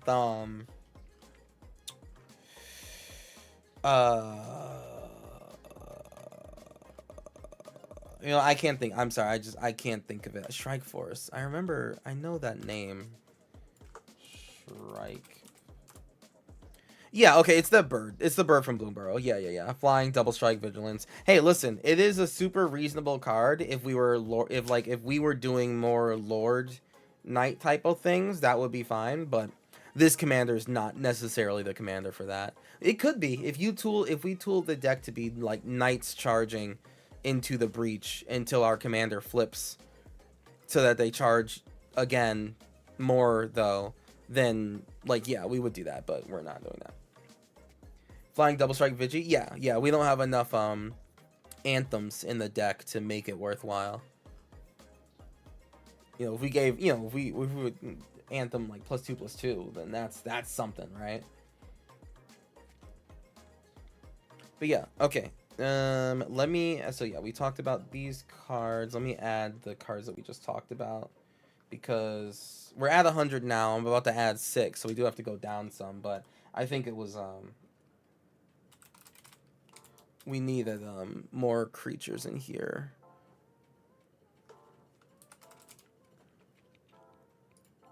Summon Knights of Round, Adeline, Hero of Bladehold. Ardbert, I think I'm gonna skip on Ardbert. We don't have enough legendary creatures right now. And Deathbringer Liege, we don't have enough black and white creatures. No, we do. Never mind. Deathbringer. And then 9 Exemplar. And then, sorry, there's a vampire that has like huge lifelink stats. And has like life gain and stuff. It's like black white. It's like a really good vampire. Which the world is, by the way, a vampire.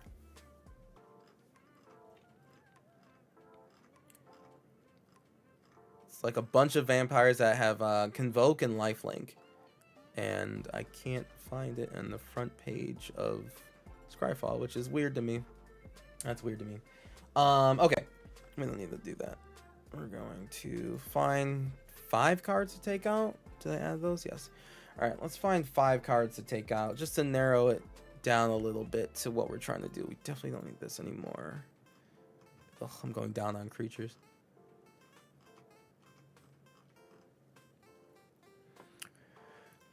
Draw spells, free spells,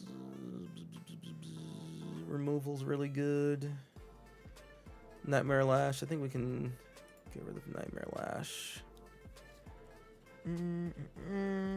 Soul Cleaver. Okay, we can get rid of some of these. So, Flaming Fist is fine. Folk Hero's fine. Hunted One is fine.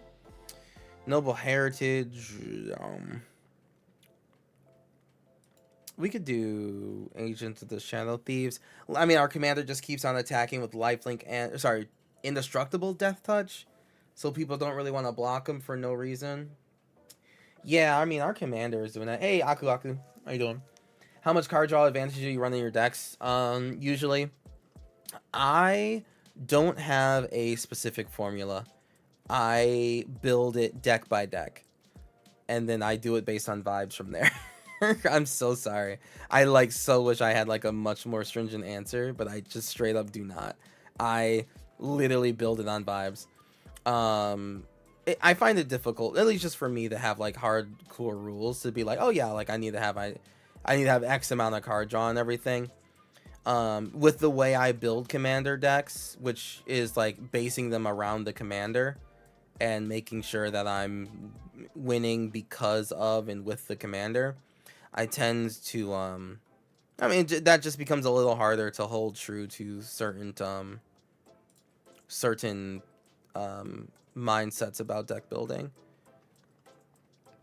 I did make sure that we went through and found like very befitting versions of card draw in this deck, you know. I literally just returned to Magic today after 10 years. Hey, welcome back, Night Hunter Teresa. Damn. May I ask what you're using to build the deck? Yeah, so moxfield.com. Moxfield.com, sponsor of the channel. Love them so much. Highly recommend. The view that you have is different.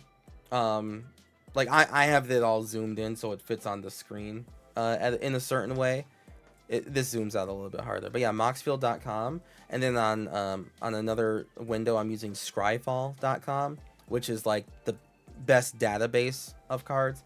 So I'm typing in, like when people suggest a card in chat, I'm typing it on Scryfall, and then I'm reading it and then downloading the image. Do you think the Buster Sword is better than Robe of the Archmage if my commander is a wizard? Well, what does your commander want to do? I know they do different things, but assuming the deck is good otherwise, well, it depends. Like, is it a wizard that wants to deal physical combat damage? Because I'm probably gonna say the Buster Sword, right? Like, does he have an on-hit attack? Then yeah. If just having ward in general is typically good enough, then I'm gonna say the Robe of the Archmage. No problem, Night Hunter. Welcome back to Magic after so long. Please join the Discord. It's good to have you. And enjoy the Final Fantasy set. That shit just came out. Or the pre-releases this weekend. I need to take out one more card. Not a creature. Not a creature. And not a land. We have some good removal. We have decent, very decent. I can take out the Game Changer, so then this deck is more palatable. Boop. We'll take out the Game Changer. We'll take out the Game Changer, and then now the deck is perfectly in line with bracket 3 without having to think about it. Switch printings to the Final Fantasy set. Don't know why it's printing like that. There we go. Shining Armor. So this deck isn't a Voltron deck, in all fairness. Our commander does want to deal damage. You know, I will admit that, right? Our commander does want to deal damage, but he also wants to lead like an army into battle, which is why we are kind of focusing more on like creatures that can kind of fulfill what we need to do here. We win by dealing combat damage to the whole, like to everyone, not just like the commander one-shotting people. Also, if the commander gets too strong, like we might lose more life than we can handle. Like if for example, if we're at 21 life, right? If we're at 21 life, but our commander is buffed with with the Buster Sword, then, you know, we're gonna take a lot of damage, more damage than we need. We're gonna go way below the 20 mark with having like you know, making it just like a Voltron, let this guy deal damage commander. Once he flips, you know, he gets lifelink, and therefore we will eventually wish our commander, you know, had a kabillion damage on him. But for the parts of the game where he will make us lose life when he deals damage, we don't want him to have a kabillion damage. You know, we just don't want that. Would Blood Pet work in here? Blood Pet. We have blood we have where the fuck? We have Blood Celebrant, if that's what you mean. Blood Pet, I think, is sacrifice, pay a life, draw, or again a mana, which I don't think we necessarily want to do. But Blood Celebrant kind of gets the whole job done. The first topic we went over for this deck was figuring out like at least 6 different cards that allow us to lose half of our life total immediately, right? Like a Danto Vanguard here. On turn 1, we can play Cecil, and on turn 2, we can play a Danto Vanguard. We can pay the 4 life to make it indestructible until end of turn as many times as we want, then swing with Cecil, and then flip Cecil immediately, right? Like that. We've looked into a couple of the cards like that. Danto Vanguard, Arco Flagellant, same thing. So we have quite a couple cards that just let us flip, that just let us like pop, we're done. And then we gotta make sure that we win on top of that. We swing with creatures that give a damn and matter, and hopefully kill our opponents to death. Is Final Showdown a one-sided board wipe in your deck after combat? Yes. Every board wipe is a one-sided board wipe after combat, which is why we run Damn, for instance. Or, most importantly, Hour of Revelation. That's why we run these. So that we can go to combat when Cecil flips to this side. We swing, and then for white, we destroy all non-land permanents, but our creatures at the very least are safe. Tree of Perdition. Huh. Yeah, why did I not think about that? I just haven't thought about Tree of Perdition. You're right, though. It's risky, because, like, so we would play Tree of Perdition, we'd swap the life totals from 40 to 13, then swing with Cecil, and go from 13 to 11. And then flip Cecil, which is cool. Ooh, okay, wait, okay. But then for an entire rotation, we're at 11 life. And everyone just saw what we did. I don't know, buddy. That's living on the edge. That's living on the edge. So I don't know about that one. Yeah, I don't know about that one. It's a good idea. Like it triggers the commander for sure, but that is run some white stacks. I mean, we could. We don't have to. I mean, the creature base is honestly pretty open. Like, you could do a lot. Like, you could take out Defiler of Faith and Deathbringer Liege to throw in Esper Sentinel and every Thalia. Like, I mean, and Night Type, but there's still a lot of room for Night Type as well. So, like, there's a lot that can go in here, for sure. Boromir, synergy plus hate. What is the Night synergy, right? Is that mainly it? We do have Flawless Maneuver, which is Boromir, but free 99 because our commander is literally always on the battlefield, so this card is always free. And yeah, it is hate as well, which is again something you could definitely put in here. This is not this deck in and of itself. This commander does so many different things that you can definitely build it any single way you want. But the way I built it, at the very least for right now, is to explore the sides of Cecil, right? This was a deep dive into what Cecil can do. And Cecil Dark Knight is able to help you mess around with making sure you have a certain life total and less, so that you can flip into a lifelinker, and then that lifelinker gives your creatures indestructible. and then we make use of that indestructibility, and then you ideally win from there, you know? That's the point of this deck. The point of this deck is to look at the 1 drop cost, the 2/3 part, the night part, the death touch part, the deal damage, lose life, flip over when you do that part, and then to go to the back part. Night, 4/4, lifelink, other attacking creatures have indestructible. That was the point of this deck tech. To look at every single aspect and go, ooh, this is what you can do. This is what you can do. This is what you can do. Wall of Blood is good too, as well. That one's slipped under the notice. We do have a couple cards that do get us into the half health territory, so don't think that we are we don't have anything like that. We have Blood Celebrant, you know, like we're doing the life gain loss thing. But yeah, okay. I think that's it. We are at 100 cards here, and it is 1:33 a.m. for me, and I've been streaming for 4.5 hours, so it was basically about 2 hours per deck, which honestly for me is like faster than normal. I'm happy that I kind of looked and thought about some notes to go over first, like just the different topics, so that things could move a lot smoother. So I'm happy with this format. All right, chat. This is the 4th deck in our 16 decks of Final Fantasy challenge series here.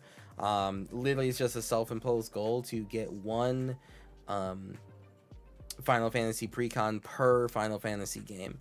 So we've been through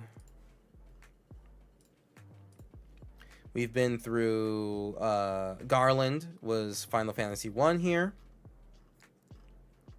which was fun. That was actually pretty fun to go over. And then Emperor of Palamacia, who was honestly a deck that I might personally build, is deck number 2 for Final Fantasy 2. And then Final Fantasy 3 is what we did earlier today. Xande, which was also fun. You know, this was a pretty decent exploration. And then the one that we just did, which is Cecil Dark Knight for Final Fantasy 4. The more we do, the more we, and I can tell you what the next one is. The next one, chat, is Gilgamesh. Ooh, damn, shit. We got Gilgamesh up in here. Yeah, Gilgamesh is going to be the next one. So, prepare yourselves. Yeah, tomorrow, or today, I should say, I want to do another 2. It's going to be Gilgamesh and Kefka. Oh, look at that. Okay. Yeah, we'll be stacked tomorrow, chat. Gilgamesh and Kefka we're covering tomorrow. So be sure to tune in for that one. Gilgamesh mono red equipment for sure, with a little bit of samurai splashed in there. And then Kefka court maids, just Grix is rude, honestly. I don't even know how I'm going to build this Kefka one. I'm going to have to really look into this. But yeah. So that's going to be tomorrow, chat, or at least later today. Thanks for the stream. Absolutely nice. Welcome again. Welcome back to Magic, Commander, all that stuff. Be sure to join the Discord, everyone. Huge shout out to literally every single sponsor that you see above my head there. Nerd Gear Gaming, Moxfield itself. If any of these cards struck your fancy, or if you're looking for any of these singles from Final Fantasy, please use code Kuro at coolstuffinc.com. You're going to get your cards on time. You're going to get them well protected, and you get 5% off when you use my code. So we went over a bunch of cards. If you're going to build any of these commanders and you're just like, dang, I really need an Arcoflagellant. I never even heard of that card. Code Kuro, 5% off at coolstuffinc.com. Probably won't be able to join. Got your baby shower tomorrow. Hey, listen, enjoy your baby shower, bud. The streams, the streams will be here. They ain't going anywhere. All right. But I appreciate you. And I'm going to, before I get to bed, try to at least put some of these over on the Discord so people can follow them. And Also, the Discord has room for us to see, for you to share your own deck list. If you build Cecil a different way, show me how you built Cecil. You know, it becomes a thread. Okay. Sorry, I'm just do. All right. Where am I gonna drop you off, chat? Baddie's playing Pokemon. Phyrexian Hannah is playing Friday Night Magic with fish sticks. Ooh, I do like that. All right. Yeah, I think we're gonna go over to Phyrexian Hannah, who's playing some Commander, and we love friends playing Commander. All right, chat. Enjoy the pre-release weekend for those of you who are celebrating said pre-release weekend. And raid Phyrexian Hannah. Chat, have a wonderful night. Please say hello to Phyrexian Hannah, Jack the Lithomancer, Lethal Titties, and Bobby Christine. All fantastic, wonderful people. Big heckin' hearts to all of you. I'll see you tomorrow. All right, have a wonderful night. Bye bye. YouTube, have a wonderful